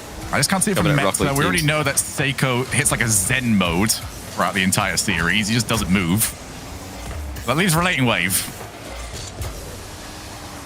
Oh! Let's see what they've got here. Vatira tries to get rid. Metza already there around. Here's Seiko. Metza chasing down Rise. There Rise it is. can do nothing. Well, you know, we talked about this. It didn't take long to show up.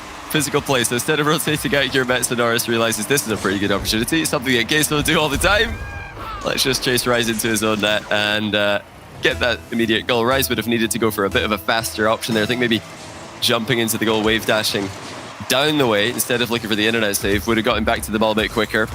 He's in a tough spot there. You can't really put the blame on him in that 1v2. Oh, well, now we see the opposite side, and that's how they've dealt with it. Relating Wave doing circles. gets to it in time. Pass over to Rise. Midfield, though, starting to look more and more like endpoints at the start of this game. Rise already half rotates back around. Meta, oh, we're on his camera. He's on 0 boost. Okay, well, going to keep an eye out for this still. There we go. He got the 100. He did. In the back corner. Somebody get him on camera real quick so we can change that. Yeah, how long is it going to last? It never seems to last long. Joyo, again, just tries to find a way over and over the fast side. Rise, outpaced by Metza. No fear on his part, although the booming far clear. Leaves Relating Wave by himself.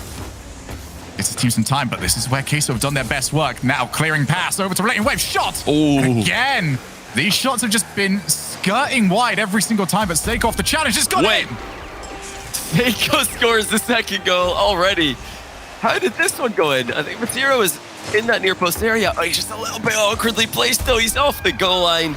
Rookie mistake by Matira. If he's just on the other side of the goal line there, that is the most routine save of his life. But by being 1 or 2 car lines closer to the play, he doesn't really gain anything. He only risks conceding an embarrassing solo roll in the bottom right corner. So the timeout. Again, looking good for Endpoint. We don't know what they did. Usually we get a little bit more of an insight and kind of forgive them. Maybe not getting the cameras on today. But it is the team that has probably made the most use of this timeout ever since it got introduced last season. And found the most success. Vatira had to make a decision, decided not to try and chase the ball up against Seiko. Done very well, actually. Up against Seiko, up against Metza, coming out on top against both of them. Now Relating Wave. Back past to Seiko. That's some confidence. And it's actually worked.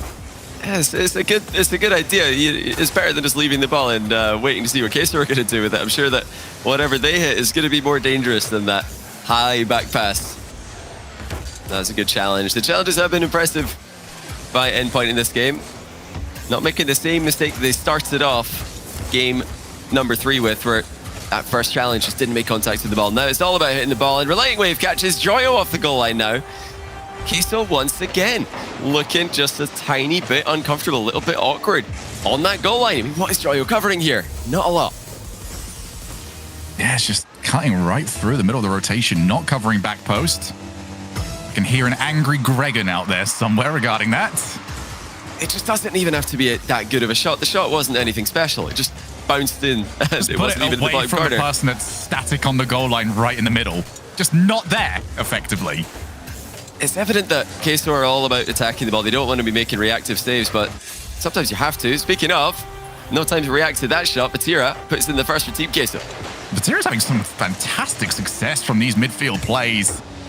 This one just laid over to him. Guess who? It was Rise,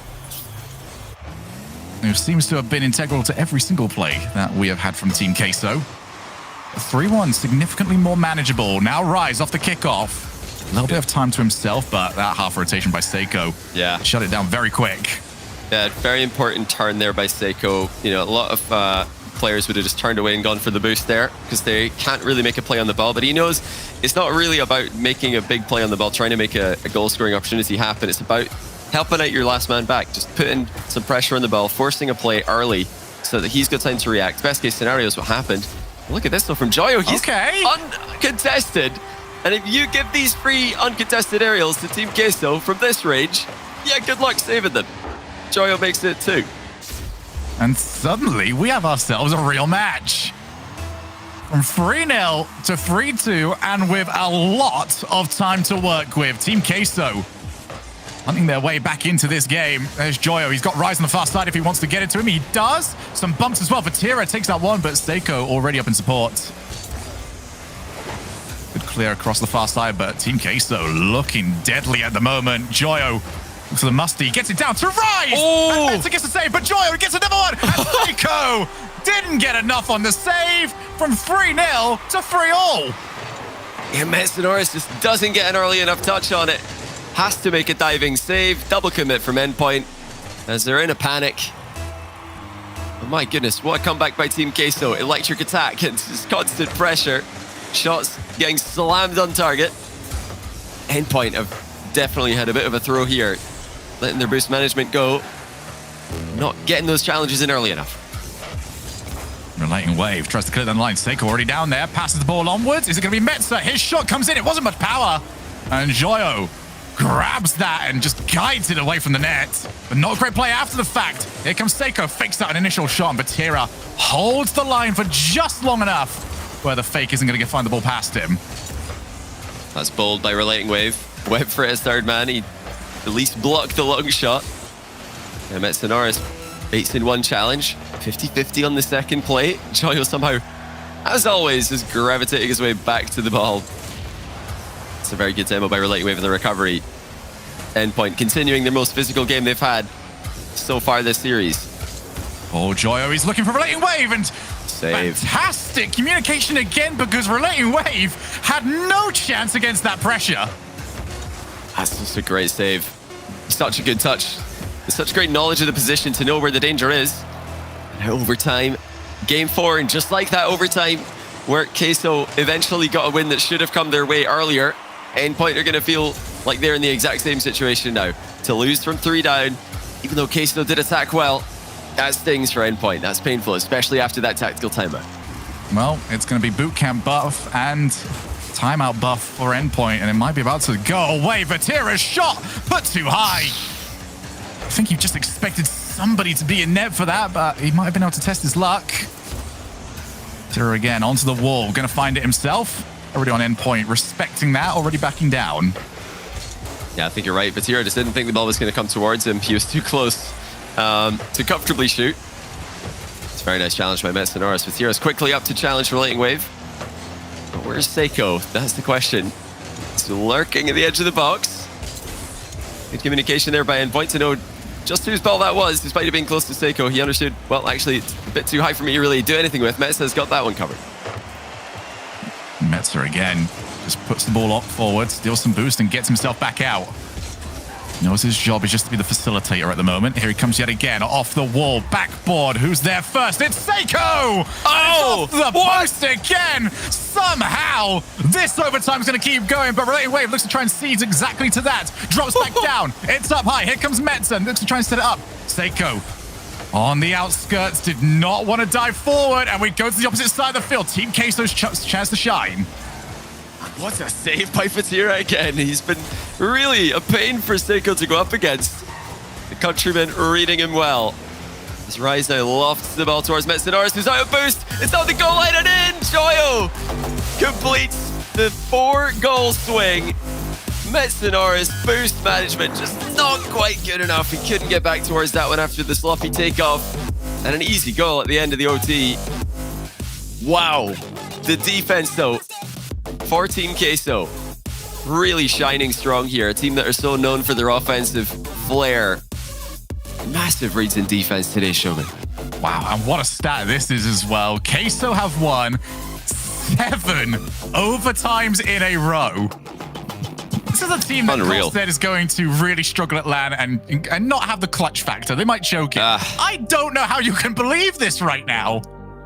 I think that was cheating from Cole. I don't think he believes that. I don't think anybody believes. When you look at this team, when you look at the mechanical consistency, when you look at all of the options they've got at their disposal, they really make good use of the physical game. They've got the solo plays in the air. They've got the shooting. And their team plays brilliant. I mean, they've got it all in attack. It's everything you would really want from a Rocket League team. Of course, they don't have that one's pedigree. Maybe the 50-50 is not quite as dominant. But who needs ground 50-50s when you're just going to air dribble everything? They don't really dribble. They just air dribble. So they're playing to their strengths.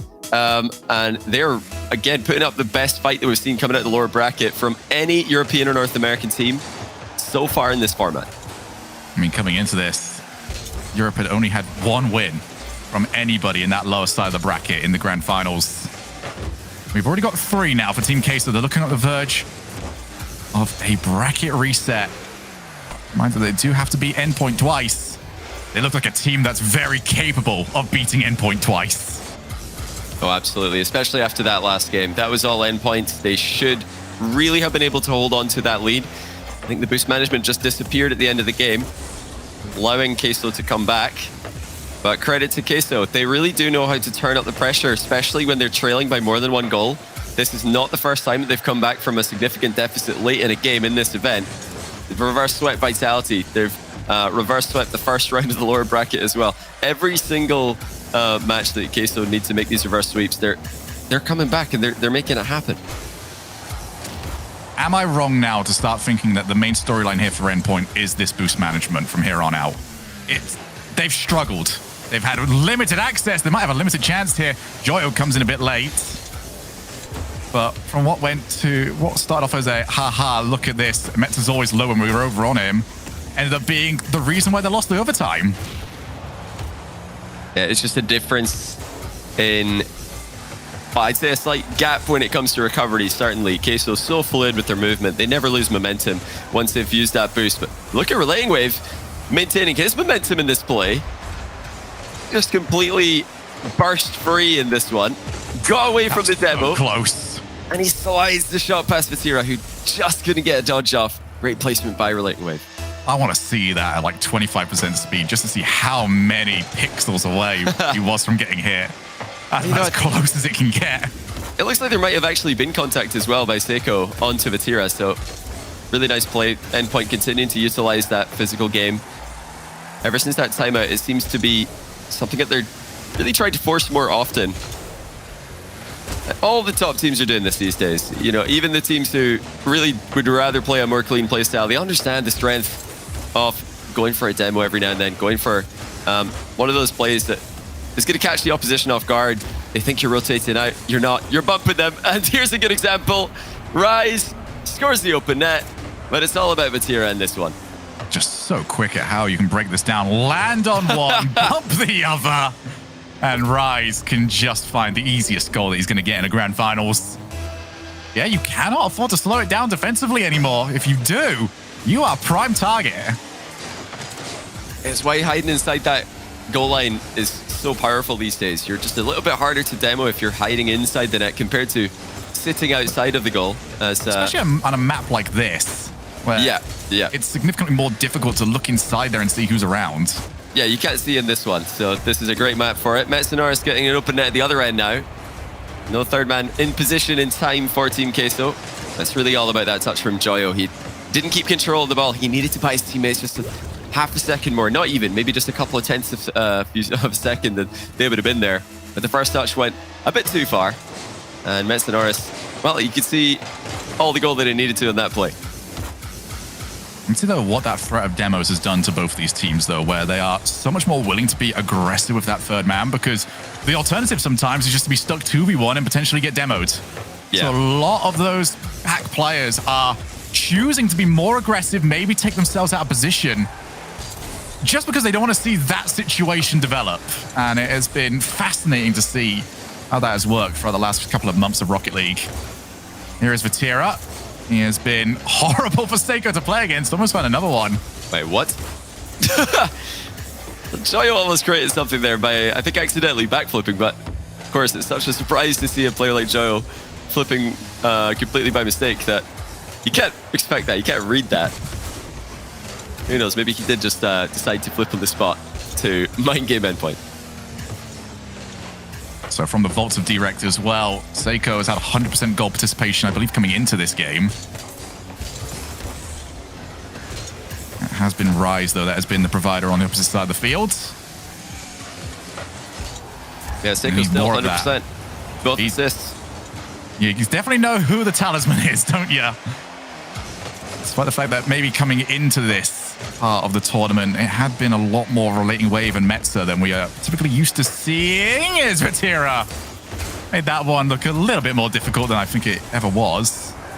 They're still going to need Seiko to hold strong, especially here. He's up against everyone. Joyo couldn't grab the ball quick enough. And that gives Relating Wave time to get back. But it just feels like there's another goal in this game. I don't know which side it's going to go to. There's no way this ends at 2-1. Yeah, especially Queso with that late push. We expect to see them just really go for it, and this is a great chance. Rise almost had that pumped over the third man. They're still in a good position here. Queso against 3. Yeah, Metza's done well, but they need more out of this. They really need to get the ball clear. Now, here's Seiko. He'll do just that. Great read on the defensive touch. And your last goal could be for Endpoint. Still, there it is. Seiko, 100% goal participation. Getting a goal for himself on this one. I love that from Relating Wave. He didn't go for the first time shot. If he does that, the defenders can get a strong bit of contact on the ball, clear it wide, and work on their own counterattacks. Instead, he kept it nice and close to himself, remove the pace from the ball, and see what happens afterwards. But it's so much more harder for the defense to clear. So do get the pass over to Rise. Needs to get something from this. Otherwise, this game's probably gone out of the grasp with Team Queso. Endpoint will be one step closer to finding their way back into this series. Rise off the wall. Needs something. He needs it quick. Drop down, and that's going to do it. Endpoint bounce back. And they've got themselves to 3-2. Still need 2 more.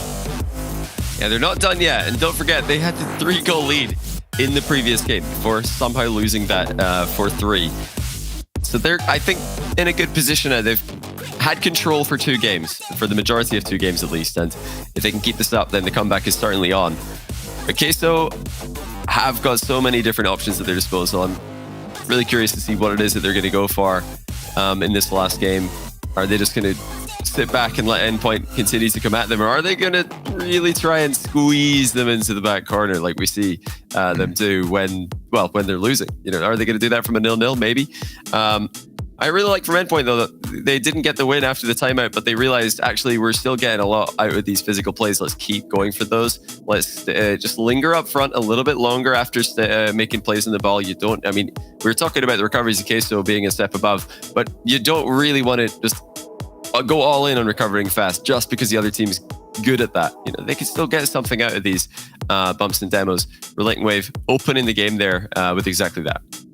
I think for me, the biggest thing on Endpoint is that they got away from the over-reliance on infield passes. The infield for Endpoint is a good play, but you look at the options they've got available and the assets on their team, it's not their best play. It's not even close to their best play. It should be the ender once you've already taken a few players out of the game, not something that you're desperately doing to try and hopefully catch the defense off guard, because Team Queso don't stay still. You're not going to catch somebody on the goal line napping. They are coming to charge that ball down. Yeah, it made sense at the time to go for it, but it didn't work, and I think you're right, they did stick on it a bit too long. It was clearly the plan after they realized that backboard wasn't really working as much as it did in game 1. Endpoint's ability to adjust between games is legendary. Can they do it in the middle of a game? Right now, they don't have to. Metsinoris smacks in the first goal from the back post. Seiko's still involved in every single one of them. That was a lot more work for Metza to do than you might be used to, but clean as you like with this shot. Put it behind the goalkeeper. Nestled that in towards the top corner. So Endpoint holding on to the momentum. Okay, so you mentioned the options that they've got. Well, one of those options is that timeout. They have not burnt it just yet. I think wisely holding it before that game 7. Yeah. Not much of this from Joyo. This is it's gone low to read. He's just unpredictable as ever. But the attack does grind to a halt. He didn't have a lot of momentum there on the ball. Luckily for Endpoint, that limited his options significantly. Vatira looking for Joyo again, but here's Metza, who significantly more confident and, well, maybe significantly more boost with himself for the past few games. There's everybody on Endpoint just taking it in turns from the midfield. Rise gets a bit of space for his squad. Didn't last for too long, as Joyo had to jump early. Knew that the demo was coming in if he didn't. It's just little things like that. The demos just cause you to play that tiny bit different and ask you different mechanical questions of yourself of, yes, you know how to get this ball. Typically, can you do it when you've got to jump a second earlier? You have to, I guess, case. So there is really no point jumping late. Metsinoris going a bit too high on that one. Rise easily goes underneath his pre-jump. Endpoint continuing to challenge, continuing to press forward. They don't want to get stuck on their goal line against Queso. They know that it's just not going to work. Queso's shooting boots are definitely on today. If you give them that position, they're going to score from it with consistency. Bit of an awkward landing there for Seiko and Metsinoris getting tangled up, but there was no counterattack available for Team Queso. Endpoint maybe a little bit fortunate about that one. Should not be colliding, of course, when you're rotating out. A chance there just to sit on Relating Waves POV for a while and see how he had to position, because Vatira's around, and here it is yet again. Oh. Straight towards Metza. That shot well worked. but needed to be further away from him. Still a fantastic save. Now Seiko to the opposite side of the field. That's going to drop down so awkwardly. But for everybody who isn't Vatira, well played to get rid of that danger. Yeah, that's a huge opportunity gone astray there for Joyo. He had the whole goal to aim at, and he's hit it in one of the areas that Metsunoris could in fact reach. So credit to Metsunoris. Joyo should really be scoring with chances like that. Oh, that demo forces Metza to scramble himself back. Drop pass, Vatira ready for it. Again, Joyo so difficult to read. Metza this time, tasked with the clear, goes far side, doesn't choose to steal the boost though. Threat of Queso just counter-attacking too strong for you to loiter around too long. His rise doesn't get there. Relating Wave takes his time. No panic this time around. Now it's bad for time to panic. Those Seiko shots! Yeah, good luck trying to stop that. The second goal from Endpoint coming right off a boost steal at the far post. Metza did this at the first goal.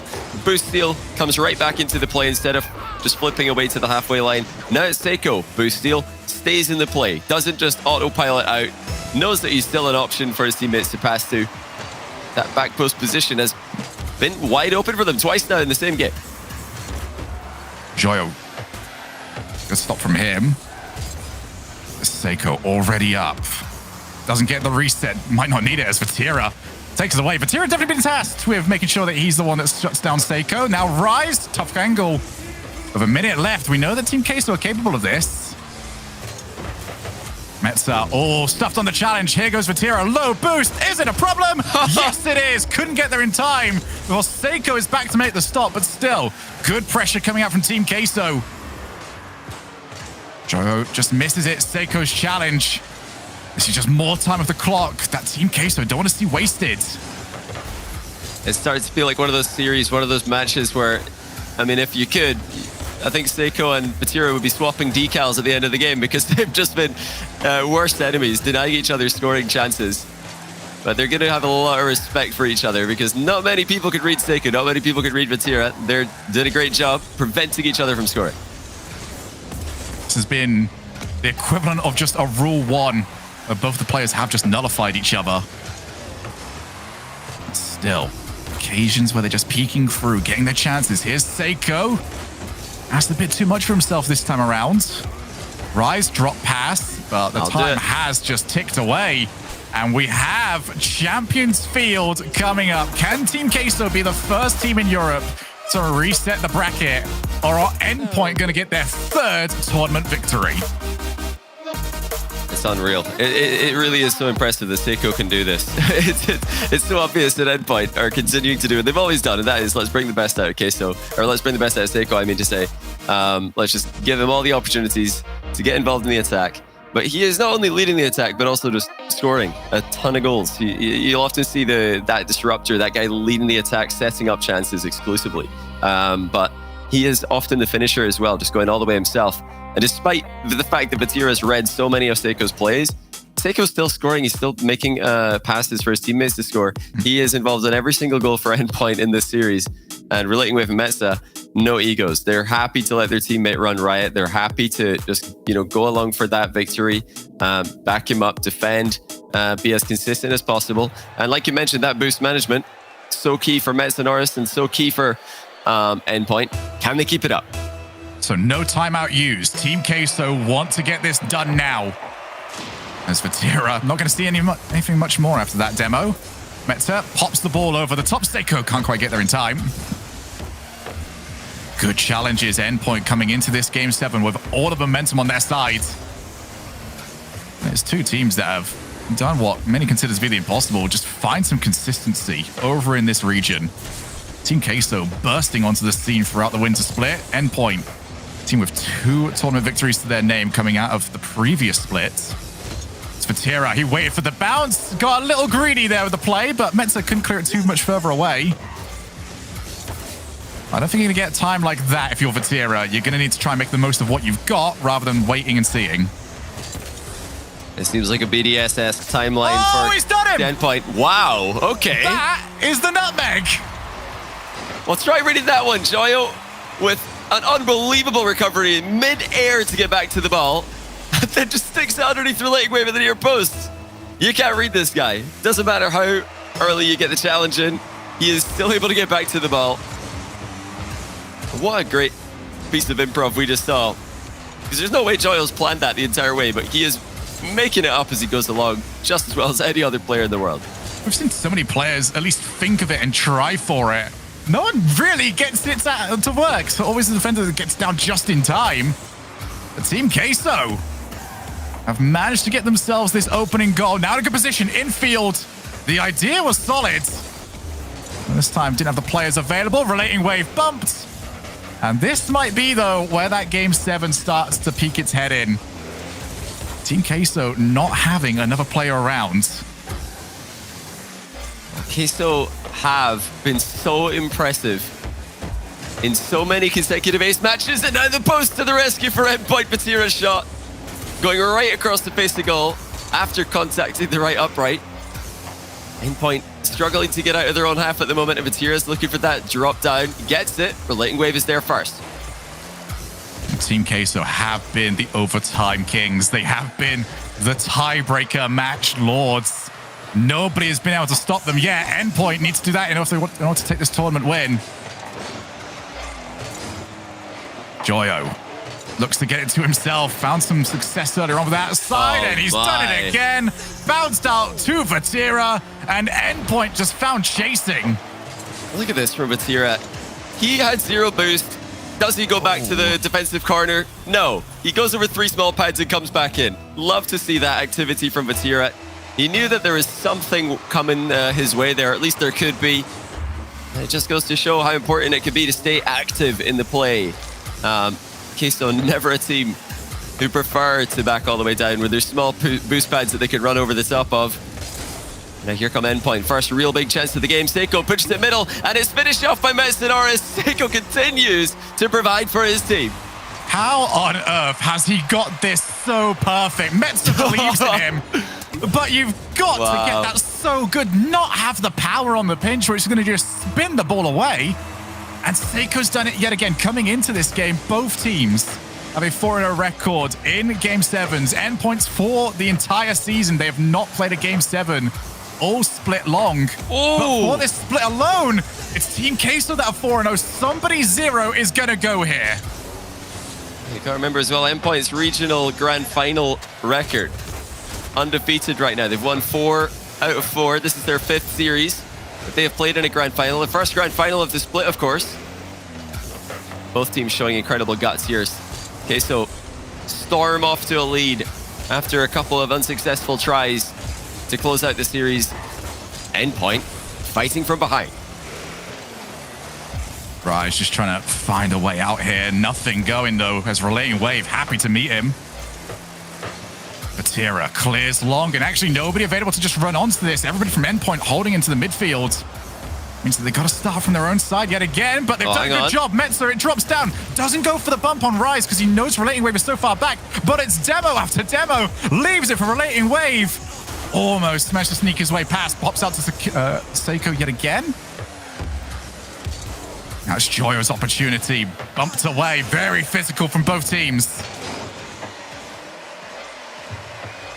And now Seiko looking for contact. He's looking for another chance to score. He'll be disappointed that the counter-attack from Relating Wave to himself went just a touch too high moments ago. Those are the kind of plays that Seiko so consistently gets on the end of. Final minute now. No boost for Seiko. Him and Relating Wave both moving into the same part of the field, looking for the same big boost. It's all just zeros across the board for Endpoint.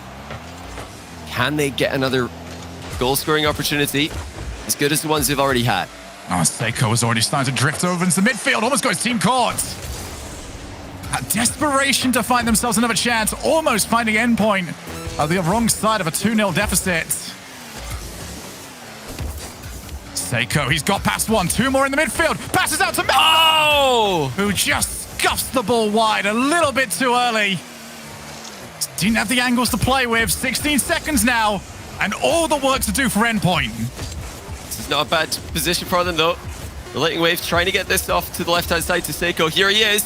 Shots going top left. Rise easily collects it and takes it to the back corner. Just a couple of seconds now for Endpoint, or we're going for the bracket reset for the first time in this entire split in EU or NA. No, not quite yet though. Metsadors keeps it up. Surely, there it is. Queso have reset the bracket. We go again. We go again indeed. Team Queso have made their split theirs. And now they are one more best of 7 away from storming to a second tournament win of the split. A team that we were looking at last split as a potential fringe contender in the future. But for Endpoint, there's a lot that they can take from this game. There's obvious fixes, I feel like, for them. And they managed to get a lot of them going towards the latter half of this series, especially with the boost management. But I think both these teams actually might come into this best of 7 still confident. Yeah, Endpoint did finish this series a lot better than they started it with the 3-1 deficit early on. But Queso have just been unreal in these game 5s, game 7s. Obviously, they started off their group stage not so hot in the game 5s, losing game 5 to Guild, losing game 5 to 00 Nation. But since then, it's been Vitality in 5, going the way of Queso. Williams Resolve in 5, Carmine in 5. And then we're now seeing them win in game 7 against Endpoint. What a run, Queso run. This is definitely the most impressive lower bracket run that we've seen in the entire split. Yep, and I cannot wait to see more. We're going to go to a break. When we come back, it is the bracket reset as Endpoint continue to play against Team Queso.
Welcome back to the Rocket League Championship Series. This is Championship Sunday for the Copa de Rocket League. I'm Leaf, and alongside me, Gregan, Subi, and Corelli. We're here for the rest of the day while we watch the series go. You're not getting rid of us because there's another best of 7 to come because Team Queso just won their first one. Bracket has been reset. Corelli, 4-3 though. Endpoint fought hard to end it there. Yeah, and they're giving Queso a very tough series. And I think for Queso, a lot of their earlier tricks, especially in previous matchups today, weren't working as well against Endpoint, but you can see Vatira still having tons of space for the flip reset. Joyo is having a phenomenal tournament on that beautiful Mustang here today. And Queso, I'm so happy to see them do so well because maybe not their best showing in group stage, but when it comes down to this grand final, they've gotten the job done here against Endpoint, who has really cranked it up a notch for this regional. Yeah, a lot of success coming from the aggression where they kind of have like a fullback running point and getting a demo on the goal line and it's wide open. But yeah, I agree. A lot of those tricks, the fakes that we've seen, not working as much against Endpoint, but I mean, it's tough when Seiko is playing the way that he has been. What are you going to do? He's just popping off, hitting a lot of the shots. And I mean, 100% goal participation or darn near close to it.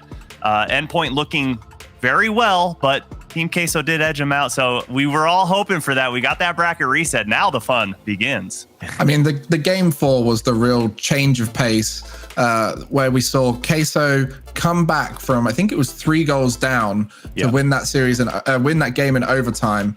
Those kind of games, you look back on them at the end of the series, when it goes to the game 7, you think, wow, that really was important. At the time, it didn't necessarily mean so much. But then the fact that Endpoint fought back and made it so close, it really shows that these two teams are some of the best players in the world. They do play at that level, especially Endpoint on boot camp. We say it time and time again. The only reason Endpoint aren't a higher seed in Europe is because they can't boot camp 3 times, it seems. That's the main differentiating factor. They do not finish. I think they finished 3rd is the lowest they've ever finished whilst being on boot camp. Otherwise, they've made the final, won 2 of them, and this is their 3rd they're trying to win. Yeah, Corelli, do you think that the boot camps are something that more teams are going to start looking at, seeing the success from a lot of these teams that have gotten themselves together? Sure. Yeah. I mean, why not? I mean, a lot of teams that. I want to Okay, great. I'll just right there then. Yeah. Yes. So you say why not? I mean, as somebody who had to organize boot camps, they are not easy to organize. Okay, They're fair. not fun. Okay, but- there is a lot of work that goes into them, especially at successful boot camps. So don't look at these boot camps and just think they've chucked 3 players in a room and gone, have some fun. We've seen what happened with the Endpoints boot camp. I don't know. I'm looking at Well, they Endpoints kinda boot did. camp. They literally did this time. This isn't a boot camp; it's a LAN party. So big difference. That's great. Yeah, no, it does, but it's working. It's looking good for them. I mean, they did just lose one. We'll see if they fix it up in the next one, though, because the grand finals are going to continue on in a few moments. Not after we see if there's any flippers in chat. Let's see if we got any flippers. Let's see if we got anyone Any Dolphins. switching over. I mean, it was pretty much 50-50 last time, anyways. But let's see if Queso has convinced some people that they deserve a higher percentage here. And I want to see if the desk is going to flip at all here. Because I mean, we all went Queso and they won it, so I don't see why we would. We look like geniuses after that, by the way. Look at us. Yeah, look at that. Is anybody going with the risky? Anyone going endpoint? Put your hand up now. Speak now or forever hold your peace. No, I didn't. I can't. Okay. He's still eating. There was. I brought out a lot of cheese. I gotta finish it, man. You do not need to eat all of that, Susan. Yes, I do. Put it back in the fridge. The stats are kind of against us here. The lower bracket normally doesn't win the bracket reset or the series at all. But feel good about Queso. I'm not going to lie. They are a very special team here in Europe, and they're starting something that I think can grow over the next season, at the end of the season into next season, where it feels like this could be another team that could like have that kind of BDS status. Yeah, only one team has won from the lower bracket. It crossed all of the winter split, and that was Noble in the first region of South America. Outside of that, we've only seen 3 bracket resets, all of which were lost by the team coming from the lower bracket after they got the bracket reset. So this is very much breaking the odds from Queso here, but we're just going based off of what we've seen. Well, let's see what chat is, because we got our match ready. I want to see if we got it flipped. It's not literally 50-50. I mean, kind of. It went a little more in Queso's way. 1%. But hey, I commend your consistency, chat. Well done. The game is ready, though. Enough of us. Shogun and Johnny are waiting by for our grand finals. We're about to crown a champion here at the Copa de Rocket League, the last winter split regional. Let's find out if it's Endpoint or Queso. Thank you very much there, Leaf. And yet we are here for our bracket reset. There is not much that can really change in the overall hierarchy of Europe. However, both of these teams have won all that momentum going over to the major. And for both these teams, a statement of intent, Johnny, as we get ourselves into game number 1. Yeah, this is where it all starts now. Queso can keep up that momentum. Finished so strong in that last game. Endpoint just fighting to stay in it towards the end, but unable to really create as many quality opportunities compared to Queso. And it feels inevitable when Endpoint are relying on Seiko to either create or score every single goal. Oh, good shot. Start us off here, Rise. More than capable of being there, and expect to see an awful lot of what you just saw. Demos galore in our opening series. Maybe we're going to get even more physical play. We already know that it's been very difficult just to find a safe spot on this field. It's caused an awful lot of action, though. If you're forced to keep on moving, it means you might as well start moving towards that ball. Joy already up ceiling. Couldn't find his own self-pass, but he did find Rise. Look at the respect that was given to that by Endpoint. Yeah, Endpoint only really paying attention to Joyo there. Oh, there's no boost. Metsu, you got no chance, mate. Yeah, good luck. Joyo making a really smart play there, just forcing a 50-50 against the player that he knew was the last man. As Metsunoris positioning up on the wall like this makes it very difficult to cover those bottom corners. Joyo showing that he's not just a bag of mechanics, he's got the brains as well. Smart play to open the scoring. About a minute in. Still waiting for Vatira to get his first points. And a good spectator roll. There we go. As he gets himself a save, and he gets himself 2 of those, I believe, contact points that you get there. Joyo tries to get over nice and quick. Seiko guides the ball away from him. Seiko again clears. Vatira already waiting in that midfield. What a battle they had in the opening series. Seiko was stopping Vatira. Vatira was stopping Seiko. Both of them still able to get some wonder goals out there. I'm expecting to see some more of that here this time around.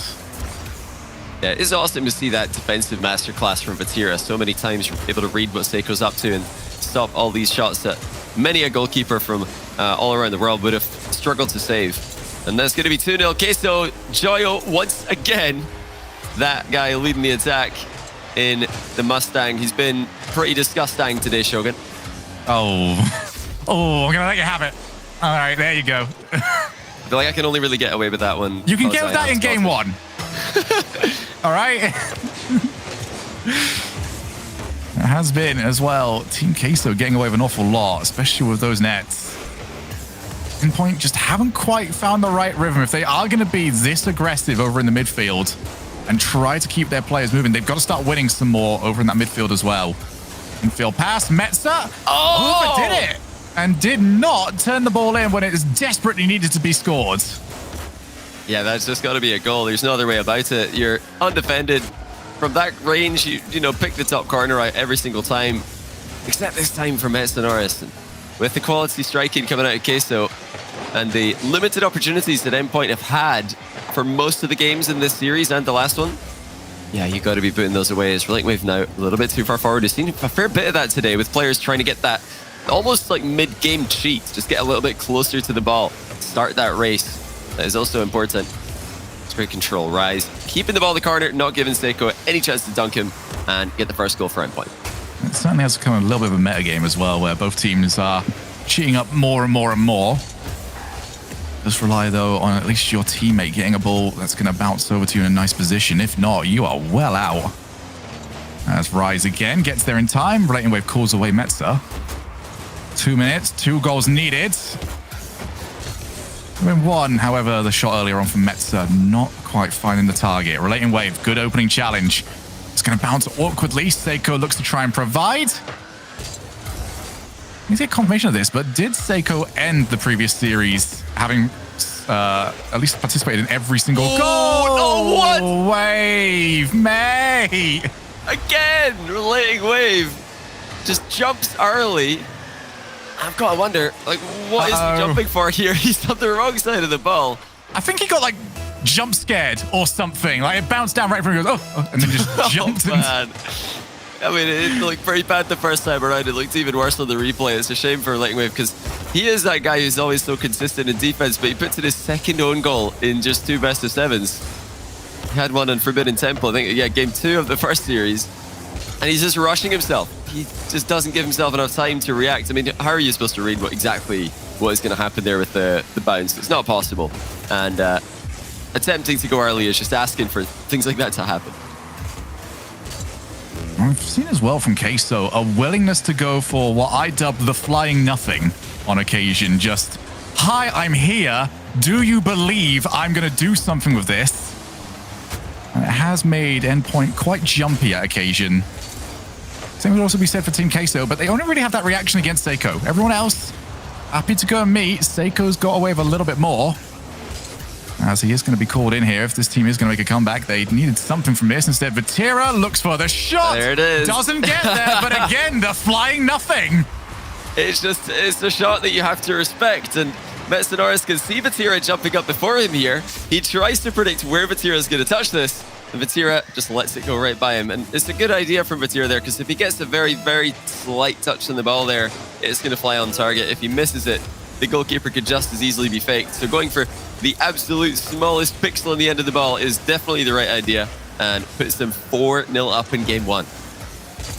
Team Queso coming out firing here in game number 1. And we do have confirmation Seiko has been involved in every single goal. Every goal.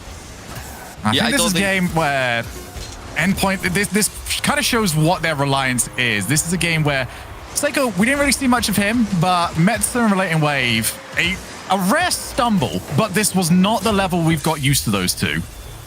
Indeed. I mean, it's a play style that has worked for them in the past several times, but we rarely see a 100% goal participation in Seiko. He's always one of the highest when it comes to the goal participation stat but 100% is not acceptable at this level. In between 8 games now, you got to have Mets and Norris and Relating Wave combine for at least 1 goal. And they have, of course, been taking turns being that player combining with Seiko.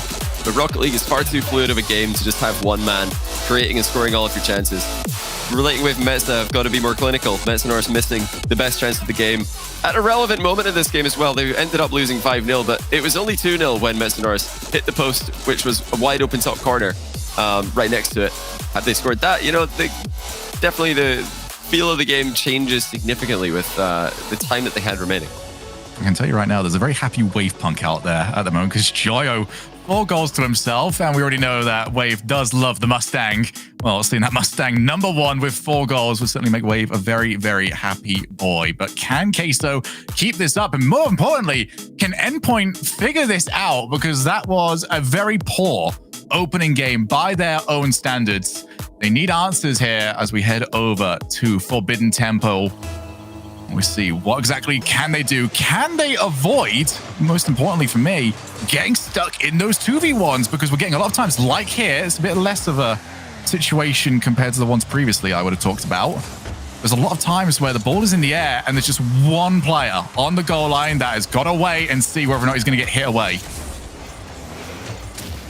It was mechanical mainly in the last game, where Endpoint fell short. Great coverage at the top corner there from Joyo to just have more parts of the goal defended. And now look at the transition from Queso. It's Joyo to rise to the back of the net. That's right after he's made 1 save. Air dribbles over Relating Wave. Gap at the back leaves the open net. Rise takes it. Team Queso continue to march on here. Looking unstoppable in the bracket reset. First goal to them. And it's Endpoint that really need to just snap this streak. Now, Team Queso have got going for themselves because look at the confidence. Joyo does not care right now. Nobody on Queso cares. You might see this as a matter of formality at this point. Unless Endpoint can start to just fight back. Relating Wave, good challenge from him. Needs a second one, gets it. Seiko steals the 100 boost. He tries to turn around. But we're seeing as well from Endpoint just how far up that midfield line is. Left them open to the counterattacks. It also leaves them an opportunity. Oh, no. And that one was too wide even before the save. It's just not good enough. Again, the shooting going wayward, and you have to hit that past the goalkeeper, of course. There's no point shooting at one of the defenders on the goal line, but that really didn't look like it had a lot of pace on it. It didn't look like it was headed towards the bottom corner or close. That was the dangerous. Touches, they're not ideal for Endpoint. They've got to just get that together as soon as possible. They showed great guts to fight back from 3-1 down in the first series, but if they don't pick it up soon, they're going to be in that exact same position in the second series as well. Back out. Here's Seiko. And it's another bad shot. Follow up. Here is Metza. Okay. And we go from bad shots to the best one Metza could have taken. I mean, that's an attempted shot into a very precise part of the goal there from Seiko. And how about that from Mets and Norris? So everybody getting their one miss out of the system maybe for Endpoint. Relating Wave, then Mets and Norris, and now Seiko as well. Of course, the important stat to acknowledge is once again Seiko involved in the goal. There. He might get himself another one here. Demo actually means that Seiko's got to track back, and Rise was also after Relating Wave. Story is still the same here. From Team Queso, they are not willing to give up on a strategy, and that's because it has been working for them. Here's Rise. Couldn't get the ball back out. Vatira pops the ball up, looks to try and follow by himself. Seiko couldn't stop him, but he does get enough contact on the card to make sure that Vatira couldn't progress any further forwards. Joyo struggling over here. That's going to invite Endpoint back in. Bounces out. Shot, and Seiko. Can't tell if he was trying to play the ball or if he was trying to play to get rid of Vatira. Either way, Vatira, good enough. Make sure he goes carrying away. Back and forth over here. Metza, I get scared now. I believe in Metza, but the amount of own goals I've seen, I don't fully believe it until I see it go fully wide. Yeah, if that was Relating Wave in the day he's having, we know exactly where the ball was headed. But Mets and Norris does well with the back pass. Really important game here for Endpoint, just to prove to themselves that they are still the team in control of this grand final. You wonder, will there be a fall off in form at some point from Team Queso, who have shown unreal stamina this event. So many games played, so many series played across this weekend. They are still producing some of the best Rocket League they have produced all season and all split lock. Joyo with Seiko as the last one back. Before Relating Wave came back from the demo. Bounce down. Rise to himself. Seiko's having none of it. Came over to meet him and slapped the ball away. Looks to get to the opposite side of the field. It's on the far side. Metza chasing forwards. Doesn't get the bounce that Relating Wave would have liked to have seen. Seiko takes his time, picks up the 100 boost, and Team Queso with the anti-Seiko strategy. Get there after his first touch, and don't let him see a second. Look at how well Team Queso are holding on to this midfield. It is so difficult for Endpoint to get any sort of sustained pressure on the opposite side. Are they going to try and find Joyo out of position?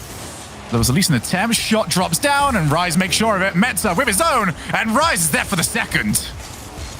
Great saves by Queso. Something that's really impressed us in both series so far. Now Metza dodges the demo, gets back into position to make the huge clear. Key defensive plays being made at both ends of the pitch. Queso looks like the most tilting team in the world to play against right now. There's demo after demo after demo after demo. I mean, Rise is over in the corner attacking Relating Wave. What's Relating Wave doing the play? He doesn't know. He just wants to make sure that Relating Wave doesn't get a play anymore. And he just turns back around.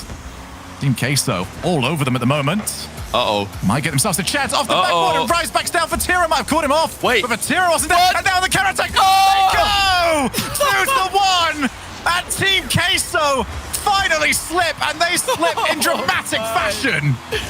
Vatira did not expect the completely free touch. It came towards him, but he wasn't ready. He was expecting somebody to hit that. And what looked like it might end up being an easy goal for Team Queso goes right into their net, with Seiko again getting on the score sheet. I don't think I've ever seen such a high percentage. You're definitely scoring here if you take this. Followed up by You've Conceded within such a short amount of time. Joyo tasked with keeping this game alive. But Endpoint have got themselves back. And Team Queso might have gifted it to them. It was like Game of Thrones at the end there, as I think Relating Wave attempted to clear the ball and just centered it. So it was a completely free shot for Queso. Then another free shot for Queso off the backboard. Ended up being missed. And Vatira wasn't ready for said miss. Seiko beats him to it with just a goal straight down the middle.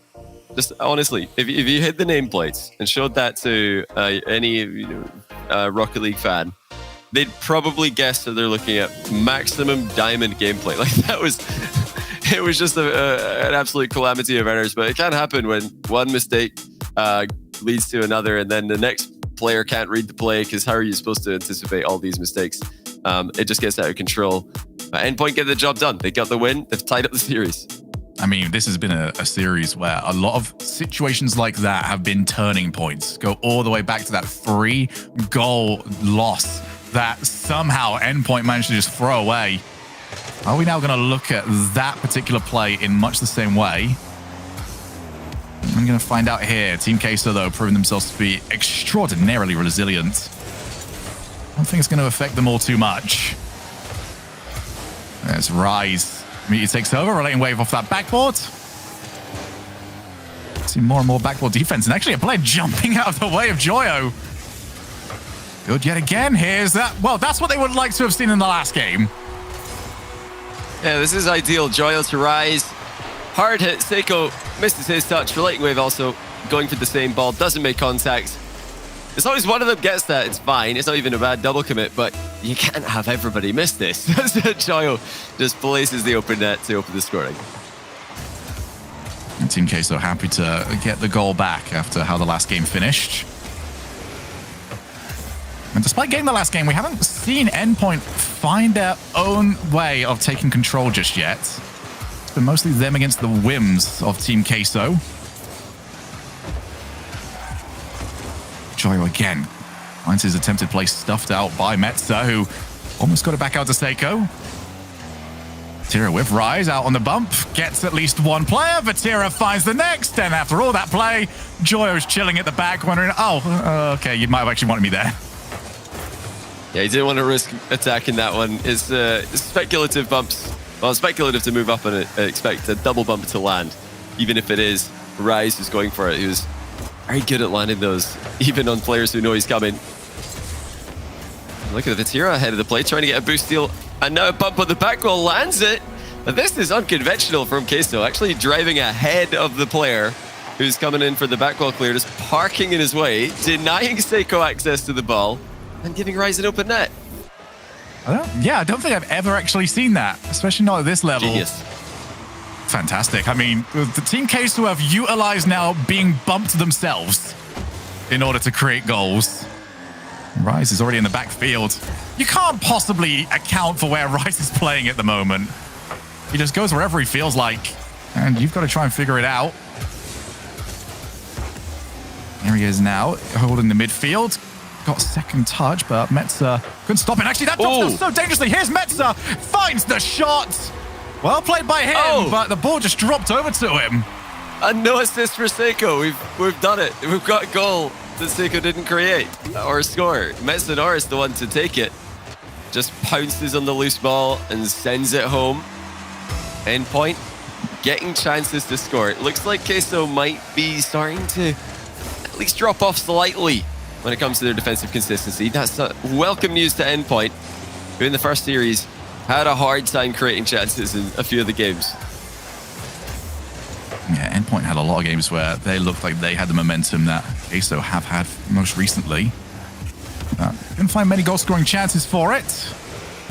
Pops out again. Metza wants to test them, see whether or not they've still got a few more mistakes to give. Actually drops away towards Rise. Didn't expect that challenge to come through. Metza to himself, 20 boost. Endpoint are starting to find their own rhythm. Joyo back into the midfield. Seiko gets himself reboosted, sees Wave on the far side, but realizes he wants to play this a bit quicker. Tries to go underneath, now off the backboard. Joyo in a rough position, needed the help. And Vatira happy to provide, but we do not see Endpoint really diving in for much of anything. They're taking their time, they're picking their spots. They're trying to see if they can boost Starve, but there's the clear that they want, and there's Rise behind the line. That's how quickly it falls apart. Queso plays such a sneaky game here with that first man, getting in front of the play. Something that's so rare to see in Rocket League. Target man strats by Queso. Vatira spots an opportunity to advance, and he flicks it over one. Seiko, again the man to deny. His French friend on other days. French foe today. Seiko double. Doesn't make contact. Relating Waves got the ball past one. Tira's there to clear. This is won by Joyo, but Relating Wave instantly turns. It's become a battle of pace now between both teams. I always just hear demos just out in the background. Somebody's getting hit from somewhere. Metza drops it again. Relating Wave couldn't get there before Rise.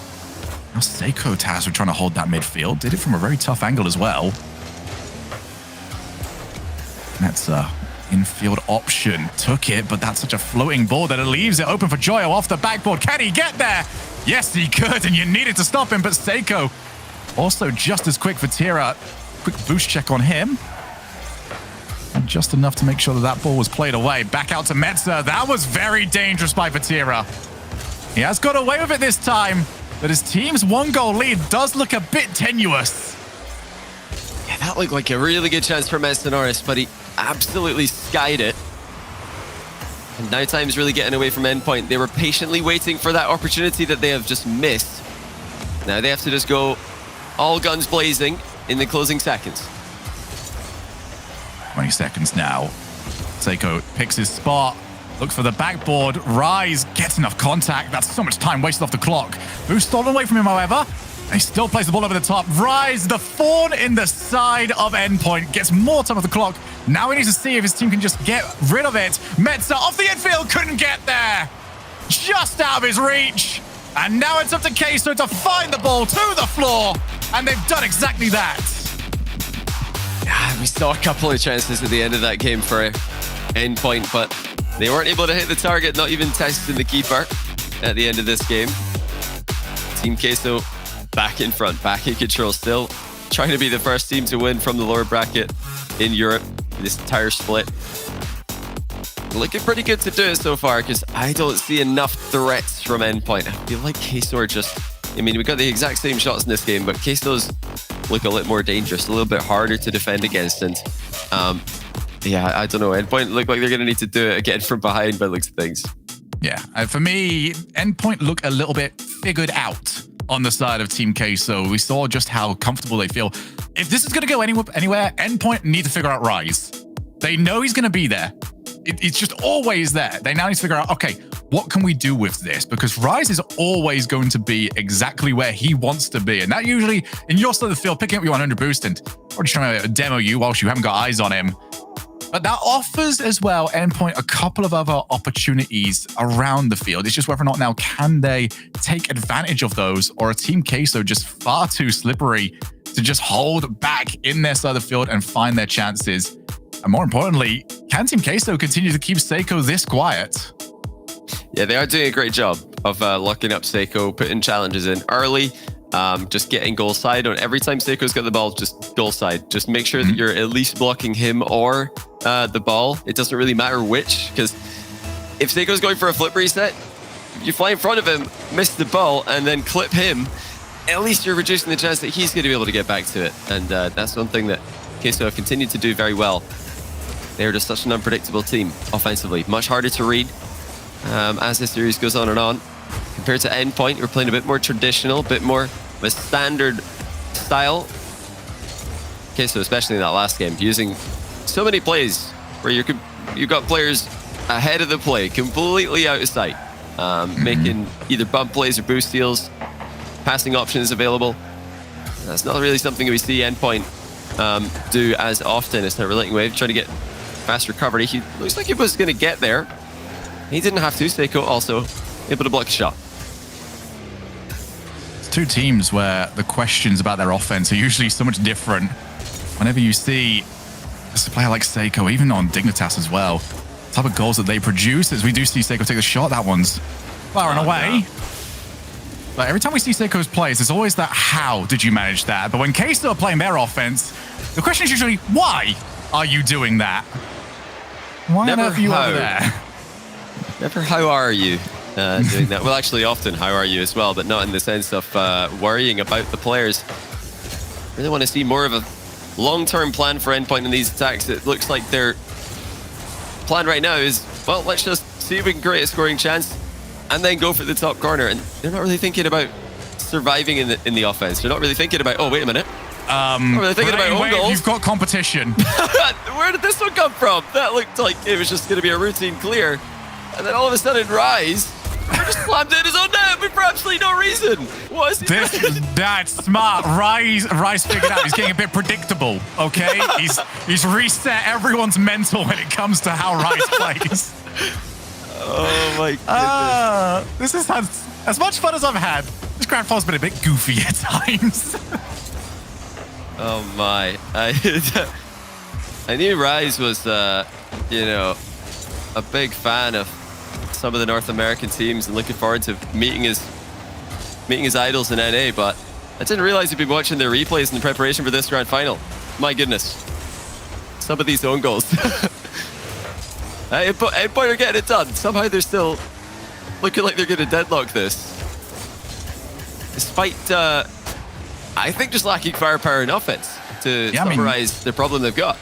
Let's say they do. Let's say this ends as it is right now. Their 2 wins would have come from the state of that own goal by Rise and the state of that offense we saw earlier on to give it away by Team Queso when they had the open backboard shot. It is Queso have been. They've given up some screamers. I'd love to. Oh, hear there the we reaction. go. Good shot. Oh, that is a very good finish by Seiko, and the placement to the correct side. We saw this in Neo Tokyo 2 times actually. This exact same play. Seiko boost steal comes right back in for the infield pass. This seems to be a pretty consistent way for Endpoint to set up chances to score. Trying to do it off a boost steal, trying to do it off a bump, not just out of nowhere from a standard play. That's why these long-term plans for Endpoint, I think, would make a lot more sense. Trying to place their shots into areas of the net that aren't necessarily more likely to go in first try, but definitely more likely to result in continued pressure. And they can get those boost steals, they can get those opportunities to pass. This is less likely to work. An infield pass with no setup, far too obvious. Queso have it covered. But what they don't have is any goal to work with here, apart from Ryze's own goal, which obviously doesn't help. Endpoint up by 2. They'll be pretty surprised to be up by 2, given how this game has gone. Queso's still a real threat, especially late in games. And this is where Endpoint needs to just try and get that time wasted, let the clock do the work for them, play as safely as possible. They've already thrown a 3-goal lead on this exact same map in the first series. 2-goal lead, not feeling safe. That's a smart play here. Can't throw a 3-goal lead. You don't get the 3-goal lead. Genius. Genius. Textbook by Endpoint. Vatira looking to try and force the pace over here. Off the wall. Relating Wave happily there. Although this is dangerous, and Metza didn't believe in any of it. Now Seiko passes it over to him. And there you go. Utilizing the 2v1. That's phenomenal by Metza Norris, giving Seiko the hat trick, but all Metza in the past year, really all Seiko had to do is drive into the ball. How perfectly Metza delivered it to him. And he said, you know, you can't throw a 3-goal lead if you don't get one. Well, they've got one now. Let's see if they can hold it. Definitely got a lot less time here to throw this one away. 50 seconds. Metza currently on the ball, but here is Joyo. We'll have options, but so do Endpoint, and that Endpoint option is always a relating wave in the midfield. Metza looks to set up yet again. 30 seconds here. That could be Endpoint getting their second win of the series. Metza back to himself. He at least deserves a goal. He's been provided twice. At least deserves one of these, but it might not be coming his way. And again, we look back to, as funny as it was, the Ryze own goal. I don't know where it's come from, but it's something that has happened twice now to Team Queso, where they just give up a goal, and it's just like, how? Yeah, especially this one. You can see what he was trying to do. He's trying to obviously hit the ball across the goal, not into the goal, but underestimated his own accuracy as he sniped the very, very tight angle.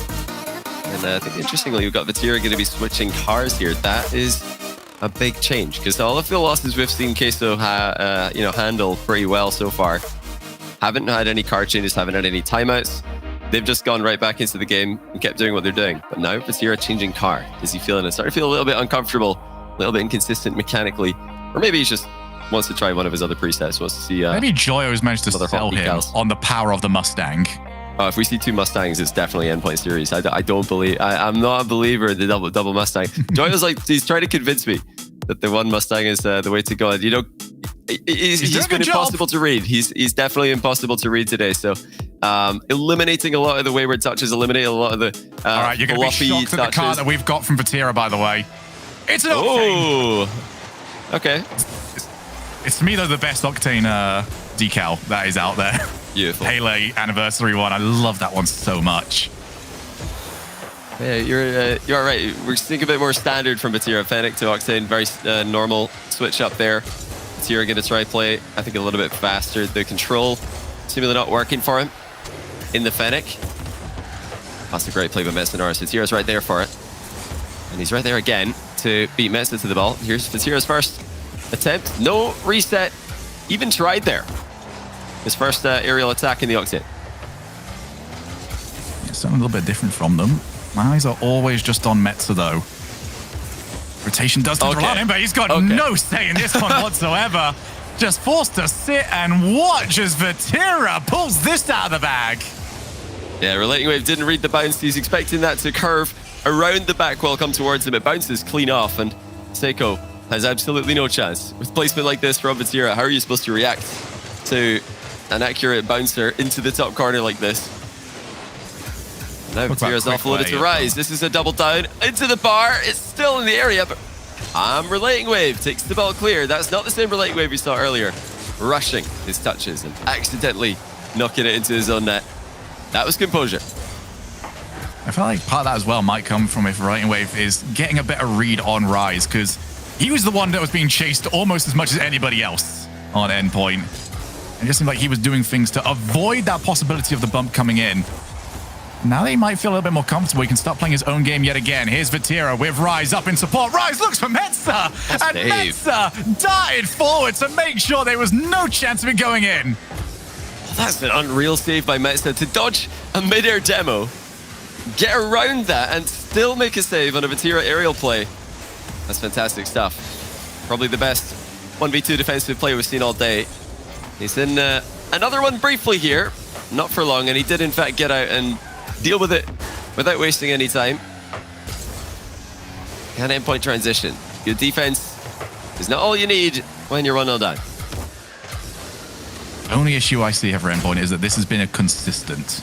And as good as you've got at the 1v2 defense between Metza and Relating Wave, there's only so many times they can deal with it before something happens, a misplay on their part, or more likely they're just going to get outplayed by the two players.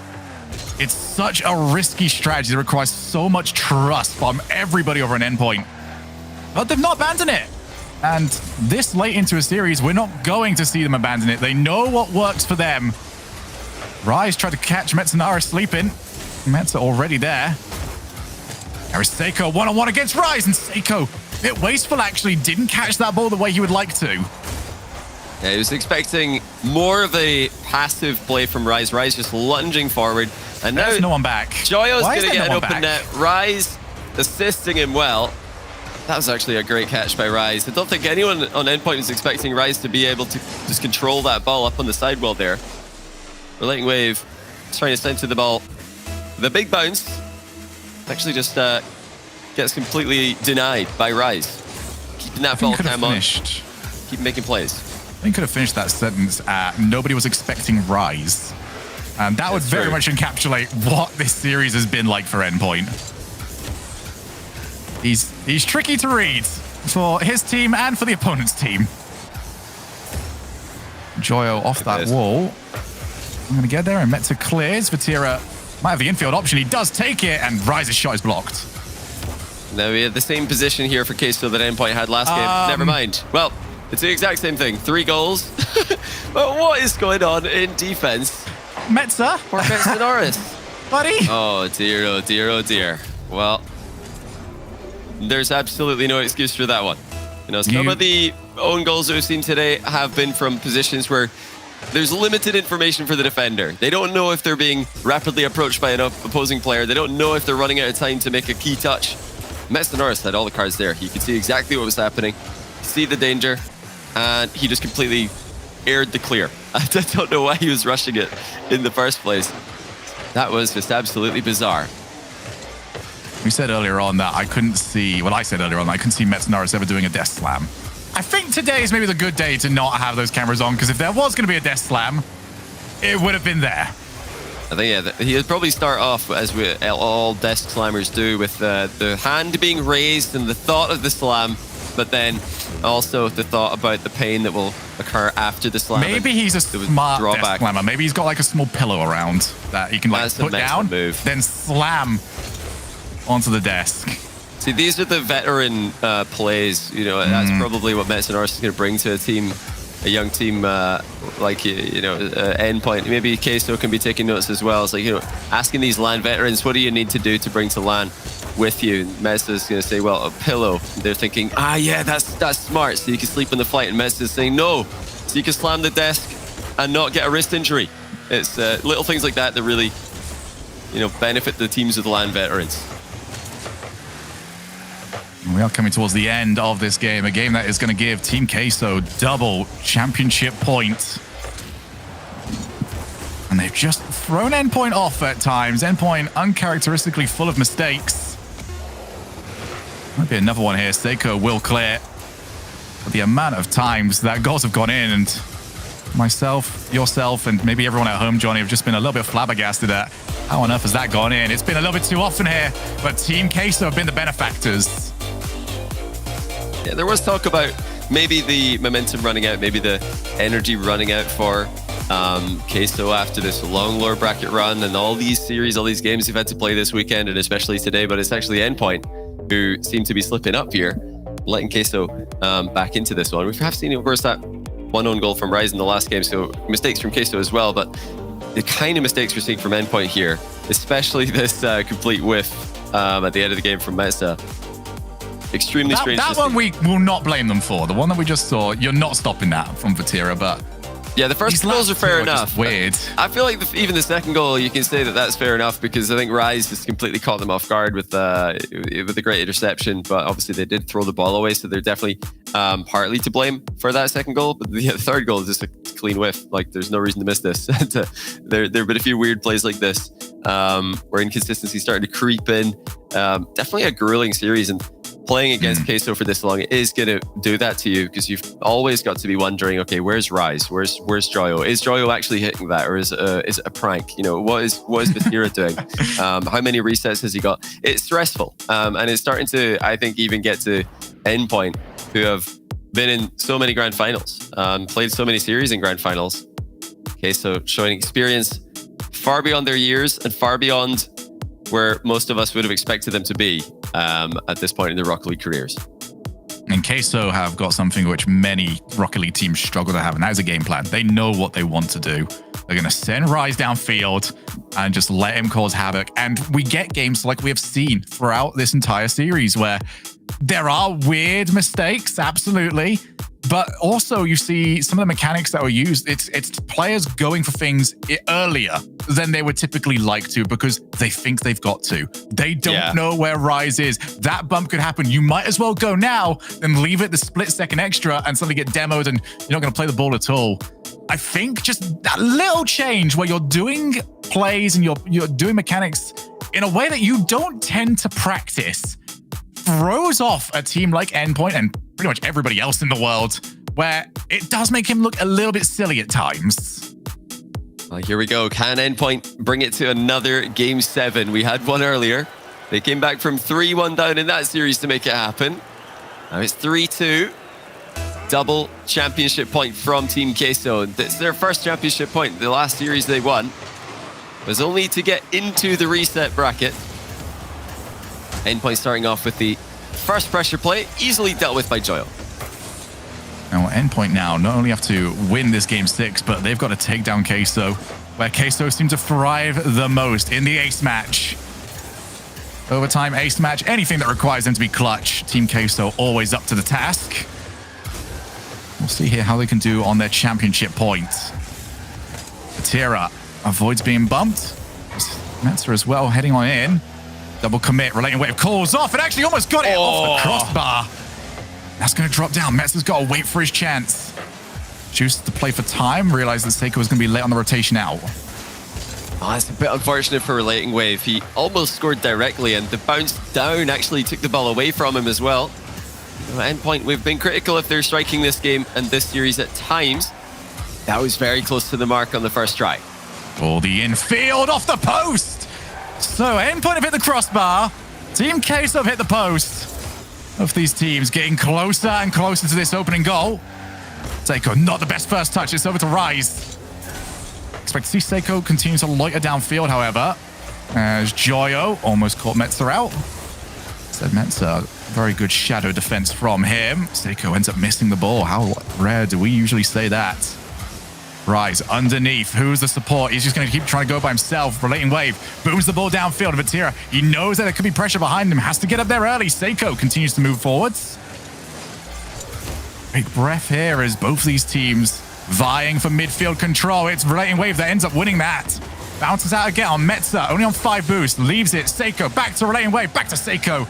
The pass was behind him. So Metzer, Norris now tasked with trying to keep this play on. In comes Seiko, shot, a little bit too high, Relating wave! Actually couldn't put it on target. Seiko puts it further away than it originally was. But Endpoint had a good chance here. They might want to make more of that. I feel like that from Relating Wave was nowhere near the target. I think he just hit Seiko with it, and Rise ready to score. That's done. He's denied by the post. I can't believe this. That was a much better effort by Rise than the one we saw from Relating Wave at the other end of the field. Queso not getting it on the right side of that post. These bounces have not been favorable. This is one of those games where 0-0 is the least likely scoreline to this point. It is the scoreline that we have been given. Joyo just guides the ball out of his own side of the field. Seiko immediately over there. Seiko becoming a lot less flashy as this series has gone on. Just wants to win the challenges, wants to get his team a little bit of territory. Rise ends up missing it, leaves Joy by himself. Tough position to be in. Seiko caught Metzer off. One of the rare occasions, actually, I think Seiko was not the right decision. Should probably have left that for Metzer, who was in a good spot. Well, there's a shot down. Joyo cuts himself back around. And does get rid of it. Vatira can keep the ball going. Loses the challenge. Back into the midfield. Here's Metzer. It's stopped again, but surely this is going to eventually. It's crossbar a second time. The shooting simply needs to be better for Endpoint. So many squandered opportunities. And the longer this goes on, the more likely it is that Queso are going to get a breakaway with one of their players. Or two in tandem, with Rise bumping so many times today. Joyo getting so many unpredictable aerial plays. And Vatira simply being Vatira. How long can you do this against Queso? We've seen many teams try, and it does not work often. This is the best Endpoint have looked in one of these games. Vatira starts to move forward, gets good contact on the ball, needs Rise to help him out. And Rise does exactly that. Now to the opposite side of the field, Rise will look to try and find Metzer, who once again has to play early. They know they cannot let Rise run roughshot in their side of the field. They have to get there quick and avoid those counterattacks, but now it's Rise's opportunity. Gets there, time to spare, looks for the player. Everyone's looking for the player, but it's Relating Wave who darts between everybody and finds the space to get rid of the ball. Yeah, great defense from Relating Wave. Looked like a little bit of an early jump on the follow-up from Rise, who is setting up a glorious opportunity for Team Queso. Final 30 seconds. Endpoint have had by far the majority of the chances here, and some that definitely should have resulted in goals. At least shots on target. Here they come again. That's into the post, but there is a follow-up plan. Mesinoris doesn't get the ball into the center. And still, somehow, we're at 0-0. I have absolutely no idea how it is. But who's got the one miracle play with the last few moments left? Rise. He's up. He's unchallenged for the longest time. Over the top of one. Gets the ball for the second. And Rise might have done it. He ascends to the ceiling and rises to the occasion. Huge bump after the reset. Outplays the first challenge. And with only a second left, it looks like Queso have done it. Against all the pressure, against the lower bracket, and against Endpoint, have they done the job they had to do? Yes, they have. Team Queso have got their second tournament victory. They are the Copa de Rocket League champions. They've done the Endpoint to Endpoint. Endpoint winning 2 regionals in the first split. Now Queso have won 2 in the second split. That is crazy to think. We never expected Endpoint to be that team coming into the season. We never expected Queso to be the team coming into this split. EU, full of surprises as always. But to do it with the lower bracket run that they've just had makes it all the more special. Team Queso, #1 seed, 2-time regional champions, going into their LA Major LAN debut. What a prospect. What an exciting thought. Maybe we'll get to see them produce more unbelievable plays like this on a world stage, and who knows what's going to happen against the other regions. Can any of them get an upset win against Queso? Can NA upset Queso, or any of the other EU teams for that matter? Can't wait to find out. They're going to have to keep an eye on Rise the entire time. My goodness. He's too what wise. a way for them to play. 54 games played, undefeated in Game 7s, undefeated over in overtimes, and undefeated in their one singular championship point. What a team this is, and what a step up from them coming from last split. Team Queso full of surprises, and they have secured the tournament victory. To break it all down, Leaf and the desk are going to take it away. Was it a surprise, guys? Were we surprised? We picked it. We predicted I it. don't think it was a surprise. I think we're just, maybe we're just really smart. That could be it. Queso taking the Copa de Rocket League championship title here in the third and final winter split regional. They crushed through it. It was a good, valiant fight from Endpoint, though. Subi, they definitely did a great job of giving us a strong series to end it off. Yeah, certainly. It was definitely fun to watch, but ultimately, Queso in peak form today. And I think something needs to be said about Joyo. Sure, Rise did hit that awesome shot to end the series, and that's on the forefront of our minds. But, Joyo had so many creative plays today where it's like, what? Where'd you figure out how to do that? Just so fun to watch. Great player. Keep your eyes on him in the future. Maybe from the other one, Vatira, who's also very good. They've all got such amazing ceilings that they can reach, and I think that's what's exciting for this team. You know, they were in that spot where, as 3 individual talented young players, lots of other teams were like, hey, come try out with us. You know, we can pay you loads of money. We can bring you onto this top team and you'll do amazing. And they all went, no. I've got these 2 guys with me who are fantastic at Rocket League also. I want to stick with them and prove to the world why we're the best team. And they've done it this split. First, second, first. I don't think we've seen that level of performance from a team outside of the emerging regions where we see that dominant level of performance. Making every final and winning 2 of them is unbelievable. I think we're going to see a lot more Mustang Maquis after Joyo's performance this weekend. I've been talking him up. Just the individual plays coming out from him were just so much fun to watch, and he did it consistently. And remember, Queso was a team that didn't start off so well in groups, but boy, did they turn it on that lower bracket run. I think a lot of it is to do with Joyo this weekend. He was so much fun to watch. But overall, too, just the play, the mechanical play, Greg, and that we saw throughout this series alone was incredible. Every time I was looking at, you look away for a second, you missed another flip reset. It seemed like almost every single time someone was going for some sort of mechanical play. Yeah, I mean, that's the key to their success, is they have a very high hit rate with their mechanics. They're doing things that other people wouldn't be able to do as consistently as they can, and they're often stringing multiple of them together. You know, one person does it, pass it to someone else who then does another mechanical play, and it's so hard to defend against. And that's where teams start questioning, do we even bother going to challenge it, or should we go early so we stop them doing it? And it really makes you second guess whether you can do it, because they do it so fast, and they vary it up, and that's the hardest thing to do as any physical game, any physics-based game. To mix things up and not just go to the same old habits over and over again is so tricky. These guys have all the different tools that they need, and then they mix them up so it's hard to read.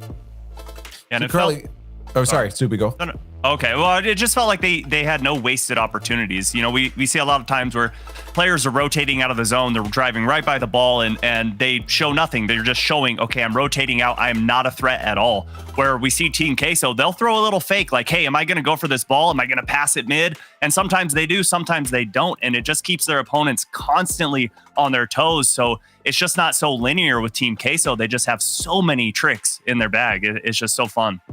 Yeah, I changed my mind. I don't want to talk to Curly anymore. I want to talk to Joyo. Joyo's here. Congratulations, Hello. Joyo from Team Queso. Thank you very much. On the win. Thank you very much. I appreciate it. Yeah, I want to talk about that for you guys. This was just absolutely stunning to watch. The mechanics we're harping on it was just, it looked like you guys were feeling it today. Was there something that felt different today, or is it just everything just happened to fall in place? I think today, compared to the rest of the last 2 days in the regional, we had a way better mentality going into it. And I think we just had more fun. And we always play better when we have more fun. Yeah, I mean, speaking of having fun, it must be incredibly fun to be able to do what you guys can do on the ball. You know, the mechanics you have, it's definitely inspiring for a lot of people at home thinking, how do I get better at the game? Well, I clearly need to be able to do flip resets, musties, double taps all over the place. How do you guys have such good mechanics, and what have you done in practice to make yourself be that mechanical? I think a lot of trust in our teammates helps us because we're all more confident when we trust each other. Also, for myself, my background is freestyling before I played professionally, so I've always been a freestyler. I mean, Vatira's French, so his mechanics are automatically pretty good. It's built in. And Rise has just been working on his individual ability a lot since the end of RCSX, and I know it's been working really well, especially with me and Vatira. Well, I gotta say, it's been so fun watching you guys this entire winter split, and congrats on making the major. It's gonna be great getting to meet you in LA, but I'm wondering, do you guys think you're gonna be able to take that fun game style into the major, or do you think nerves are gonna get to you? Because there's been a lot of talk about you guys are all rookies, haven't played in live environment. I gotta hear it from the man himself. I mean, I don't think anything can phase us. I think we'll be completely fine at LAN. Obviously, it's a bit of a different environment, but I know that we will be insane at LAN as well. Yeah, I think that is the expectation. I want to talk about your individual expectation because I know I personally have been talking you up. I don't know if you heard me coming into this. I was saying how well you were playing today. I mean, what is it for you that you just felt like you were so free? I was watching you today. It felt so free on the ball. Why do you think that is? Was it because of your teammates? Is something different that you did today? What was the difference for you? Today, I think it went really well, especially because before we played, my team just told me, just do what you want. And I always play the best when I just am allowed to do what I want and I'm confident. Also, today I just had a perfect mentality. I always knew that I was going to beat everyone to the ball and I just was never stop being confident. And that always helped. And also I played the Mustang. There it is. Tell us about the Mustang. Why do you think the Mustang's so good? I mean, it's just a change. I play Octane and Fennec and the Mustang's the same hitbox and I just like how it looks. I don't know. I like making presets and I change cars a lot, even like the basic Dominus, Octane, Fennec, I like to change. I think it's just sometimes you feel a random of a car and you'll never know if you don't try it. Yeah. And I love using the Mustang. It looks faster, and I'll tell you, you were faster than everyone on the pitch, so maybe there's something to it. That's true, but regardless, you guys got the dub. No matter how you did it, and now you guys are going to be setting your sights forward, of course, to that major. Just before I give you the stage to talk here, questions about that major. You know, like what's the plan to prepare for that? What are you guys going to be doing to make sure that you're full ready for that moment? Just keeping our hours up, talking to each other and scrimming every day just to keep a good mentality and keep our mechanics as good as they were today. Fair enough. Hey, you know what? This is where I give people the stage. If you want to shout out anything to anybody out there, it's all yours. You got the dub, you got the champion, the crown title today for the Copa de Rocket League. So floor is all yours. Shout out my team, obviously. They really helped me a lot in this split. They've really done a lot to help me, and I've done a lot to help them, and I think it's great to grow together. Shout out to Nick, our coach. He's there every day, and he's always helping us day in, day out. And also shout out Noah and Skyrix, who are always in our calls every day to keep us motivated. Noah's our sub, and Skyrix is one of Atira's French friends, and it's really helped our motivation. That's awesome. That.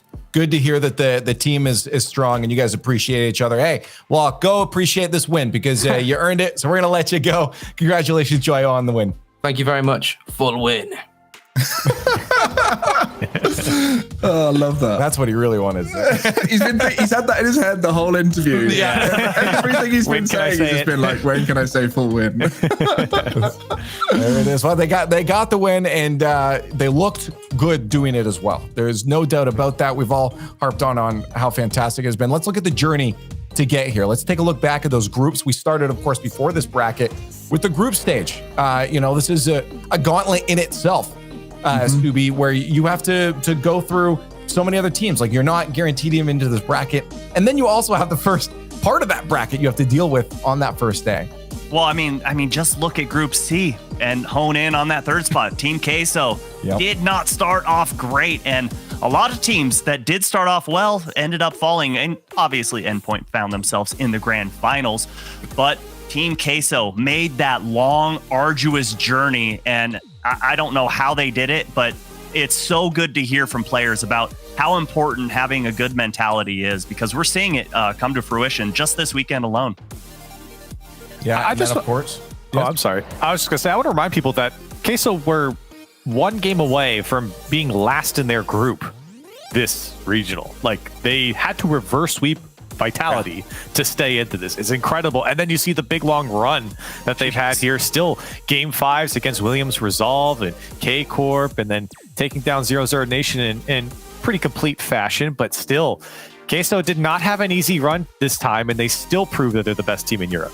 Yeah, the maximum amount of games any team can play in this format is 60. You play your 3 in the group, you have the 1. If the group doesn't resolve through those initial results, you have the tiebreakers, then you have the lower bracket, and then you start getting into best of 7s. And if you go to game 5 and game 7 the whole way, 60 games. These guys played 54. So they almost maxed out on that. And that just shows you how much Rocket League these guys have had to play and why we talk about the teams coming from the lower bracket having such a tough journey in that final, because by the time they get there, they're probably tired. But Queso seems to have that endurance, and it comes from the fact these guys are grinders. They play hours and hours and hours all the time. So they're used to it when they come into an environment like this, because it's just like the 6-7 hour days that have played scrims, ranked, and tournaments. And of course, that takes us to the major. We're done now with the Winter Split Regionals. Let's look at those points. These are our teams representing Europe in that Winter Major. Queso, Dignitas, BDS, Endpoint, and Evil Geniuses sneaking in that final spot. This was a fight, Gregan, to fill in that final spot over the weekend. There was so many teams vying for it. I think there was about 2 spots left with like 3 separate teams, 4 teams trying to get in there. And eventually Endpoint Evil Geniuses do sneak away with it. Yeah, Evil Geniuses, I think, earned that spot. They were close to getting the Vitality spot in the full major, but they just missing out in the Regional 3. And then, the start of this event, Misfits went out early. Unfortunate for them, something for them to work on. But there was a big competition between teams like Luminosity and Carmine Corp, who almost snuck their way in. But in the end, it was the expected result of Endpoint making it, Evil Geniuses coming in that 5th spot. I think really for me, the big surprise is Queso only dropping 1 position of points to the leaderboard, and that is not winning the 2nd regional. This is the kind of level of performance we saw out of BDS during their domination of RLCS X, and I don't feel like they're getting enough credit for how dominant they've been in this winter split. And that's huge for them because they missed out on points at the full major, where other teams that went, like Dignitas, BDS, Semper, and I guess Vitality a little bit, they would have gained extra points that no one in the European region could access. So Queso is starting to make gains on that in their overall standings. And of course, it would be rude of us to not pay homage to the great plays. We talked about them. There are a ton of great plays over this final day here at the Copa de Rocket League Winter Split Regional 3. So let's take a look at them. Let's dive through those top plays from so many teams here.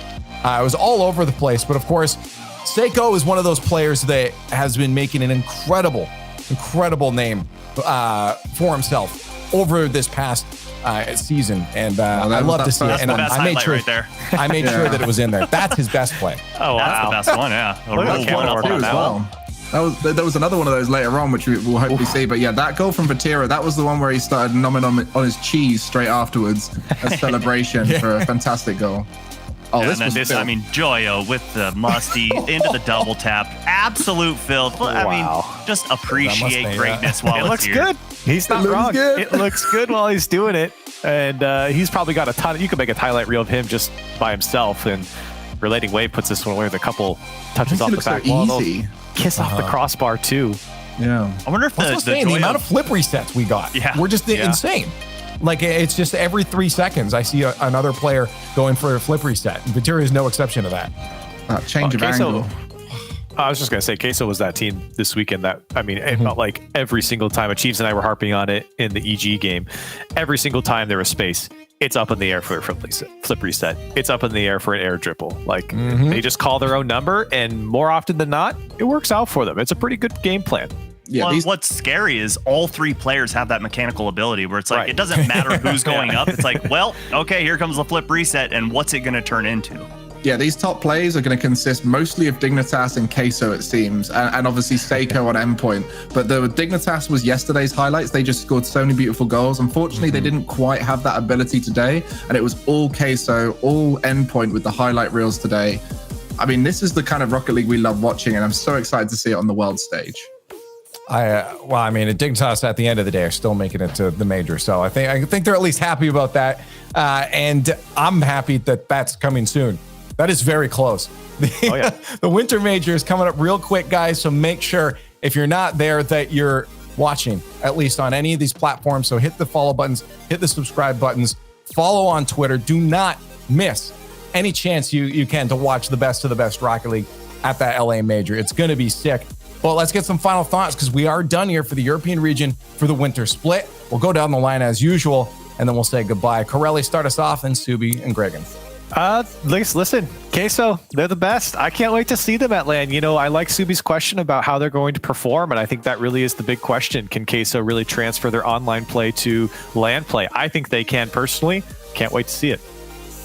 Yeah, I just hope all of the teams that are participating bring their peak level of gameplay, because if that's the case, we're going to have the best major of all time, the best live event of all time. I mean, just think of that first goal that's scored with fans in the building. That building is going to absolutely erupt. I can't wait for it.